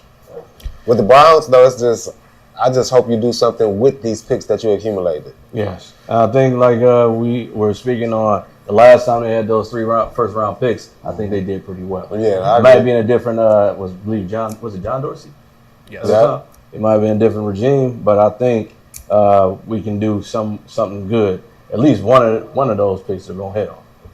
Absolutely. So, he's got a lot of physical length, a lot of raw talent. Even when he played up against Ohio State, he did really well. And that offensive line was solid. He's got a lot of athletic range. He's got, a strong inside arm, able to get to the quarterback, widening himself out in order to get those strip sacks. He's fast on his feet. Again, pairing him with Nick Bosa it's a solid move. I mean, again, you have solidified the ends of that defensive line to where, again, like you're going to make some solid moves. So a question that I asked earlier, that I asked him was, what? Can't remember what it was now. Lost it. Brain farts. I Hate to learned see 'em. something. One of the things that you can do to help get brain farts going away is you can hum. Humming actually helps. I don't know why, but it helps to trigger something in your mind. Allows it. But look, the Cowboys, Jerry Jones, right Jerry there. Jones, he probably ready to put his Grab pick in him, now. Look like they picked his Pick in. is He said in, pick and, mine, and pick they are mine. excited. They are happy. They look ecstatic about whoever they're Yeah, picking. Jerry Jones is. So hey, let's see. I know I was saying Shador Sanders would He's be- covering his mouth too when he's talking. Yeah, I think if Shador Sanders getting picked up, I think again If that's there's- Shador, that'd be insane. it is hilarious. Honestly, anybody picking Shador right now would be hilarious for me. Just to see how it goes. It is like it just is. That's about to be Amazing. Mike Golden. Oh, he down. There goes Roger Goodell. Skipping up to the podium. I got Matt Golden. You got to pair CD up with somebody. CD, he been by himself for too long. Mm-hmm. Let's see what you got. Tyler Tyler Tucker Booker. going with the guard. They Okay, so falling. again, Right. you're solidifying that offensive line because again, you want to keep Dak Prescott upright. Right, if you're yeah, not for going to sure. go with a quarterback, then you got to keep yours healthy. This is not a draft of reaching. I'm noticing that more and more. This is They're playing safe. They're being playing safe. extremely safe throughout this entirety of this draft. They have been playing it safe. Like us, them, they're going for the offensive line, going guards, going DN. They need a It's- running back dad too. Yes, and they're playing it really safe. I think it goes back into what I'm saying. Everybody's playing into this draft, into next year's draft. He happy he going to Dallas. Absolutely. And again, you're not seeing any trades. Yes. The Browns have made 2 trades today, and only 2 other teams. So out of the four people involved in the trade, 2 of them are the Browns. Yes. So again, like you're not pressing. Like you're doing what you want, and it looks good. Yeah, you're just staying pat, and I'm thinking most of these people were the people Take your that they picks. wanted to begin with. All right, so now you have Miami coming up. What is your goal here? I think they need help on defense. Yes. The O-line, D-line, safety, cornerback, tight end. Well, I know we were talking about if- the tight end falling down a little bit. So, If Tyreek Hill is, saying that he wants out, what's your move to keep him? What's your move to get him to reinvest? Clearly the Browns' move to reinvest was take Mason Graham. So what is your, what would you do to make Tyreek happy. But you know that's kind of hard because I think one thing that's why he's feeling like that is the Tua Tagovailoa being healthy. He can't be He healthy. can't stay healthy. You don't want to draft another quarterback because then Tua, you know, he gonna feel some type of way. So I think Tua is good enough that if he stays healthy, that it can solidify. I don't think getting rid of Tua would be the answer. I think it actually would make him want to leave more than anything it's else. like you kind of tired. You can't really. What can you do? Because Tua, like you have to keep him. You know, like I you think just with- gotta get a better. I believe get a good backup, but I wouldn't go rookie wise. I think the only thing you can do with him is you have to win. That's it. And I think this is the year for them to make that decision on how they will go forward with him. And if you wanted to have this whole idea of getting rid of him or keeping him, is he worth keeping? Should Tua retire? Ooh, that's a good question. And if you're going to say that, I'm looking at Ward, Denzel Ward. Should he retire? Yeah, 'cause they all have concussions. So- yeah, I'm like, Ward does the same thing pretty much. yes, it's exactly the same way. He always constantly getting these concussions, and I feel as though it is a question of about if for me to say what I would believe as the person or believing in them as like just as being a human being, I say yes, it should retire. But as a football player or as a football fan, I would hate to see them retire because I enjoy both of them playing. And I enjoy seeing what they can do. And for them personally, the game is all they've ever known. So I don't know if it's something that they really had the plan of being able to do when they're still in their 20s, I believe. And unless, how old is Ward? He's in his 20s still. No, so they're still in their 20s. And I just think about me being in my 20s and trying to take a change and go in a different direction in my life, regardless of injury, regardless of anything, would be a hard thing to do. They're literally made to make a pivot like that. So, if you were sitting there with $80 million in your bank account and I told you you should probably pick another job, you'd still be like, yeah, it's kind of hard to do. I would I would be like, okay. I think it because the person that I am in a way, I need to find something to do. I need to find something to be productive, and I need to have something going for me. But when I look at them, they've been playing football all their lives. They've been playing since they were young children. And when you're coming up with that as being the only mentality, only driving force, I am a football player and I am an athlete. That is a hard mentality to shake. So you don't look at the science behind it, and there's studies out there that show that this damage that they're sustaining to their heads. Like we're talking quality of life at the age of 40. Yeah. Down. That's one of the reasons why I say when you go in and you play football, as much as people may scoff at this being the case, I think you are risking your life. It may not be you're risking your life that I'm going to die. You are risking that quality of life that you may be having in the future. And I think that can be said for most all sports. I say especially football with the amount of contact that comes. And then, like we were talking about concussions and CTE, I think that is one of the biggest things that's going on in the thing of sports. And I think, and I know I said this before on our sports radio show, there may be a point where we get away from sports being as much hitting as it is. I think it might be 100 years from now. Might be 2 million. I don't know. But there may be a point where they transfer over into being like flag football.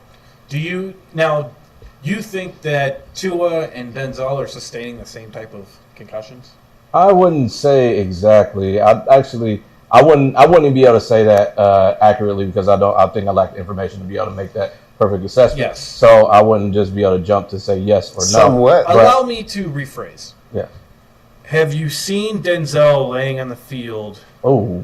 the way to No. No. So do you still feel that it's the same argument that just because I'm asking if Tua should retire, that it's the same thing as Denzel? But it's like every time, like when you see Tua take a hit, you got to hold your breath. Yeah. Like it's to me with Ward, it's the same way. If Ward hits somebody, is he gonna get up? Like you still gotta look because he it's at least 2 a year at least. Yes. And that's bad. It's almost the same. Like I don't say that the hit is as critical, but it's still I'm holding my breath whenever you make a hard tackle. But I also want to say the pick is in for the Miami Dolphins, and they will be selecting soon. But yeah, I don't know what to do when it comes down to that. From a person, like I can see every single side of it, and absolutely. I can it's a hard decision to be made. And I went just as a human, as a person, I'm like, man, just chill out. But Chill some out. of them, like when Emerson hits, all right, good hit. Or when Delpit, when Delpit hits, I'm not worried like that. When Ward hits somebody, He is a he hard gonna- hitter too. so it's like it's kind of the same, but it's not. Maybe because it's your position you playing, you're the quarterback, and that's a much greater position because you're needed. Like you touching the ball a lot more. But it's like almost the same because I hold my breath whenever you're on the field and they're going your way and you do a hit. So And not to even just be biased, the other part of it is that Denzel Ward is really good. yes, I say if he wasn't with the Browns, he was on another team. I 100% believe he'll be up there for Defensive Player of the Year. A lot more than he is when with the Browns. Myles Garrett kind of clouds that out here too. So I'm gonna say Denzel Ward, extremely great, and it'll be lost for the game if we don't have him continue to play. To be completely honest, and they're showing Deion Sanders. you got to make sure he stay in his head, man. Yeah, Like, he He you looks like okay? he needs to go visit Turkey. Yeah, Needs some sort of yeah, blood. the salt and pepper too. You got going on, man. Just for men, just a touch of gray. He's got that LeBron fade going in up top, so he might have to go call his guy. Yeah, he mainly was known for had the kicker. All right, so here we go. Yeah, he is actually. Yeah, so Come on, Miami. Who y'all going with? It's cold up there in Colorado. Got to shut on that. his son got something to look forward to. Hey. You're not bald, son. See. All right, defensive Kenneth tackle. Grant. Kenneth Grant, another Ooh. Michigan player taken. Like I said, Michigan has been doing Yeah, Michigan. excellent Yeah. in this draft. Like wow. Well, let's see. They just won the That's an easy championship walk 2 years figure, ago. Yeah. So yeah, I mean they had a lot of solid guys. He's a massive athlete, and you got to play him as a rusher. He's 6'3", 351. He under under Coach Harbaugh, he played significantly well. We were just talking about that. It's like running into a wall. I mean, he's a solid guy. He will penetrate the line, no problem. He will get in that backfield, gobble somebody up. I mean, he's got no problem getting sacks. He showed it in the Big Ten.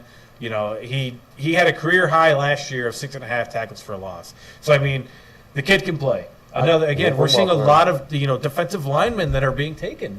This is a heavy defensive Like y'all draft. said, what y'all said, like with the defense, everybody taking that Eagles trademark. So. Yeah, and I think again, this draft has been safe, the safe draft. Everybody's been playing it safe, not going and reaching for anybody. I think they've been very solid and consistent in the people that they've been picking. And like you said, that Eagles' way of going about and building the team has been prevailing throughout the Like that's the entirety of little this. blueprint. You have that blueprint. All right, coming up next is going to be the Colts. Who do we think they're taking? Oh my goodness. Well, I'll have them taking Will Johnson. Well, I mean, so they they need gotta a work corner. on. Yeah, Do you think they could use some help at tight end? I do. So Do that you might think be that this is? Tyler Warren. Let's say this might Might be be a that Tyler Tyler Warren. You've been Warren. waiting on him to go. Yeah, I was about to say the same thing. Richardson needs it. He needs Yep. something. Yeah, he needs that. Well, who's there with him? Who's there with Richardson? They got a good running back. What was that running back? What Taylor? Jonathan Yeah, Taylor. Jonathan Taylor. Yeah, Yes. so yeah. Let's see, he's just spinning around. He didn't care. Oh, and the pick is in already. Yep. Oh my goodness, they did. All right, AFC South. Again, another one that's wide open. You got Jacksonville, you have Tennessee, you have Indianapolis, and the last one always gets away from me. The Texans. So it's probably the Texans' division to lose, but there is no clear number 2. Do you think that Indiana can flip it around this year? I'm going to ask this Couple question moves, if I I think they remember could. correctly. Did C.J. Stroud have a little bit of an off year last year? He did. He came Okay. down to earth. So I want to see if he's going to be able to bounce back and go back and be in that MVP conversation Daniel Jones. going forward. So what's going on? Oh, so they have Anthony Richardson and Daniel Jones. That's all I just Okay, They got Daniel Jones Yep. as the backup now. I forgot about that.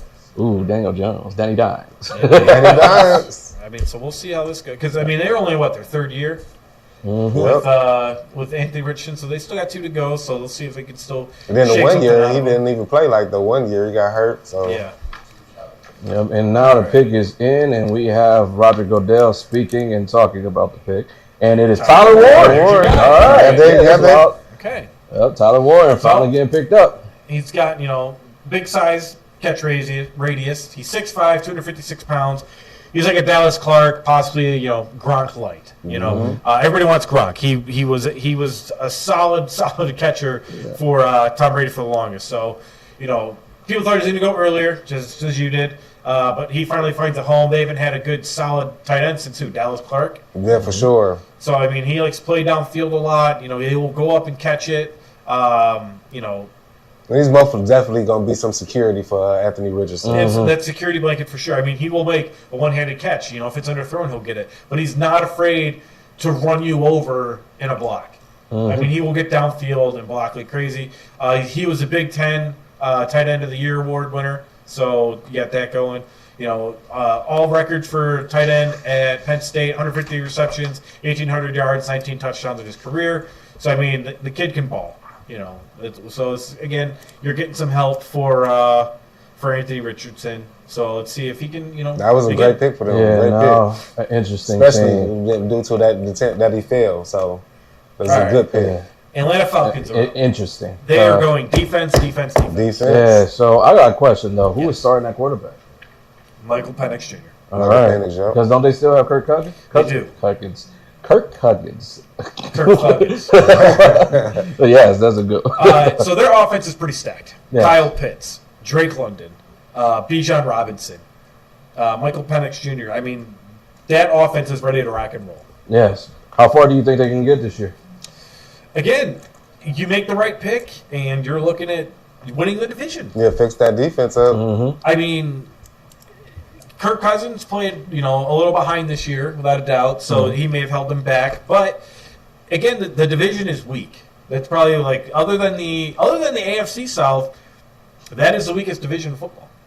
So I think that Atlanta can go in there, take a solid edge rusher. Mike Green from Marshall still available. I think did Mikael Williams get picked? Yeah, yet? he got okay. picked up, yeah. So or Tyler Booker. Or no, not Tyler Booker. I got him getting Mike Green, but Mike Green. Okay, I think it's going to be defense, like you said, for sure, because that offense is pretty stacked.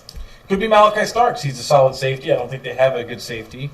I mean, they're going defense without a doubt. They're taking their time with it as well, because a lot of the other ones had they picks in. Yeah, they about already 4 had minutes. those in. We didn't even get to 4 minutes. Yeah, they're I think- taking their time with this one. I don't think we got That's under. a lot of talent, though. That's a I lot don't of think talent. we got under 2 minutes for any of the picks. Yeah. When it comes Well, down to again, anything. you said everybody's taking safe picks, so I think, teams talk, of course. Mm-hmm. And as much as you don't want to show your hand, people know what you want. I'm telling you, we getting into that trade talk too now. Yeah. They about to start calling. Well, Denver's coming up soon. Yep. 6 picks. I mean, I don't know if we'll be in here for that, but I also had the Vikings. I think the Vikings is going to be open too. Stefanski got a relationship with them, but that's 24 though. So still got to see who Pittsburgh gets. I still think the Browns going to get a quarterback though. I still have a feeling. they're gonna get there's one. no doubt in that. I think they're going to get a quarterback in the second, third round. I don't think there is like us at the 33rd pick. And what other pick do we have? 36. So 36. You don't think they're trading up? I don't think so. I don't think they're trading up. I think we're going to stand back there. I think we're going to just draft one of those picks would be a quarterback. You said Will Howard is who you think you're going to wind up getting. So let's see if it's true. do you think another quarterback is taken in the first round? I don't know. I don't think so. Looking at teams coming up, Only Arizona doesn't. the only team that would actually even consider doing that without being a surprise, and this draft has been safe throughout it, would be Pittsburgh. Pittsburgh is the only team I can think of even trying to take a quarterback. Because I'm looking at teams coming up. You got Cincinnati, Joe Burrow. Seattle, maybe? Who's That's their- how I was thinking. Seattle. don't they have, they got Sam Sam Darnold though. Sam They Darnold. just signed him Okay. to a deal. too. Denver's got Bo Nix. Mm-hmm. Pittsburgh, we don't know. The Chargers, they have, we Yeah. just said we. I always forget his name, but got Herbert. Justin Herbert. Green Bay has Love. Jordan Love. Mm-hmm. Minnesota's got JJ JJ McCarthy. Houston's got CJ. Now the Rams could too. The Rams could. They're sitting there with Matthew Stafford, who was teetering on retiring or Right. not. So you don't know what they may take the safe route and go Jackson Dart. How many Right. years did he get? Because I know he re-signed. But how many years did he re-sign for? Not positive. You talking about Matthew Stafford? Yeah. I think it was one, matter of fact. Only one? I believe so. Ooh, if it's one, then yeah, there's two teams. I know on it ain't the board. longer than two, so it might be two, but I think it was just one more. Baltimore has Lamar. Does Detroit take him and stash him on the bench? Jared Goff has gotten you so far. Could you utilize somebody to get you over that hump? Would that be something I that think he they, would want I don't as think a, they would draft a quarterback. would I Campbell think they take would- him as a quarterback? I don't Yeah, I think don't think that they would was, draft one. And then Washington's got Jaden Daniels, and Buffalo has Josh Allen. You ever heard of him? I know, I've never. Oh, don't know he's- who that Yeah, is. He's a so big yeah. feller. Yeah, guy. I heard he has a cannon. So like towards the end, it seems like you don't even have to trade up. You Yeah. just let them fall. Everything. So well, that's again- what Unless you I'm think saying. somebody else might trade, but There is. I don't think anybody's. none of them are going to basically, like you said, are going to pick a quarterback. Yeah, You're looking- Anyone wants Shador They're Sanders? taking they're all gonna of their get him. time too. Like, So we're looking. Someone's probably trying to trade up. right. So we're looking at Arizona, Pittsburgh, and the Rams. You think Arizona will take one? Are Well, they they not- really they- happy with Kyler Murray? That is a good question. I don't know. You got Marvin Harrison Jr. there wasting his years. Yeah, I think Kyler Murray is similar to like Dak Prescott when people look at him. They taking their whole clock. Yeah. Yep, this is this is the only team I think got down to past 2 minutes. So wow, They really are taking their time. yeah, this is an interesting team. I mean, they may be trying to trade it. I think so. Does it start with a new clock or? No, they lose their pick. Well, if they don't pick within the 10 minutes, they forfeit the pick, and someone gets to jump above them. But it looks like the pick is in. All right. So we'll see. Some notable quarterback slides from back in the day. Geno Smith slid to 39. Jimmy Clausen to 48. Brady Quinn down to 22. Aaron Rodgers slid to 24. Chad Pennington down to 18. Brett Favre down to 33. Favorite. Boomer Esiason down to 38. And Dan Marino to 27. A lot of notable names on there. That Aaron Rodgers fall, I remember watching that one. It was crazy. He was just in the green room. It was bad. So, again, first round picks taken before: Kyle Pitts, Drake London, Bijan Robinson, Michael Penix Jr. I mean, those some good they picks. stacked their offense. It doesn't get much better than that. Yes. All playing well. Kyle Pitts finally came into his own this year. I know I had him on my fantasy team the first couple of years, and he didn't do a thing. I mean, it was bad. I was like, man, why did I take this dude again? So I didn't take him this year. He goes off. I'm like, you're kidding me. But we will see. Who we going with, Atlanta? Let's see. Again, it might be the safety Malachi Starks. That's what I think. Mm-hmm. The pick is in. Again, we're Let's just see. waiting. Yeah, I still think it's interesting even that they have brought Kirk Cousins back. I'm like, I was imagining, I know we were here on a while on bated breath to see what was going to happen with that and see if the Browns were actually going to be able to trade for him or get him in any case. And then we wound up going with the Flacconator and then get and bring it hell You back. talking about Waco Flacco? Yeah, it's like, oh yeah. Once they kept him when they said that $10 million, I knew they were keeping him there. Oh, yeah. Like y'all not going to just pay him $10 million and then Yeah. release him, or Yeah, I think they were just trying to get a trade. They probably wanted too much. Yeah, they were probably working it, really trying. Mm-hmm. Probably weren't getting what they wanted from one person, so they called back somebody else. Like, hey, it turns out we're actually going to try and do this. But, again, that's all speculation. We don't know for sure. But here we go. Roger Goodell should be walking up to the podium. Mm-hmm. Going to hit a combat roll this time. Going to the podium. All right. Let's see. Here he comes, walking up. Jalen Walker. Yeah, Jalen Hey, Walker. that only makes sense too. He went to Georgia too, Yep. so you get to stay home. He's used to playing there. Yeah, you get to stay he's home. Mercedes-Benz Stadium, So, okay. Again, solid linebacker. Again, we knew that they did not need anything on offense. Rare, most definitely going to defense. Georgia has been pumping out defensive players. That entire Eagles team is essentially made up of the 2021 Then Georgia, Bulldogs. yep. So, I mean, you're looking at defense U, basically, out of Georgia. So, again, solid pick. They're going to do really well. He reminds me of a Dante Hightower. Yeah. Very explosive, very versatile. He's 6'1", 243. There's someone, again, a little bit Dante Hightower. He could play off the ball. He could play on the ball. He's disruptive no matter where Kirby Smart decided to put him in the line. He was there. He's only 6'1", but he plays a lot bigger than that. He can set the edge against those, big 6'5", 300-pound tackles. So you can rush him off the edge, he can win. You can put him inside, he can win. He's got a lot of health. He's 4-speed. I mean, the dude can lock it in and get downfield. So they're doing, Georgia's again pumping him out again since 2022 to 2025. 8 players of defensive linemen and linebackers that have been drafted in the first round by Georgia. I think this has been showing exactly what we've been saying leading up to the draft. This is a defensive-heavy draft. Everything that you're going to be looking at, teams taking players on behalf of their defenses, and it's been staying true to whatever it is that we've been speaking on all the way up to the draft. Only thing is, the only person that has been changing and has been dropping, to me, from just the visual and understanding, has been Shedeur. Everything else has lined up almost exactly how we typically thought it would.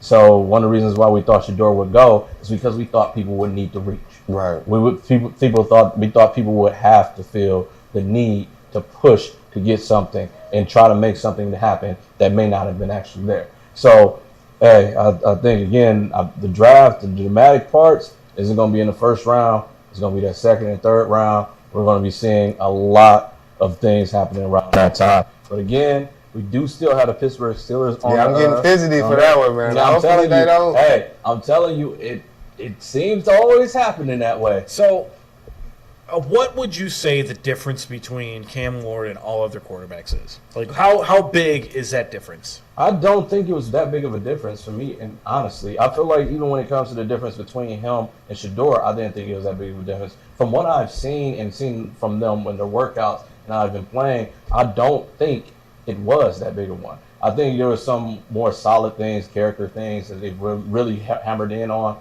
for him, but I don't think there is, personally. I know other people may speak differently. I thought it was something that it always came down to nitpicking and then overanalyzing and trying to find something to be wrong. And this that they always wanted to make the idea that, oh yeah, Cam Ward was this number one person. So for me, I feel as though they're basically around the same area. So do you think that Jimmy Haslam was speaking for all owners? Because he said this at the owners meeting. So you think he's speaking for all owners when he said, we're not going to rush the quarterback? Yes. We are not going to rush the quarterback. So do you think do you think all owners are like, hey, why do we need to rush this? Like, let's let him fall. Like, well, again, can Cam Ward be the only quarterback taken in the first round? That is an amazing prospect to think on, especially because we are in a quarterback-driven league. It's quarterback hungry, and I don't think there's ever been a time where we haven't seen somebody reach for a quarterback at any point in the draft. If it does happen, this would honestly, if we can check a historic precedent, I think this would be a first. To me, Cam just has that it factor. You know, like Ant was saying earlier, it's like, what else can you hold your hat on? Like, when the play breaks down, he's more improv-ish. Like, he's going to roll out, he's going to run, he's going to dump the ball. Like, he has, like, the it factor. Like, his ceiling is very high. Like, one thing we were saying is, like, Shedeur's, his ceiling is pretty much, it's not as high as there. Like, with Cam Ward, to me, he has the capabilities of being, legitimately a top 10 quarterback in the league. So it's in line with the idea of potential. But I feel as though when you're going for that number one pick, I feel like you should be picking them because of the talent that they exactly have at this moment and them being able to execute as soon as they get on the field. So that is one of the reasons why I say that. I feel as though when you're looking at these players, they are going to need time. Right. So I feel like they're all on the same level of needing that time. So if we're talking 2 to 3 years, it's still going to be 2 to 3 years for Shedeur. It's still going to be 2 to 3 years for Cam. With the players, while we have like the mocks, like just say Travis Hunter was the best football player or Abdul Carter's best football. Now with quarterbacks, I think Cam Ward is ahead of the other ones, head and shoulders. Because they might have one specific thing, like we said earlier with Shedeur, you have that accuracy. You do have accuracy. Tyler Shough, you've got big size. Like Will Howard, you have experience and stuff like that. But it's just his ceiling is so much higher than theirs. Like I don't see them being a top 10 quarterback in this league, but I can see him doing that. You know, so like being a quarterback or an offensive coordinator, and you see that in a player, you know, you're going to most definitely take that chance on him rather, especially if I need a quarterback. All right, but the Arizona's pick is just in, is the DT, Walter Nolan. Another DT. Yeah. Playing out of Ole Miss, again, the SEC, you know, again, the SEC, I think they really didn't have one strong team. I think a lot of them were made up of a lot of good defenses. And I think it goes to show, like, how do I put this? That the SEC wasn't as dominant as they normally are because the offenses weren't there. I mean, the way Alabama played, they lost to Vandy. Right. Yep. I mean, that's unacceptable. I mean, You know, with these five-star meals, like program. the talent is more spreaded to me. Like, Yeah. so. Absolutely. So it's a solid thing. You know, it keeps Kyler Murray, you know, how do I want to put this? Reserved for now. Right. You know, he knows that he doesn't have a quarterback coming up his neck. Yep. So, again, you know, he played. Does so he now, Walter Nolan played in the Reese's Senior Bowl. So everyone got a good look at him. He'll go hat to hat. You could rush him in the middle. He will get right up in there, stop the run. I mean, the kid can play. And, I mean, that's kind of what you need out there in the NFC. They needed it for sure. I They want- most definitely needed something for their defense. I don't know if there is not a quarterback going to be breathing up his neck. Like I said, I think that second and third round, that's where I think those quarterbacks that we're looking at that we've been talking about, they're going to be starting to come off the board. Right, well, for sure. So he can still probably have somebody breathing up his neck. It's just not going to be a first round. So I got a question for you fellas. Who do you think, since we didn't got this far, would be the first quarterback taken? Because I still don't think it might be Shador. It might be Jackson Dart. You're right. I'm not crazy about Jackson Dart. You're right. Maybe it's just the old. It seems like a lot of these teams are, though. What is his name? I don't know why, but they like Jackson Dart. Tyler Shuck as well. I don't like Shuck at all. Oh, my goodness. He was like another Brandon Whedon, really. That's what I was going to say. Yeah, the Brandon Wheaton That's comparison. a terrible pick. That just gives me nightmares. And it's funny if we wind up picking them, I'm going to laugh. A lot of teams love Jalen Milroe, too, though. So, like, Yeah, like I said, he's been going up. Well, you know, we might see, you know, because the Browns now own two of the first four picks in the second round. So even if they stand pat, I mean, you might see 33, 34, and 35 as quarterbacks. Right. Because if I'm not mistaken, it should be Cleveland, Giants, and then Tennessee again. Oh man. Or not? Sure. So it wouldn't be quarterback. But I mean, it's I can't recall who it is exactly. But yeah, I mean, you're gonna have Cleveland and New York. And I Yeah, think, so, like, most definitely, by the second time around, you can't, if they still there, yeah. the Giants might be Try it playing up, too. They might be playing a game of chicken with the Browns. Yeah. I mean, maybe they're both locked into the same quarterback, and they're like, all right, who's gonna pull the trigger first? Right. I don't know. You know, again, that team took forever to pick, so. It's gonna be good to see them because, like, too, when they do go, I think they're gonna start going. Oh yeah. Like, okay, we picking them now. Okay, It's gonna be like bang, bang, bang, boom, bang, bang, bang, bang. We got our invite to the party. Yep. And the Bengals pick is in as well. The Cincinnati Bengals. What do y'all think about them going for it right now? most definitely defense. Offensive line. Offensive Oh, line. they do need to fix that line. Yeah, they most definitely. Yeah, do.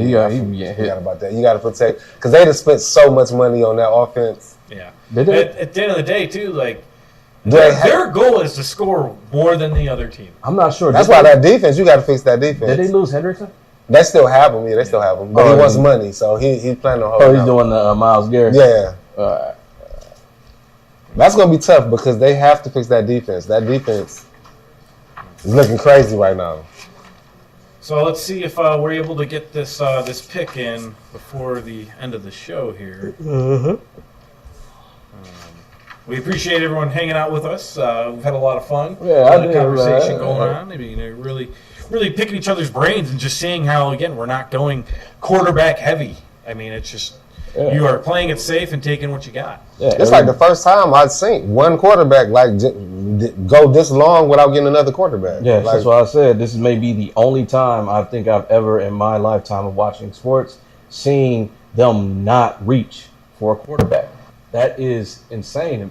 that'd be too crazy if they go the whole round without doing one. Though. Yeah, that'd and be. even when I'm looking at 21, I don't even think that's a reach for them to even try to take Shador right there. I don't think that's a reach at all. So do you think it speaks volumes to the type or the level of play the quarterback is there, or does it put a lot of pressure on Cam Ward? Like, you were the only round one quarterback taken. I think Show us that this class was not a bust. I think regardless of what he does or who else is taking, I think he's going to have pressure on him. I think that pressure is going to be mounting because I feel as though him going in, like I said, him being that number one pick, he has to play. There is no way he's going to be able to sit a year. He has to play when he comes in, and there's always going to be that push for him to play. No matter how good Will Levis may be playing or not good he may be playing, at the end of the day, he has to come in and he has to deliver. Did y'all see the video with Cam Ward and Shador where they was throwing the ball talking trash to each other? I did. Seen it. I did not. I mean, Cam Ward, he has the confidence. You know what I'm saying? I believe he feels like he's more than capable of playing right now. You know, Yeah. so I don't think that's the last thing I think he's worried about. He's more than confident the way that he talks. Yeah, but not to take it away from him, he does have the confidence, but pressure is still, even if he has confidence, he still has that pressure. For sure. Regardless. And I think I believe he's going to deliver. But I just think he's not going to excel until that second or third year. Well, who are their receivers? Yeah, do they have any receivers? Who? The Titans. They took someone last year. Yeah, I'm like, I know they lost Brown. All right, the pick is in. We got the commissioner walking up to the podium. they lost Brown, lost Hopkins. I mean, I feel like DeAndre Hopkins is He is no washed older, right? anyways. Yeah. Hopkins ain't doing much. We're on a new generation of Oh, receivers. those old claws, I remember those. All right, let's see what they do. Go to band. Mm-hmm. Yeah, what they're playing the guitar, hitting the drums.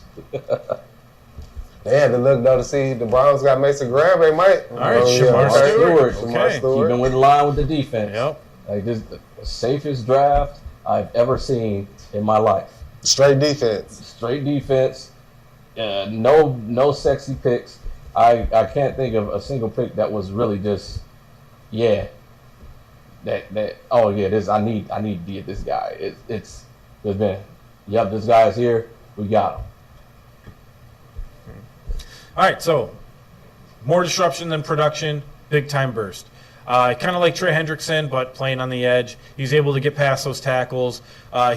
He's able to penetrate that line again and get back there, get the backfield. I mean, I feel like we say the same thing about all these defensive players that are taken from the D-line, defensive ends. I mean, they are just like, it just shows you like what a down year it is for the offense or what a deep year it is. So they're trying to take as much as they can in the first and get ready for the offensive days on the second and third rounds. So I know you said in the second and third round that we will most likely be taking a quarterback. Do you think we take a running back at that time? I do. I do. Cam Skidabio is my pick. Yep, Skidabio been that hot pick everybody's been talking Skidabo, about. however you say it. Yep. Oh, whoa, what's going on? I think they like him too, though. Like I don't think they had real talks with him. I think they like him too. He's about to run through. Yeah, I don't know what happened. Did he walk through? Showing the Bengals like, look, this is the guy you're getting. I'm running through. 6'5", 267. Believe he ran a 4.59 40-yard dash. It's pretty quick. So Interesting to see. Hendrickson, like we were talking about, Hendrickson was trying to get paid. Maybe another D. Shamar Stewart, huh? So, all right. So coming up, we have Seattle again. They just signed Sam Darnold, but how long was his deal though? That's the only thing. I remember it was probably 3 years. I think they might got to get him. Golden still didn't come out yet. Nope. So yeah, there's. They might need to get him a weapon, right? Did they lose Tyler Lockett? Yep. They lost Tyler Lockett. They got rid of Metcalf. Oh, yeah, he's a Steeler. Yep. Oh man. Yeah, That's why I said when the Pittsburgh Steelers they get Shador. Yeah. So I think they need most definitely need to get Darnold a weapon. All right. Let's see where this goes. They taking their time with their pick too, though. So yeah, they've been. well, they got it there. Now the time though, a lot of teams gonna take that time. They're gonna because with the way this draft going, you want to get the best player possible for you, for your team. I would believe so.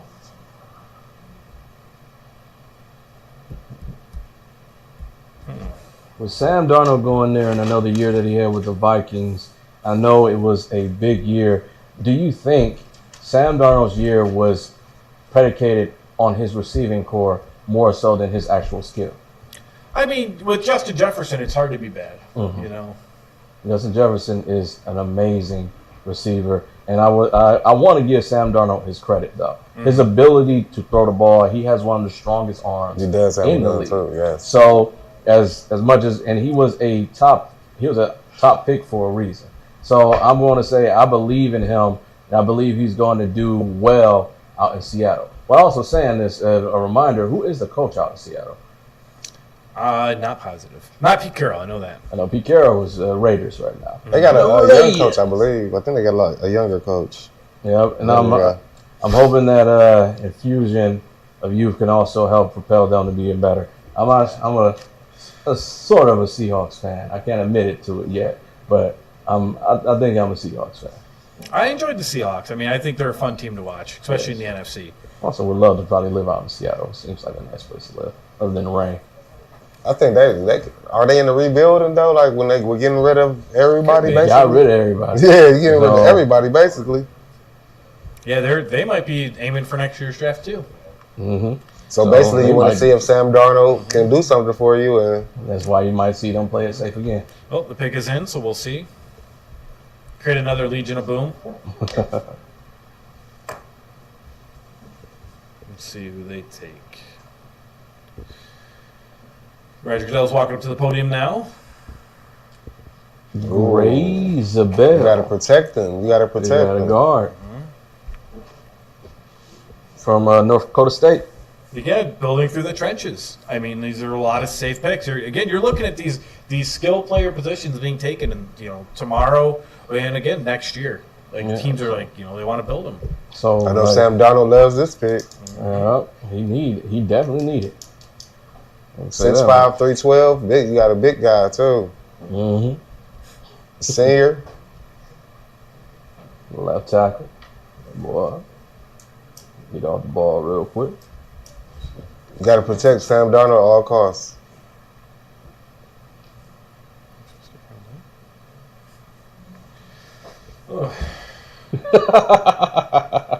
You definitely need to protect Sam Darnold. It's getting late here. Yeah. Hey, apologies. Some got work in the morning, This draft needs to hurry it up.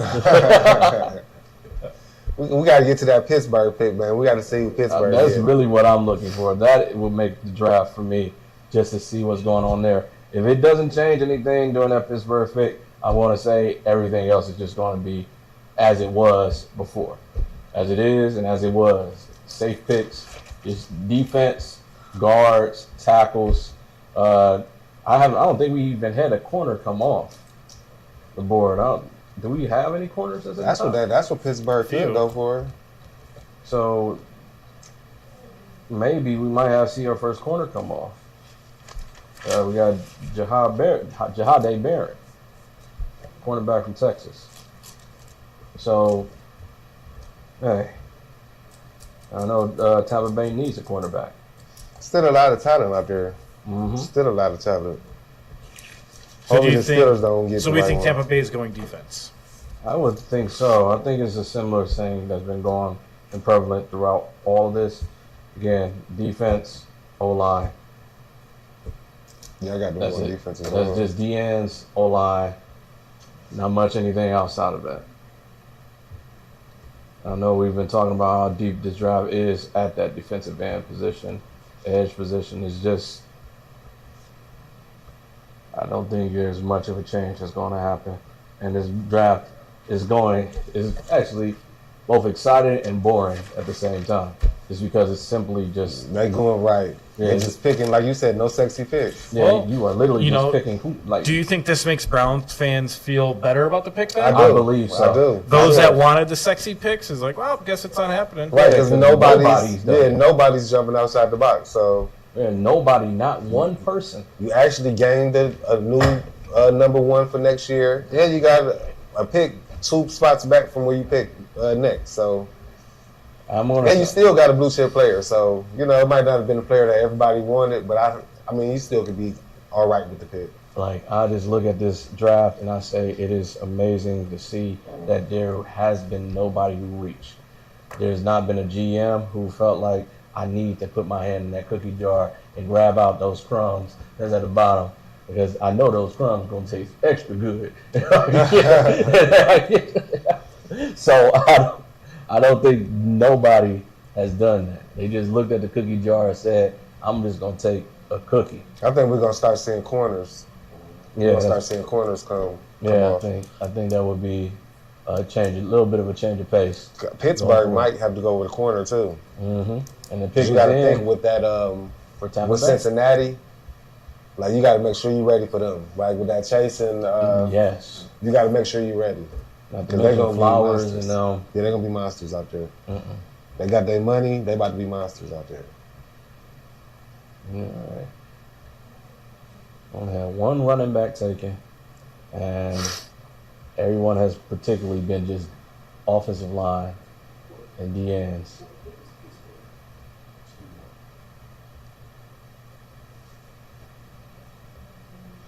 I'm glad they got their pick in.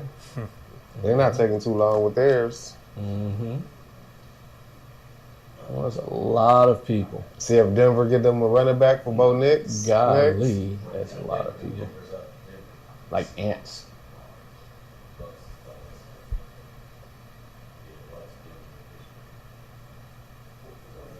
Oh, they going for kind of quick though. So Bucks got theirs in too. Denver's got theirs in too. Oh, wow. Is that what you said? So Denver and the Buccaneers have both their picks in. Bucks ain't had to take no time with theirs. Yep. Yeah, they knew exactly who they wanted.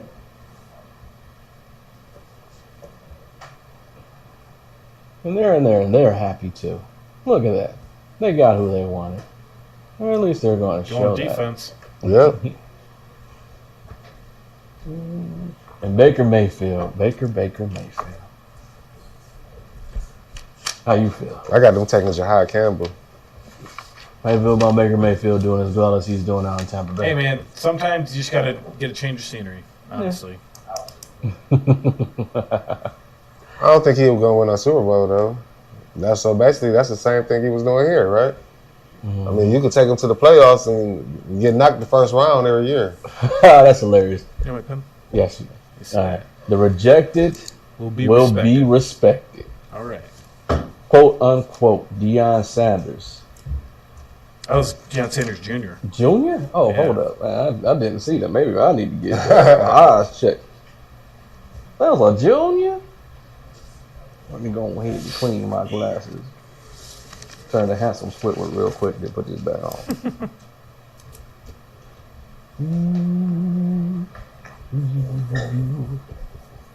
Come on, Tampa. Who did y'all go with? Again, they need defensive help.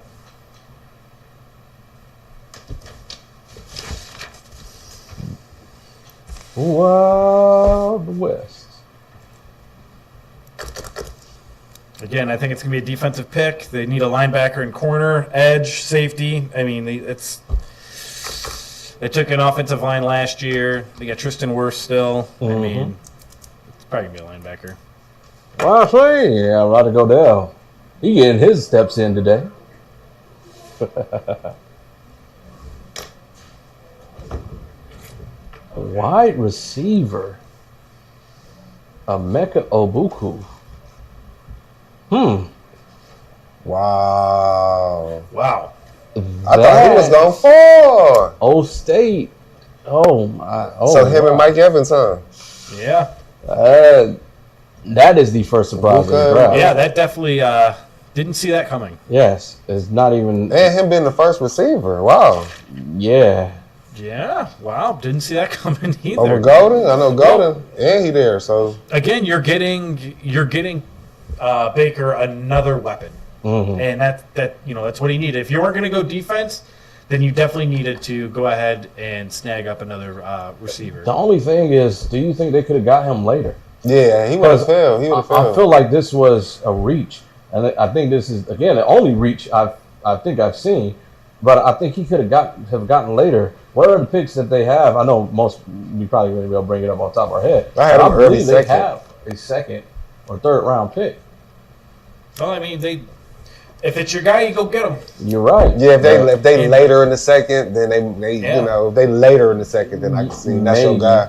But I feel like based on just reading the room, I don't think anybody else is planning on getting a receiver. Now that's one reach. Well, we see again- one reach. Matthew Golden is the only other one that is in like the top 25. So yeah, I 100% believe they could have just waited on this. Yeah, they could have waited. So I mean, yeah, like I said, even in this top 25, here he is. It's him.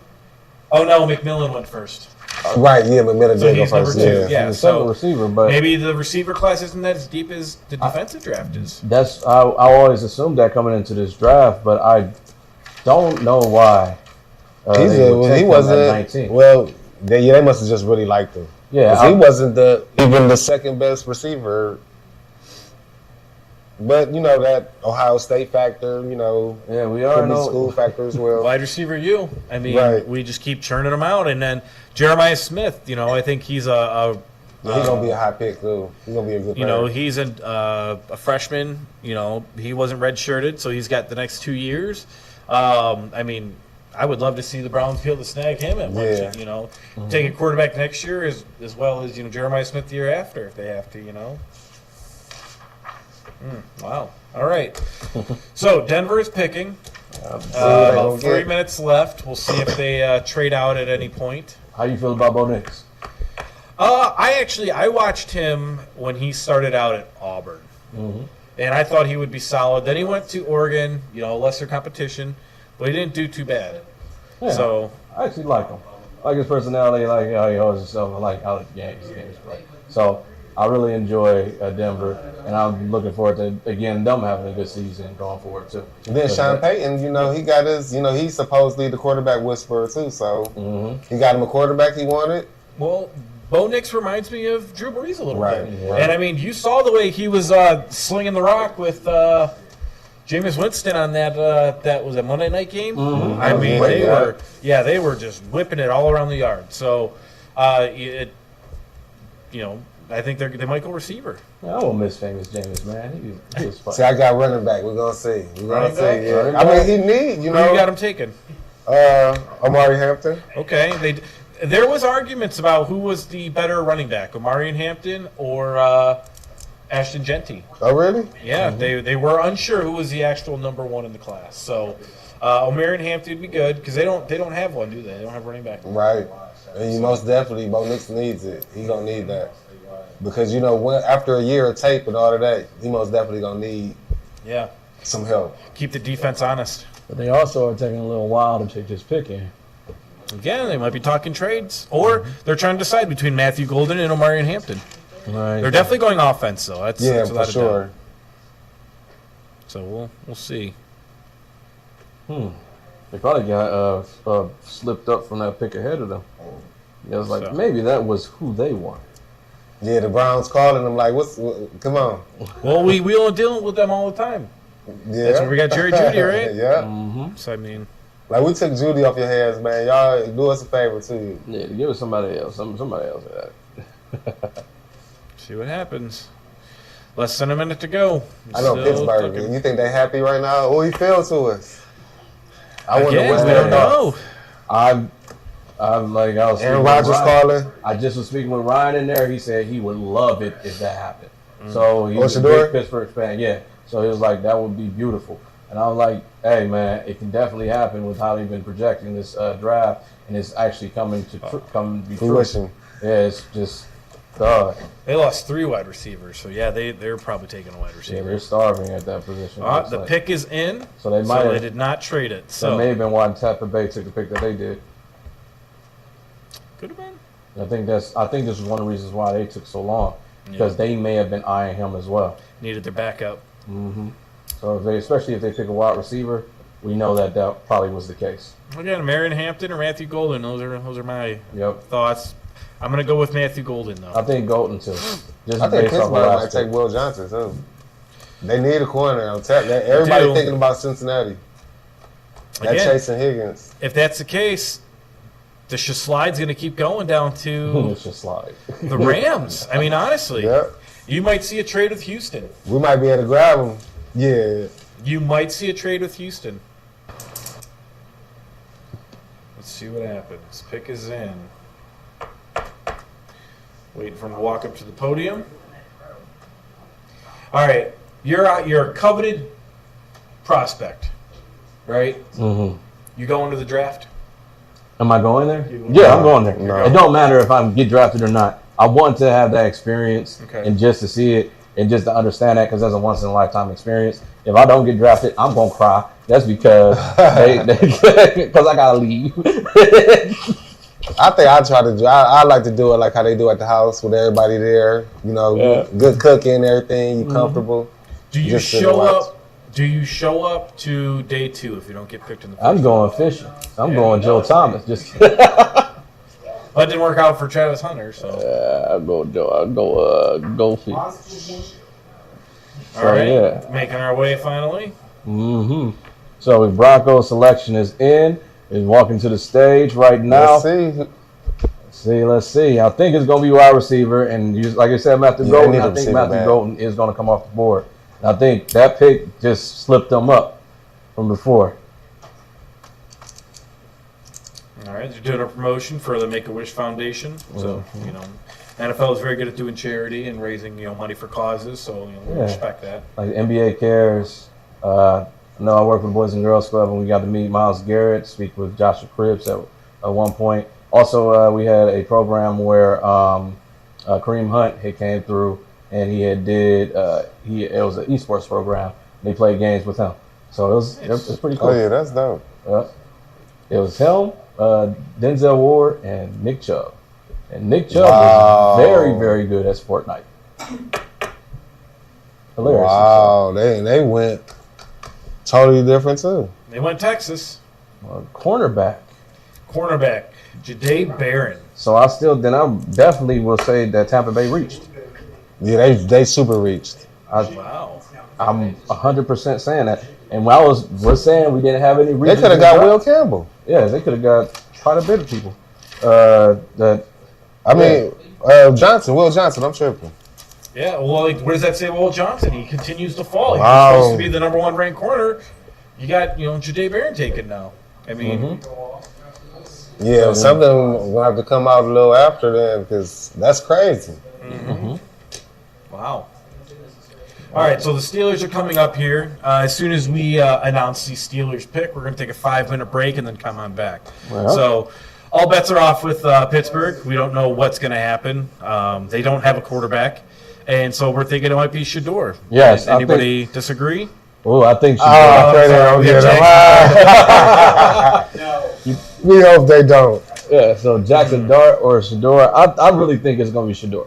I think that is what's going to happen unless they are just out of the graces of Mike Maybe Will Tomlin. Johnson. And they was like, nah, I don't want to have that happen. Again, depending on how much emphasis that you want to put on that 5th-year option, we might be done with quarterbacks. Yes. Like I don't see another one going other than here and the Rams. Those are your 2 options, really. Yes, and that's what I'm saying. Like no one is reaching. No one is trying to grab a quarterback. No one has that pressure. The only reach was Tampa Bay, and again, I feel like everybody is just staying pat and just being like, all right, I'm just going to select the next person. If we're not reaching, does Marion Hampton go now? Is he another Le'Veon Bell but better?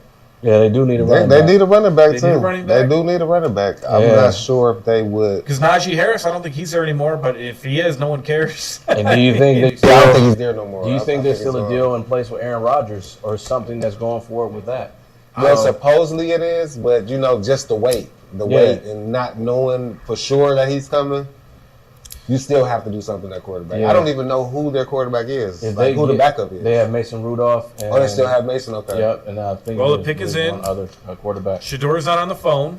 Yep, he is Somebody's not. got a big old hat on. Is that That's Gilly. Gilly? Man, Gilly the kid. He always wearing that big old hat. Jeez. He wants Philly to take him, huh?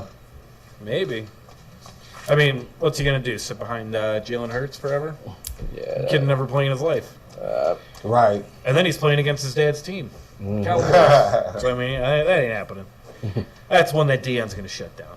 All right, let's see what's gonna happen right here. Pick 'cause is in. I am- Don't get him. Don't get him. Like, but you hope it. I do not want to see this guy too. You're going to see him forever. Like when I say that, like if Shador Sanders is drafted, you're going to be looking at us and looking at him like, dang.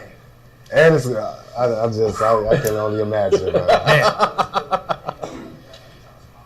It's gonna be hilarious, man. They're scrambling. Let's see what happens. Yeah, let's see. Whew. Just Definitely- take this corner. Just take this cornerback out. Yeah, this is honestly the most interesting pick out of any of the picks in this entire year of this draft. Just simply because nobody likes the Steelers here except Ryan. Is Minka So- still there? Is Minka still there? Minka Fitzpatrick? Yeah. Yep. I think so. Yep. All right, so they don't really need a safety, so Malachi Starks might be off the board. They need a corner though. I know they need a corner. Yeah, and the number one corner is still on board. Let's see what happens. They got Derek him. Hampton. Oh, defensive DC. tackle Hey, from Oregon. Wow. We've been saying it. Thank We've you, been sir. saying this entire draft has been Woo, he solid, falling. safe. You're going with whatever it is. I don't think there's a quarterback going to be taken in the rest of this first round. Again, the next chance That would be was the a Rams. I don't think so. I think they're going to go and get whoever they feel as though they would be best for them. Oh. I think they can wait to the second round. They got a DT. I don't think they're going to do it. I Well, think- They didn't needed it. They Cam needed it. Hayward just retire? Yeah, they Yeah, needed they it. needed to. You know, they got They again. needed it. We're building from the trenches out. So, Wow. I guess as much as I don't want to give them credit. Solid pick by the Steelers. Yeah, it is. We're gonna see how things move forward. But this time we're gonna go ahead and take a 5-minute break. So if you guys could just hang tight, stick with us. We'll be back with more. Good draft job, analysis. Pittsburgh. Yeah, appreciate it. Oh, thank y'all for listening and watching. It's man. Oh, I was not expecting. That was great, guys. Thanks. I was kind of mad because I'm Pittsburgh fans. I know. Oh, you are?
not supposed to be.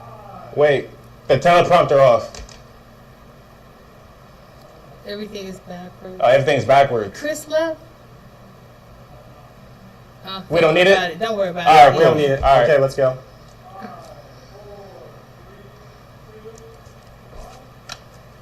And welcome back to the Ohio Media School and the NFL 2025 Draft. I am your host, Decisive, along with Ryan and Ty. Ty. Thanks for joining in, you guys. We're back here, and we went through the Steelers draft, which was unexpected. It was Very very unexpected. unexpected. As a Steelers fan, all I have to say, that was very unexpected. And I Definitely. mean, but that probably means, I guess, Aaron Rodgers. Yeah, well, who would know more than them about the prospects and who they want on their team? We might Right. question, the who's and the what's. Like, I haven't heard of him, to be quite honest. I was so stuck on this top 25 that we have here in front of us. But, Exactly. congratulations to everyone, Right. moving forward. And we're waiting for the next pick in the draft, the LA Chargers. Got with the 30 LA seconds on Chargers. the board. Yeah. Yeah, they got 30 seconds, and we've actually saw the lowest in round one today that we saw has been 15 seconds with the Atlanta Falcons. Yeah. So will the Los Angeles Chargers skip out, or will they actually put a pick in? That's the question. If they skip out, they have a chance in the second round. Maybe they were just not feeling it today, and they're like, yeah, we'll wait. 15 seconds left. Yeah, we got this. All right, so it's going to be 10, 9, 8, 7, 6, 5, 4, The 3, countdown. I think it's going to be a 2, trade. 1, and 0. Yeah. I think it's a trade. So, I don't know. It I might be a think trade. so. I think so. Yeah, well, speaking of the Chargers, just going back to that playoff game, the pick is in, so they didn't trade. I just really want to talk about Justin Herbert. Justin Herbert, in his last playoff game, he only threw 3 picks in the season, Yeah. and, in that one playoff game, he threw 4. I think the Texans defense played a really good game plan, and they were well prepared. I don't think that hurts Justin Herbert at all, really. I don't think so. Yeah, I don't think so either, Well. Yeah, I mean, he's still a top quarterback in the league. He has a lot of talent. I feel like he had a bad game. It happens. And as the Chargers, they need tight end. But looking at the board, Tyler Warren and Colson Loveland already went.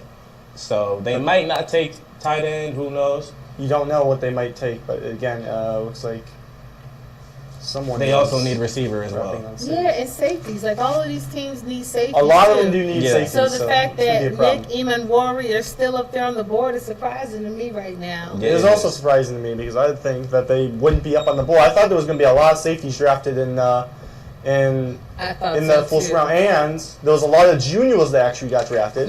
Which, may I just say, it's Yeah. a junior takeover this year at the NFL draft. It has to be. One guy that I'm really shocked that he's falling, Malachi Starks. Oh, yeah. Yeah, he was at the He's- way bottom of the Yeah. top 25. He's in the bottom of the top 25, but I still feel like he's a really good safety. I think he is. I think even the Chargers need a safety. I feel like he could potentially go here, out of Georgia. I love Georgia Dogs, Bulldogs. And the Even though I'm a Chargers are Ohio being State selecting. fan, but I love Ohio State. All right, so pick is This will in. be interesting. Let's see what They this took is. a minute. They took a minute. Yeah. They took And some it's going to time. be Oh, Omarion Amarian Hampton. Hampton. Okay. I like that pick. Right. Amarian Hampton. That's a good pick. Yeah, Omarion Hampton is actually a good one. Yes, he is. He's a Yep, good he pick. is. He's actually. He's in the top. Is he in the And top he's 20? a Top 10. hard worker. Top This 10. man Top 10. practices even in his sleep. He has a great family. His dad played football in the past. I believe he was He's a in the top collegiate 15. athlete. Yeah, so he comes from a long line of goodness, and he is truly what they say, a workhorse. So this is a really good pick. Again, that's really cool for them. yeah, the Chargers should be really happy. That's a about really I mean, good the pick. Chargers. I mean, him and Najee are going to be happy. Yeah, Yeah, that's a good duo. Definitely. Yeah, Najee and Hampton. Yeah, Because, you know, as a Steelers fan yourself, you already know how Najee is. Yeah, I know how Najee is, and I'm thinking, all I gotta say is I'm happy Najee's at the Los Angeles Chargers. I'm glad he's taking his stuff elsewhere. But at the same time, with the duo, they're gonna be Yeah, it's a playoff nice contenders duo. this year. One thing, even though I feel like, and this is just my opinion, I feel like that Najee is a little slow, but he is a big guy. He's a big guy, and he's a power back. So I feel like adding in Omarion Hampton would be a really good pickup. A good running back duo. So Definitely one of those good old running backs that can carry the load. yes, Exactly. and the You- Chargers. You want those that can carry the load. Yeah, they You needed a want 'em. running back. They lost J.K. Yeah. They added in Najee. So, yeah, good pick for the Chargers. I like that pick. I like that pick. Now we have Mr. Jacobs' second favorite team, the Green Bay. Yeah. Green Bay Packers. Jacob's All right. favorite second team, so Jacob's probably in there, will be in freaked out right now. And actually, the Green Bay Packers are the only publicly owned team in the NFL. The fans own the team. Nice. Wow. Nice. I did not know that. Well, Yeah. that's an actual thing. I did not know that. Yep, they actually have shareholders meetings where fans get to come in and actually talk about what they want to do with the Green Bay Packers and stadium and everything. That's really Yep, nice. that's Yeah. true. I do want to talk about the Packers because I really do think that they are a solid team. I just think that they need to work on their receiving core. Okay. Exactly. They do need to work on corner after they lost Jair too. That's what I'm thinking. And honestly, Jordan Love is a really good quarterback. I feel like it was just a bad matchup in the first round of the think so, playoffs. too. Yeah, in the wild Yeah. card. Yeah, the Eagles. gotta Look, look their out for next defense. year. I mean, you've seen what happened to Patrick Mahomes. Okay. Yeah, the Eagles' defense is like I already said it all year. They were elite, and it showed in the postseason.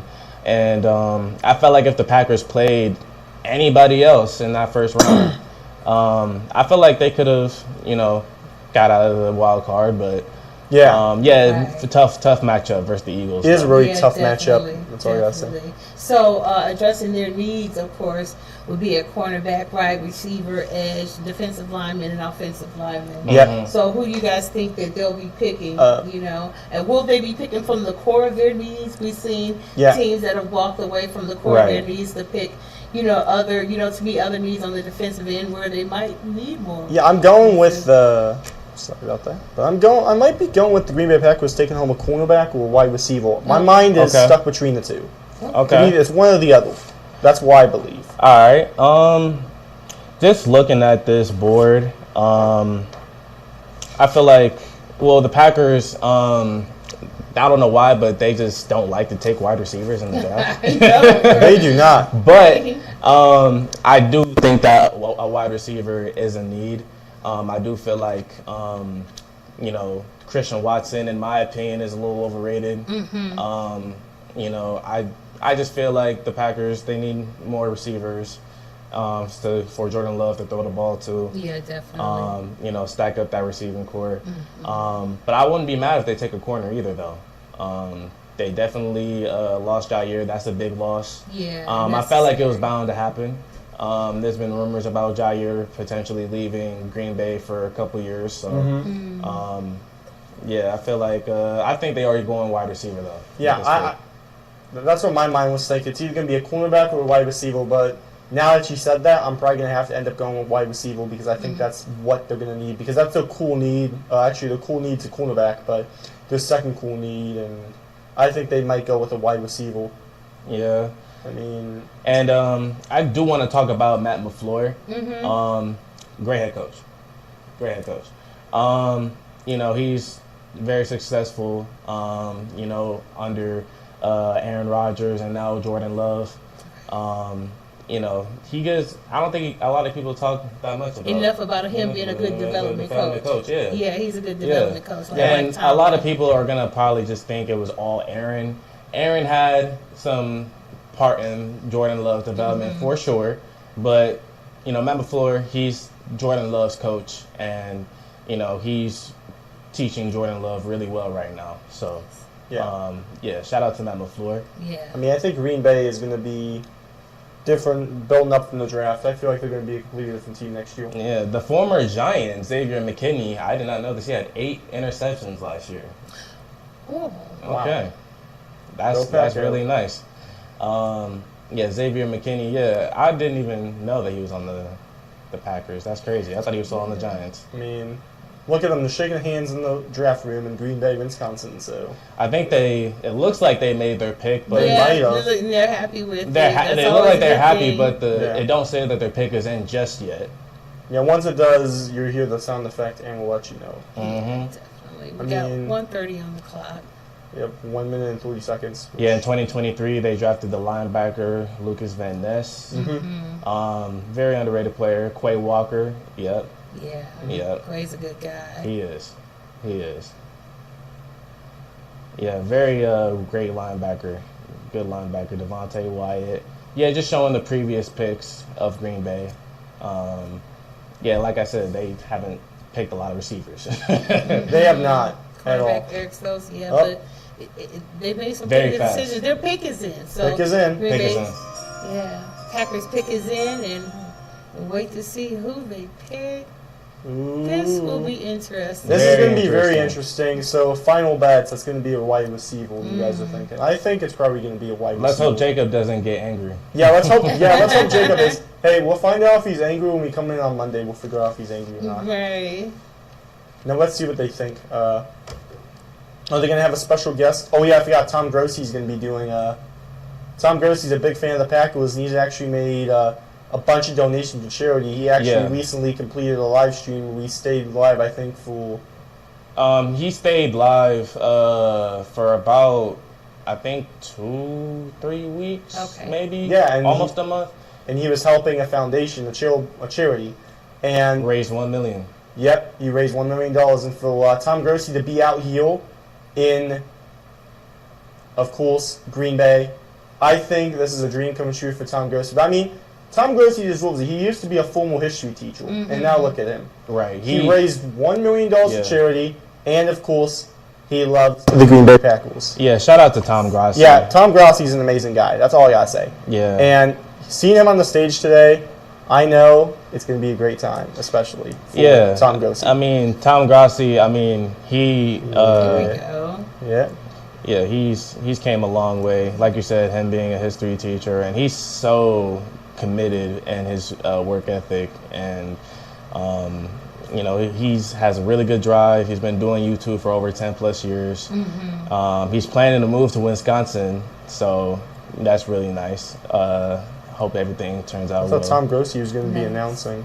Yeah. All right. Packers pick is in. First team All-Pro. Oh, I thought Tom Grossi was going to be talking for the Packers. Yeah, they're going to let him bring him on here. Never So mind. there's Tom Grossi. But it's still a good shout out to Tom Grossi for everything he's done.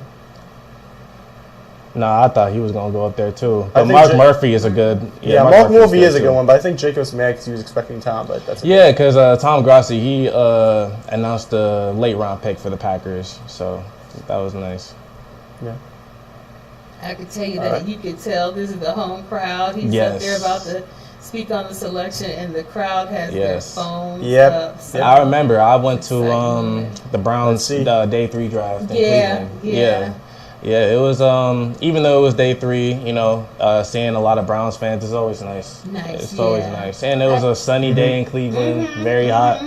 So I was there day 1, and it wasn't as nice, but it was a good time. It I was. was there on a video assignment, so I just, you know, I was See there the to get Packers video of select. everything going on in and around there. mhm. But good environment. Let's see it.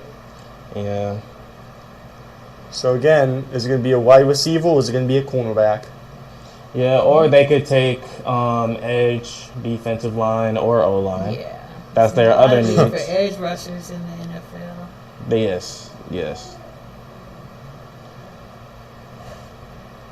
All right, the pick And is we got, let's see, 13-time champion Green Bay Packers select. for the first time, Since 2002, 2002. draft a wide receiver. Oh! We were right. We were right. Yeah, I said that. Matthew You were Golden, right. he was right Yeah. here. We Yep. were right.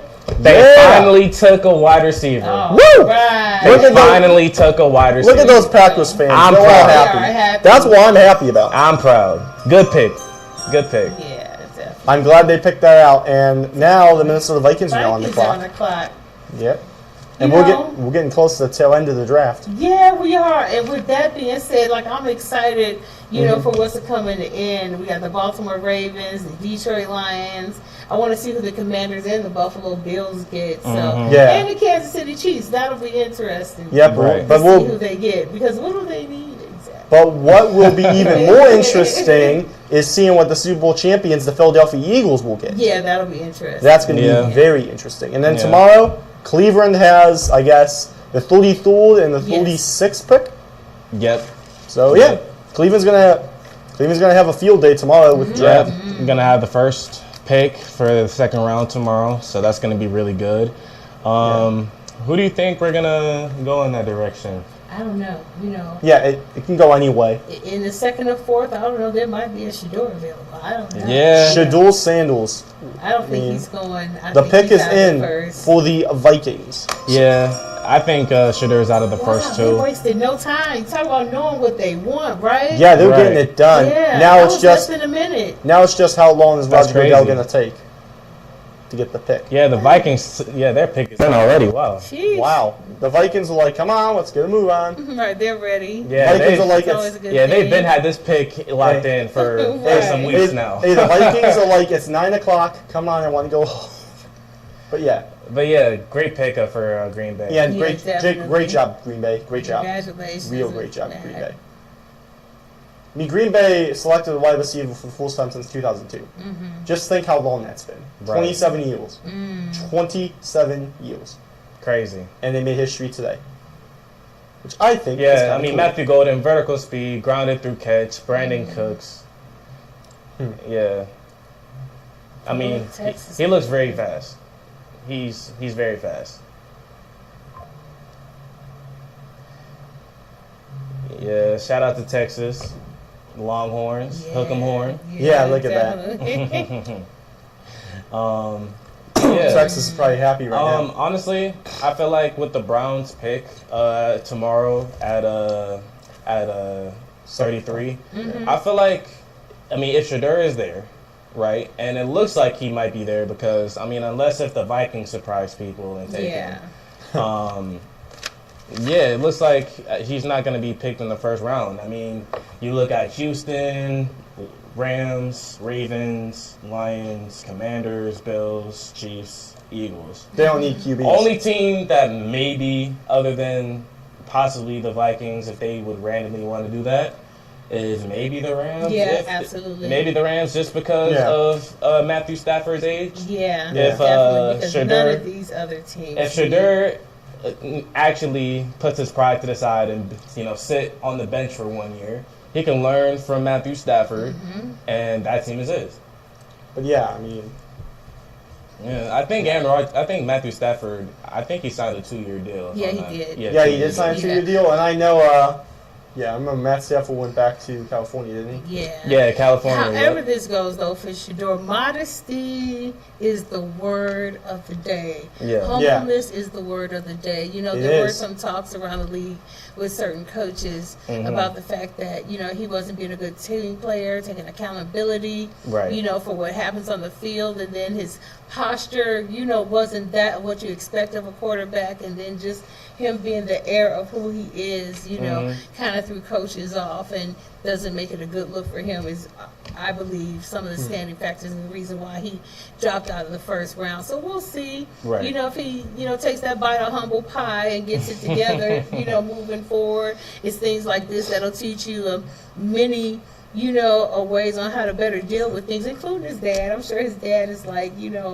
there are some things that I could have done differently to guide him into this situation, Most i.e. definitely. not being me. So, of course we wish him the best of luck in this, but hopefully Exactly. this is something that he'll learn from. Yeah. I think this is something he will want. I still think that Shador is gonna be a pretty solid quarterback in the NFL. I mean, With time. look, I say this: Shador, me watching him at Colorado, I watched a few games. Talk about that. He doesn't have the best arm. He's very accurate. He's a pocket passer with a good O line. He's smart. Yeah. He's smart. He can make the right plays. I just feel like, with the right team around him, Well, Green Bay Packers seem happy. it could. I feel like he might need a little bit time more to develop, though, just because This is I still three don't feel like selections. Shedeur is fully there yet. Yeah. He showed a lot of flashes at Colorado and Right. a lot of legendary plays, but I do genuinely think that he needs a little bit more improvement.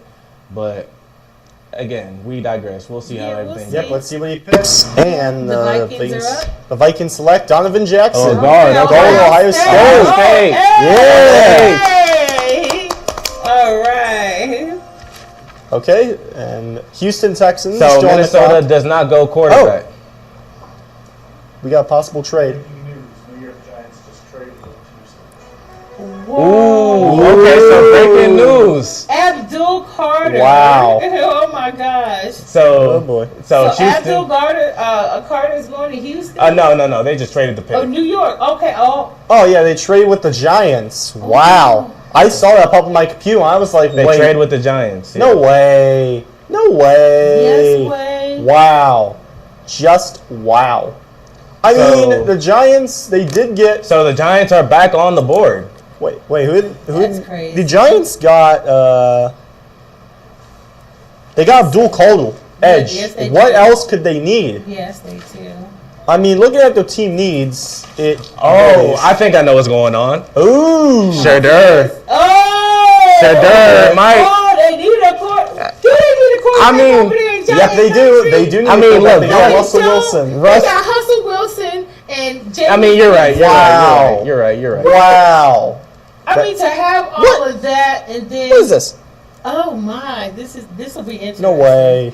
This Hold will up. be interesting. We'll see what they pick here, but I mean- the Giants are back on the Whoa. clock. Whoa! So going back to the Giants' needs. Yes. So. Yeah, So- Giants need. So the Giants. They need quarterback They need still. a quarterback. Yeah. They need need an offensive lineman, a linebacker, a cornerback, quarterback, and a defensive defensive- lineman. They already picked Abdul Carter. Yes, Yep. who's an edge rusher. Yes. So Edge is out of the picture unless they want another edge. this will be interesting. So do you think that they're going to pick Shedeur Sanders? I think they're gonna pick Shedeur Sanders. I don't know. I Will don't think Jackson so. Dolt. There's two QBs. I brought the idea, but now that you said about Russ and Jameis and all of them, I don't know. I don't know. Okay, so the only way I could see them bringing Shedeur Sanders in is so that a Russell Wilson, because we do know Mm-hmm. in the league, since being with the Seahawks, of course, Denver, and it's crazy that Sean Payton speaks so highly of him after what they went Right. through. But one thing that is clear about Russell is the fact that he's a good teacher. Yeah.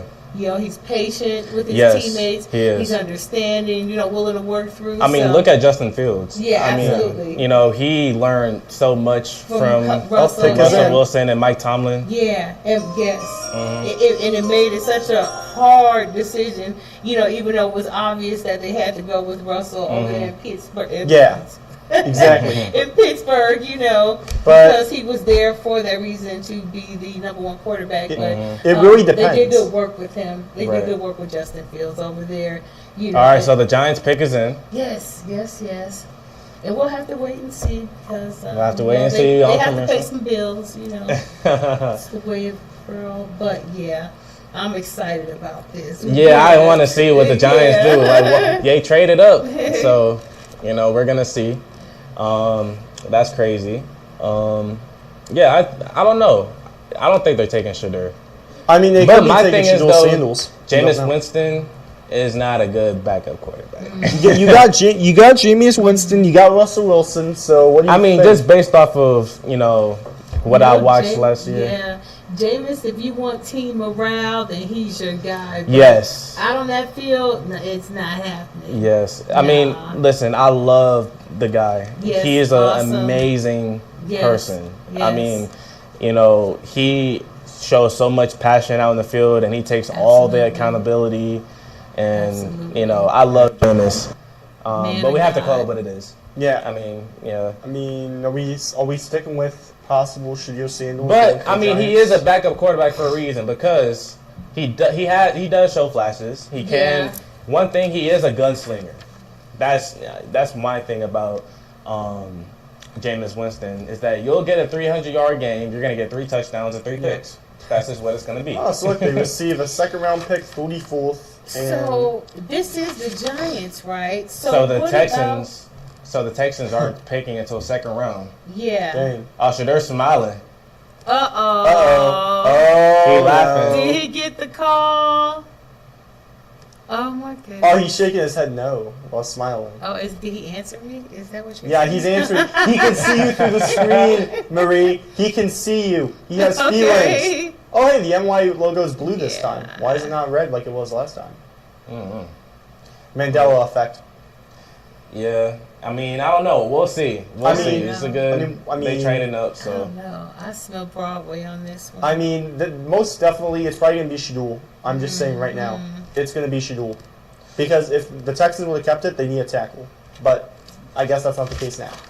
Yeah. So- I mean, I don't know. Houston. I mean, they don't really need a first round pick. I mean, they're a good team. I mean, they can. I feel like they'll be fine picking in the second round, trading back. They got a third round pick out of it. So I mean, hey. Interesting. Uh-oh. is Camera he back the on Shadur. phone? Yeah. This looks like this is it, you guys. Yep, looks like Shadul Sanders Yes, is going to the possibly. Giants. It looks like I don't know. They're putting the camera on Shadur a lot. Mm-hmm. He might be going. So QB's on the Giants roster: Russell Wilson, Jameis Winston, and Tommy Tommy DeVito. DeVito. yeah, Which, again, I mean, you guys. which is not a good quarterback. Oh, Hey, so here's Jackson Dart. They're Jackson talking about Dart. Jackson Dart out of Ole Miss, who's Could be also both. yeah. Could be So Jackson Dart. see. Really depends. I feel like Jackson Dart, he should not be picked over Shadur. Nah. No He way. should not Way be under picked the over radar. Shadur. Shadul is going to be. Jackson Way Dart, under in the my radar. opinion, is a day And they're three about pick. to make this Here selection. we go, you guys. The moment of truth. I'm actually kind of excited now. Me too. More for this than our own. Atlanta is on the clock with 6 minutes and 4 seconds left to go. And Ricky's outside. Ricky's outside. Uh-oh. I think we got. Oh! I think we got spoiled. Whoa, How come Markham and Rams got the news and we didn't? What? Wait, whoa. Oh, no. Oh. It's a battle. And they take Jackson! Oh my God! Oh my God! Oh my God! What? Oh my God! Wow! He can't believe it. He can't believe it. We really just got that live. What? Right. My Right. goodness! Oh my Oh gosh. my gosh. What? Oh my gosh. Sorry, Oh, Shadul. no smiles in that room. Another trade? Rams just traded the pick to the Falcons. Oh, okay, so we got another trade. Another trade. So, just- Falcons. Oh yeah, yeah. you got it. No, yeah. go ahead. Oh, It's okay. Oh, and the Rams pick is in too, so. Oh, Rams pick is in. Okay. Yep. So, wait, no, not Rams pick. Actually, Falcons. Pick. Chargers. so Atlanta breaking news. So the Falcons are on the clock right Okay. Yep, Falcons are on the clock. Get out of here. now. Nine Okay, minutes. let's talk about it. Yes, Why are my there so many gosh. trades happening? And the pick is in. The pick is in. There we go. Oh, So their really? pick is in. They know what Already, they want. they already what know. want. They already know. What? Listen. I tell you, these last This couple is picks in the crazy. draft go by so fast. This is crazy. Okay, so I'm completely shocked. What? Let's I'm- talk about them real quick. The Question. Atlanta Falcons need an edge rusher, a defensive lineman, a quarterback, a safety, and The offensive. Giants really pulled a Daniel Jones 2.0. Wow. They Wow. really pulled a Daniel Jones Yeah, 2.0. Wow. That is crazy. My Wow. My Look at goodness. this. My goodness. Okay. He got a little swag too. That Jackson Okay. Dart. I wasn't. Wow. I wasn't narrowly Wow. Okay. as being up here in the part of the draft. But, That's crazy. Yeah. That's crazy. right Okay, now. I'll That has to be give crazy. Jackson Dart some credit. So who's out? Who's out? Between Russell Wilson, Jackson Dart, Jameis Winston, Tommy DeVito definitely DeVito's out. DeVito has to And be Winston's out. There's no definitely way. out. Yeah. Winston's definitely. Russell So Wilson's. no third string, you think? Oh, look at him. He's like. I think so Dart will be the backup quarterback. Yeah. I think Russ will start. Pick is in and looks like Baltimore's on the clock. He has so Dart has a little bit of athleticism. Okay, Not too bad. he has a pretty decent arm. The Falcons are. I mean, okay, just based off of what I've heard from a Cleveland Browns YouTuber named Quincy Carter. Shout out to Quincy. Shout out to Quincy. I love Quincy. He went to go see Jackson Dart and Jalen Milroe at the practice. I forgot what it was called. I think it was the Sugar Bowl. I think. Okay. Yeah, and he wasn't that impressed from what he saw from Jackson Dart. He did fumble 3 times. Okay.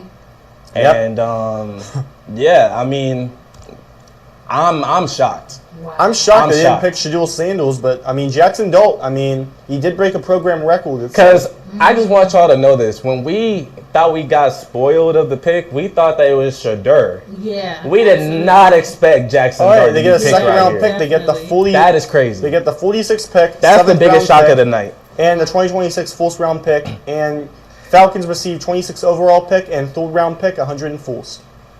Okay. So that's a lot. That's a Okay. mouthful right there. So the Falcons already took Jalen Walker at Now I just gotta wait for the at selection. 15. The pick is in. The pick is in, so we gotta wait for the selection now. They're gonna announce it soon.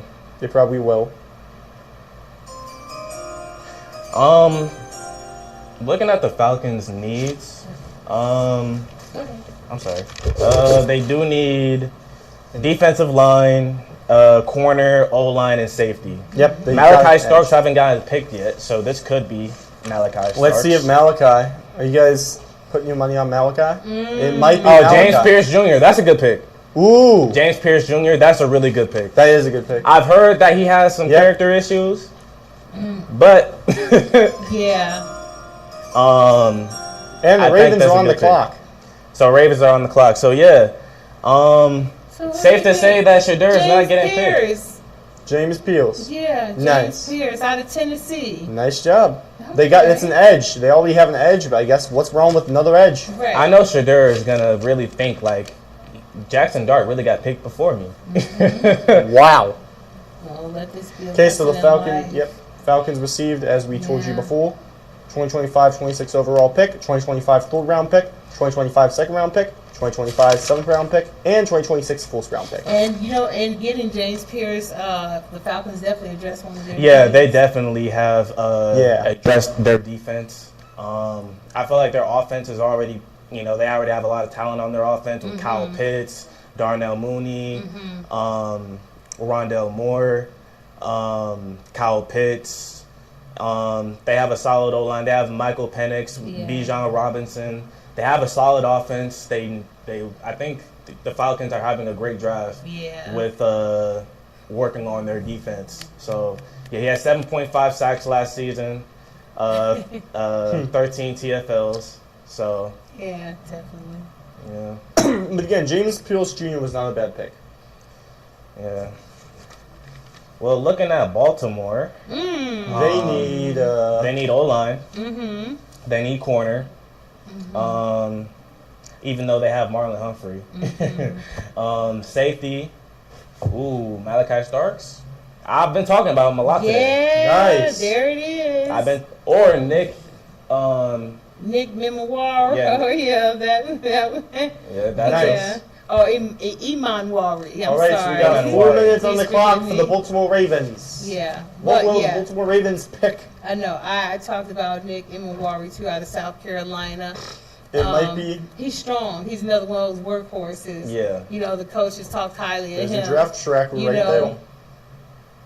Yeah. He's got good reach. I'm still in shock about this Jackson Dart pick. Yeah. Actually, you know what's funny? Why They did spoke a good reach and good stride with him when it comes. I'm not going to lie. That's a pretty big reach. Yeah. It's a pretty big reach. with my picks, actually, if I'm looking back, I actually, for when they traded, right? It was the Rams trade for the Falcons, right? Mm-hmm.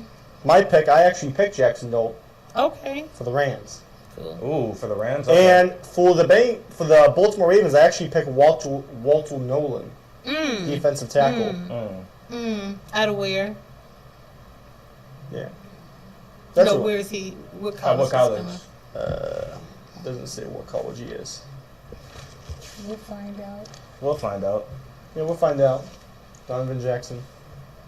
I actually But- switched him up. Yeah, so Oh, you said Donovan Jackson, but Donovan Jackson went to Oh, yeah, that's the right. Vikings. That's yeah. right. yeah, he went to so- the Vikings. Yep. Yep, so I picked completely alone on that. Yep. I just want to go back on the Mason Grant pick. Okay. Oh, yeah. Because there's been some. Oh yeah, Ravens pick is in. Malachi. It's Oh, probably going to be boy. Malachi, I'm thinking. Honestly, there's a lot of mixed opinions. Browns fans wanted offense, but you know, I feel like me personally, Myles Garrett has been needing help on the defensive line for years now. I get that. I respect that. We've been Yeah. trying with Jadeveon Clowney, and we tried with Zadarius Smith. I loved him. I love him too. Yeah. I love him too. But yeah, and we tried with Ogbo Rockwell, which is also Yeah, in trade yeah. rumors tonight, Yeah. alongside Greg Newsome. But yeah. yeah, even though D tackle is not the Wait a minute. They talking about Greg. Whoa. Wait, what? They talking about trading Greg Newsome? yeah they're talking about trading Greg Newsome. Yeah. He didn't He's have a really good did year that. last No, year. he did. I love Greg Newsome though as a person. I love him as a person. Oh, do we not? When it was good for him. Definitely. You know? I mean, but Definitely. how much can you expect out of, what we were as a product, with a 3-14 record? Right. Yeah. It 3 seems and like 14. people like him, 3 and because he's one of the 14, ones that wants to be here, that wants to improve on his play, Uh-huh. and that plays hard, Yeah. like, don't they deserve another chance? Yeah, I do think that Greg I know honestly it's his. deserves another year. I mean, They deserve another I chance. feel like last year was a very down year. Mm-hmm. The coaching was off, and or I'm not gonna get into Deshaun Watson, but Yeah, we're not going to get into that. yeah, just it was just a down year, and I feel like Greg Newsome definitely deserves just one more opportunity, just to prove himself to be that guy alongside Denzel Ward. But yeah, I mean, I genuinely do like the pick though. I think it's gonna help our D line a lot. We do need young talent that's gonna do something right out the gate, and defense wins championships. Yeah. So we clearly saw that with Philly. They shut down Mahomes. So yeah, I definitely think that the Browns, and we had a really good trade. They have their first round pick next season. We have an extra second. Round, And I think they gave us a fourth too. Yeah. I think they did. Yeah. All I know Yeah, is that second and a fourth. And so do you think that, in the coming rounds that we will do things like address our horrible offensive line? I think you might get Yeah. offensive line. It's one of your cool needs. And I remember seeing a little tickle there in the lower third that said the Ravens have not had a first round pick since linebacker Patrick Queen back in 2020. So it's been 4 years since the Ravens have had a first round pick. Wow. So All right, the pick is in for the Ravens. let's see what the Ravens have to say They about are that. hyped. Yeah. It was crazy. I predicted Baltimore. Even though I'm a Browns fan, I did predict Baltimore to go to the Super Bowl because I really love Lamar Jackson. Me too. Yeah, I mean, I love Lamar Jackson, and as much as Steelers fans dislike Baltimore Ravens, I'm still with that. Because, I mean, the Baltimore Ravens have not won a Super Bowl in, like, what? So many years? They haven't won since Flacco, right? I don't think. Yeah. I think so. Malachi! Hey, Malachi, Yeah. Georgia Bulldog. Let's go. Nice job, Malachi. He's All gonna be right, so great. we got Malachi. He's going to be great for them. Yeah, Malachi, All right. he's nice. Now Detroit is on the clock. Hopefully no more trades happen. So who do you guys think Detroit is gonna get? I They've mean, had, some pretty good seasons. Mhm. Let me be honest. When they got the coach that they have now, I was Yes, worried. Dan Campbell. I was worried. I'm like, this man is just a pickup away from running over everybody. yeah, he is. But he has proven he has rebuilt this team. Yes. And he's kind of proven his worth. So I'm interested in seeing who they'll pick because they are looking to fill the needs of an edge rush, offensive lineman, a safety, and defensive lineman, and of course, the all famous wide receiver. What do you guys think that they'll be specifically looking for? For Detroit, Probably an edge, I have to say. honestly, I feel like the safe pick, the boring pick, I would go O-line. Just to protect a Matthew Stafford. Just based off of last year's game, they were the closest team of beating Philly. And it was a very tight competitive game. It was a snow game.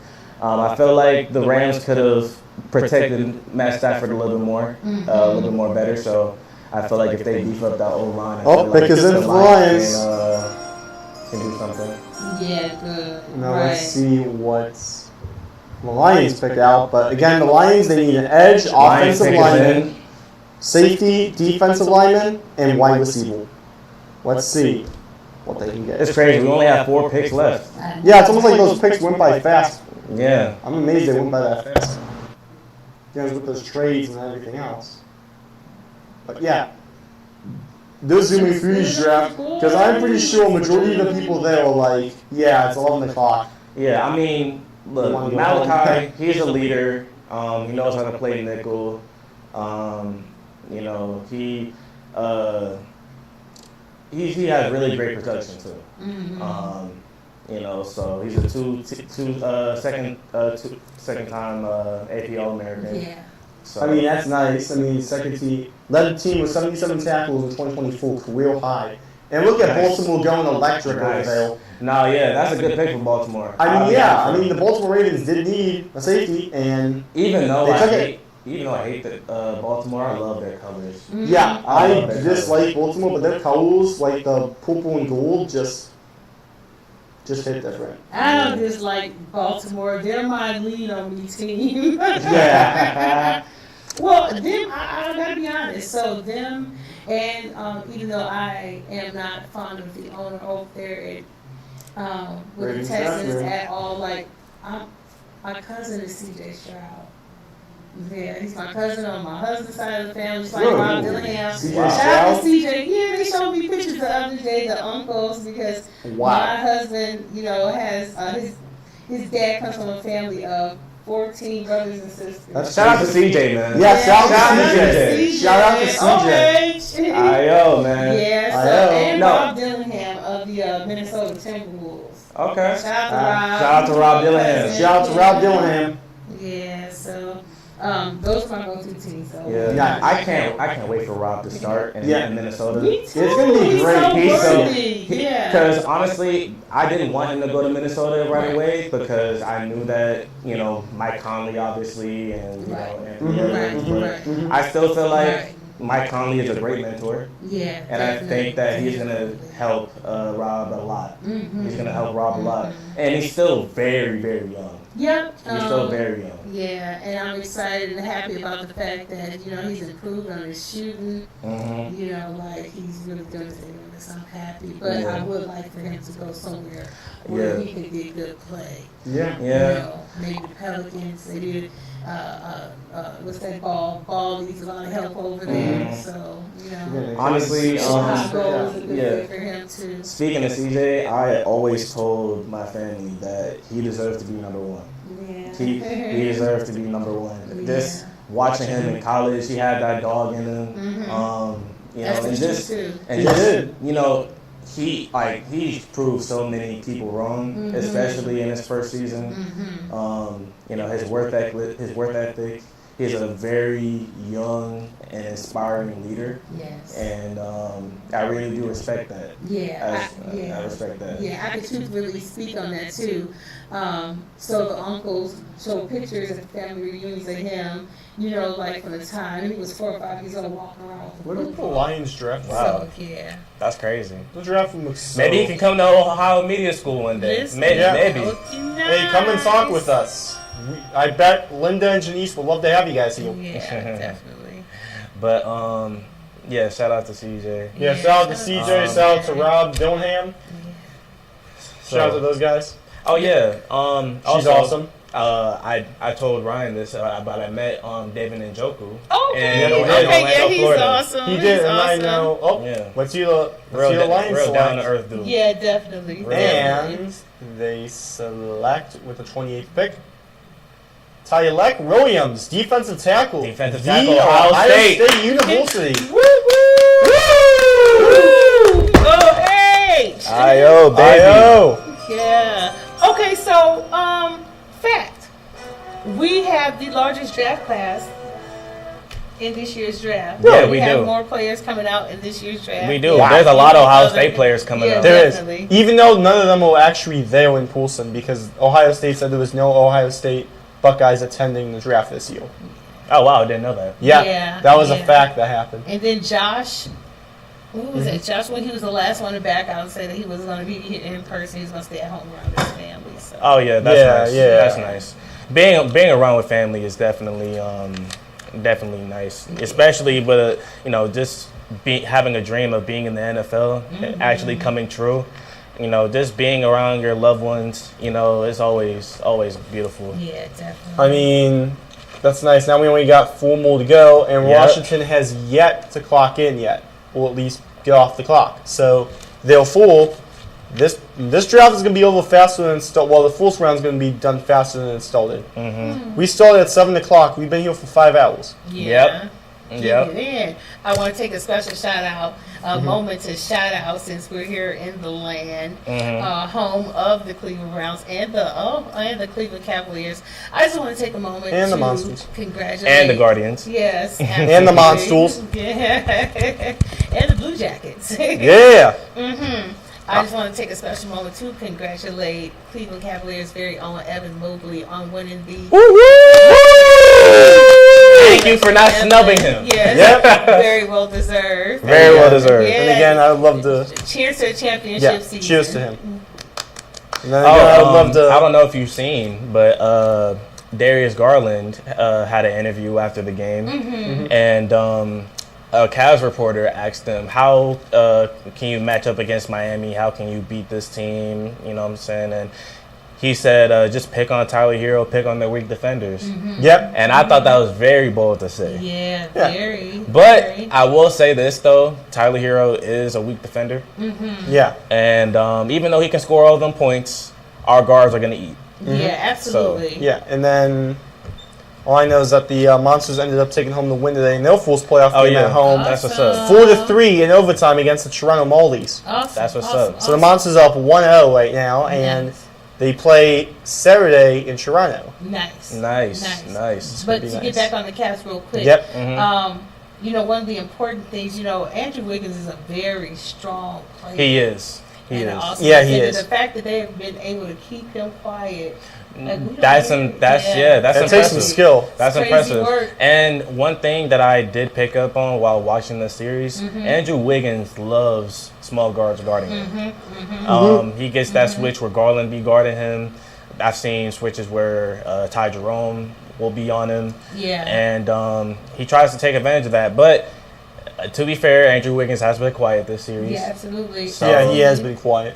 So hopefully, Yeah. we can keep it that way. And keep a Bam Adebayo on lock as well. Yes. So important. But Yes. yeah, I think Very the essential. Back into football, the Commanders' pick is in. Yep. The Commanders' Excited. pick is in. And speaking of the Commanders, I just want to talk about how great Jaden Daniels is. Absolutely. Yeah, Jaden- Because honestly, like Jaden. when I looked into Washington, Yeah. I don't think anybody really expected how far they were gonna go. Yeah. Because not only they shocked people in making the playoffs, Yeah. but they beat the number 1 seeded Lions. Yes. Wow. they did. Crazy. Yeah, I I mean, mean, imagine Yeah. taking down the number 1 seed. yeah. Wow. Yeah, I mean, look, the Lions, they were rusty. They didn't play for a couple weeks. They had a bye week. And look, Jaden was locked in. He was ready. He had a chip over his shoulder. He wanted to win. And, he didn't care about what the doubters say because, no matter what happens, it really depends on the play on the field. We only On got how 3 you're going picks to win left. your game. So, Yeah, I really want to give a huge shout out to Jaden Daniels. Absolutely. Yeah, Jaden Daniels is amazing. And Yeah, he's a really good quarterback. And shoot, if the Browns had their picks, then we could have picked them.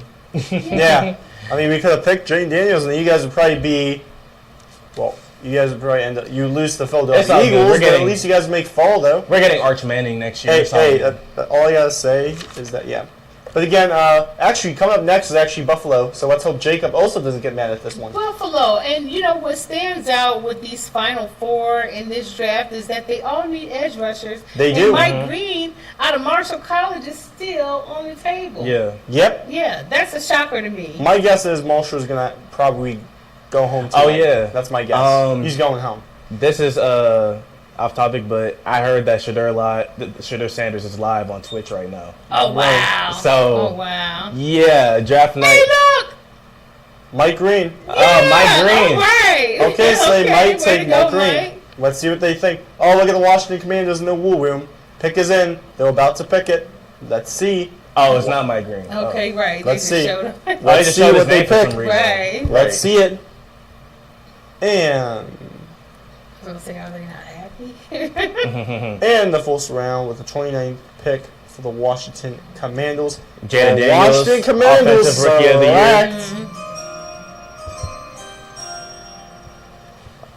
And the Washington Commandos select Josh Connolly Jr. Yeah, off. Oregon. Okay. Wow, Oregon. Offensive tackle. Yeah. Offensive Yep. tackle. Okay. So they did, Wah, wah. you know, they were in need of an offensive lineman. Right. You know, that is no stranger that, you know, positions might be switched, you know, Mm-hmm. Yeah. depending on the needs and what they see available, especially if they want to fit them in. So, Said Motion. Yeah, Josh Connolly. Said Motion going home, but I'm Josh saying he's probably Connolly. gonna be going Okay. home in a couple Out months. of here. Oregon.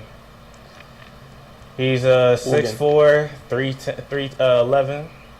Wow. Under control, boy. stays square, and needs more strain to finish.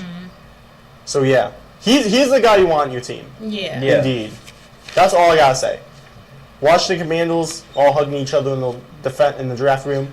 Yep, keep protecting They're Jaden. good. Yeah. And my Others thing- in the building. Oregon, let's go. My thing about Jaden, he rarely turns the ball over. He is so clean.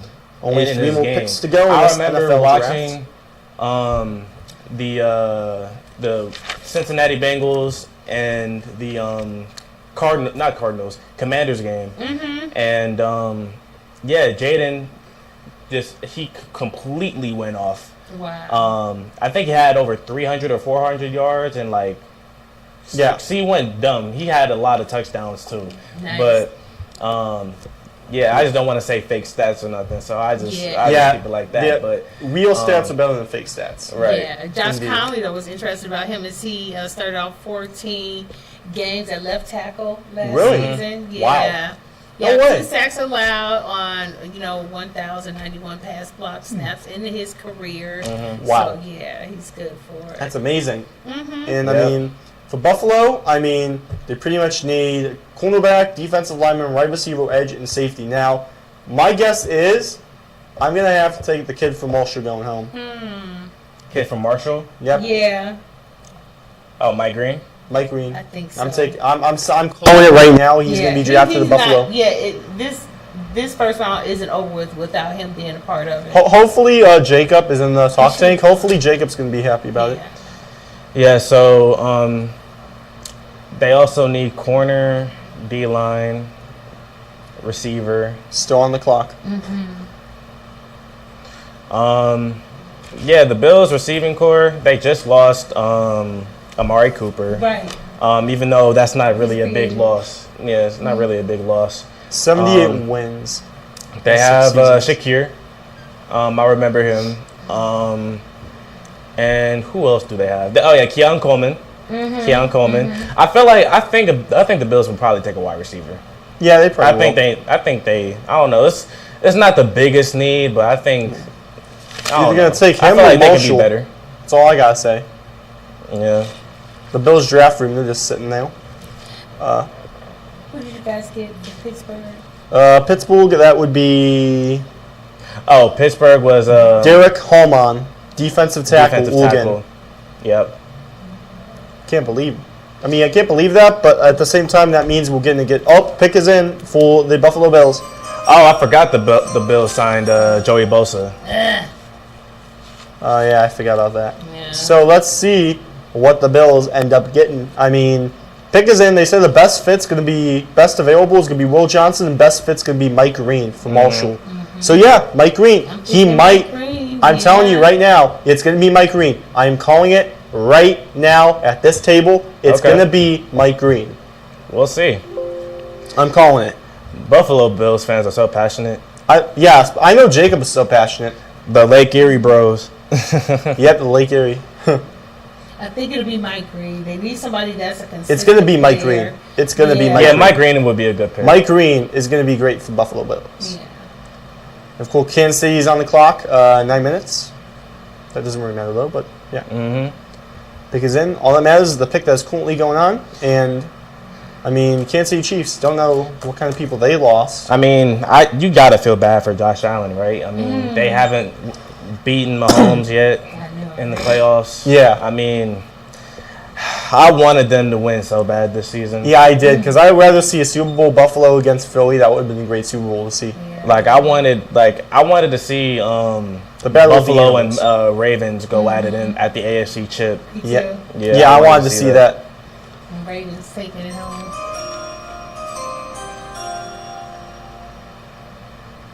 Oh, they got LaVisca Chenault. I didn't even know that. Let's see. Come on out, Oh Commissioner. yeah, the Bills added Larry Olenjobi too. I forgot about that. Come on out, Olenjobi. Yeah, I miss him too. I miss him too. Yeah, I miss him. He a dog. He a dog. Okay. Wasn't he with Cincinnati? Didn't he go to Cincinnati? Yeah, Or he was. Pittsburgh. He was with. Oh, they got a special guest to join them. I remember he was with Pittsburgh. I think he was trying to go to Cincinnati, and I think he couldn't go because I think he failed his physical. Okay. I think I remember seeing that a while back.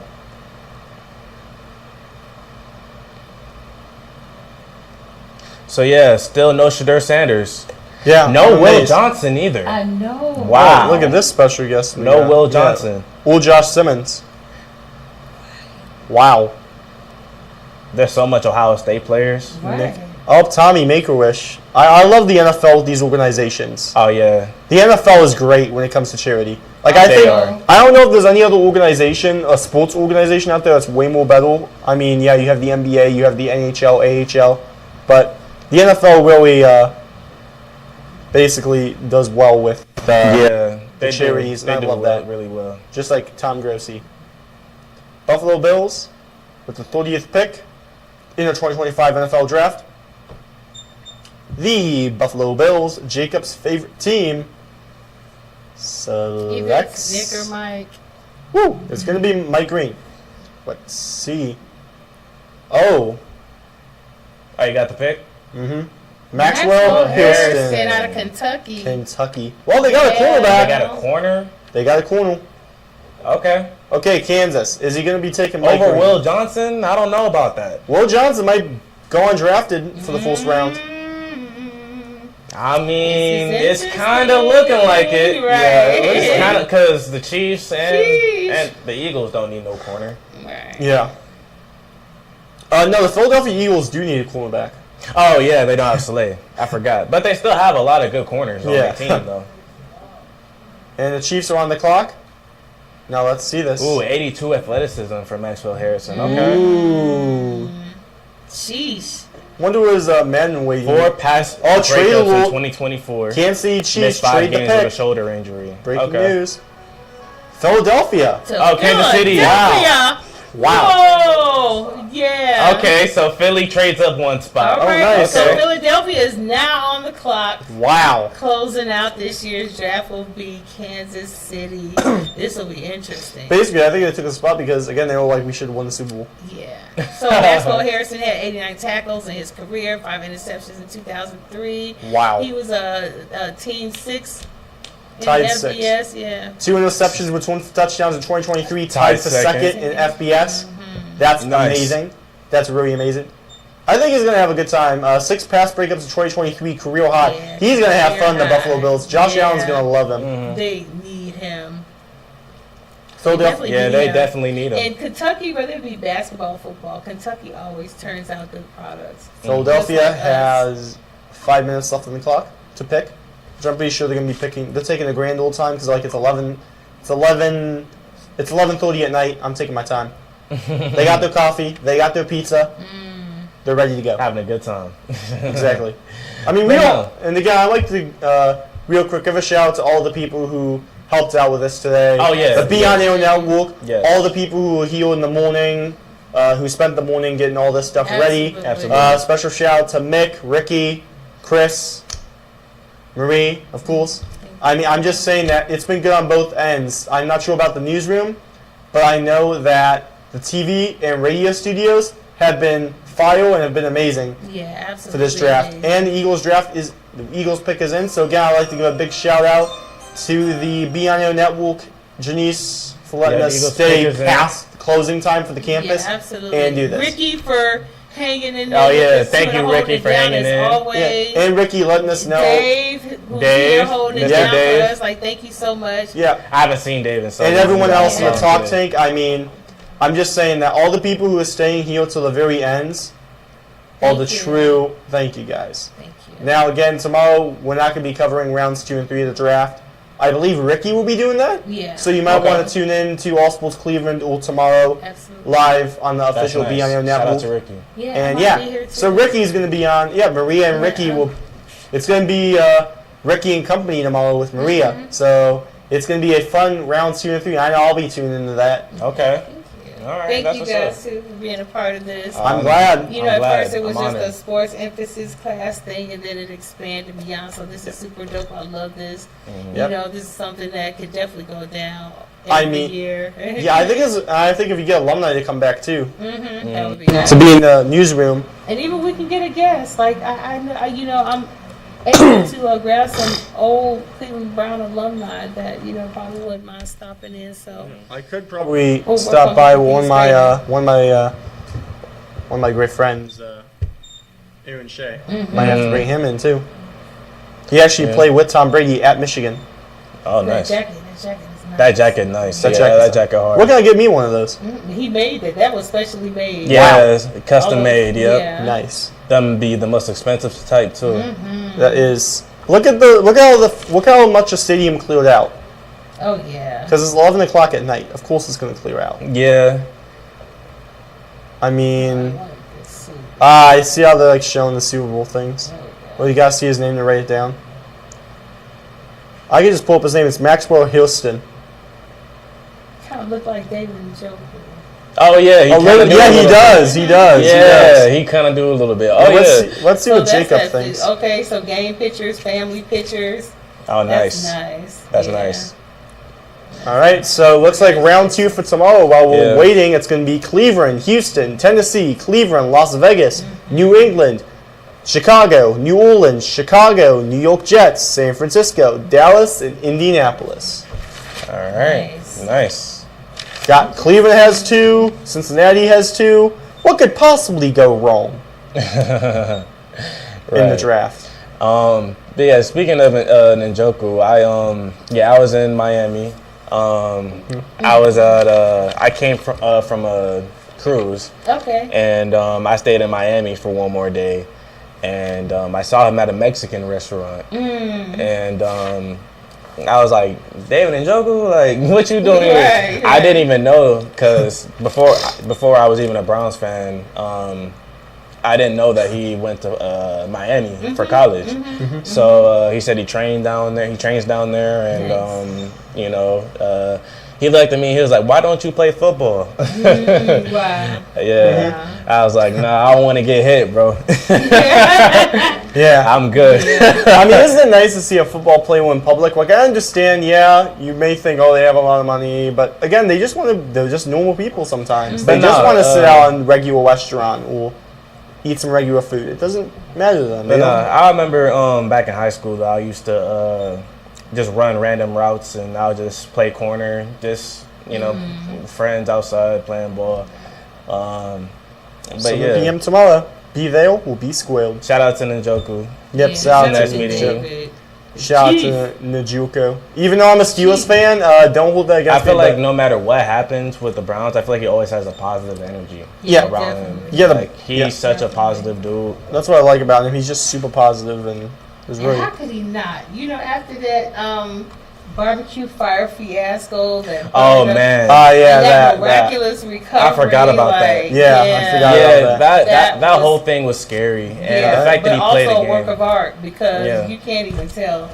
you couldn't even tell that happened. Yeah, you know. But so yeah, he's again, a- I'm just. he has a lot of heart. Yeah, Philadelphia pick is in. Yeah, so Philadelphia's we're picking excited in to like see. always, so let's see who they We pick got today. people like Let's see Josh who we Simmons got. left over, Mike Green and Nick Emanwari. Mike Green's going to be that probably would going to fill the the Chiefs. needs of both of these two teams, and also the Philly You know what? I'm gonna. leveled up. I mean, if Mike Green doesn't get Yeah. drafted within the next pick, he's going to go in the round 2. Yeah. And it's going to be They're anyone's. probably gonna take Nick out of South Carolina. And from what it looks like, they show the room in Philadelphia. It looks like they're still in hard discussion. So this will be interesting. Yeah, and the first and second round picks since 2022 have been Quinion Mitchell, Kupal DeJean, Jalen Caldwell, Yeah, Nolan Smith, amazing Jordan picks. Davis. Kupal DeJean, I Amazing remember picks. cornerback. He's CB1. And again, of course, the 2025 32nd overall pick and 2025 fifth Oh, the round Eagles pick. added Adoree Jackson. I didn't even know that. He is a solid corner. And they lost Kenny Pickett because Kenny Pickett went to the Browns. Yeah, and Ken Gainwell. Wait, Kenneth Gainwell go to the Browns too? No. Oh. No. All right, commissioner's coming out. Let's see what he has to say. Cleveland, well, He lost. why does it say Cleveland? Oh, that's on the clock. Cleveland's. Wait. No, it's It's- wide receiver Paris Campbell. That's who they lost last year. All right, here we go.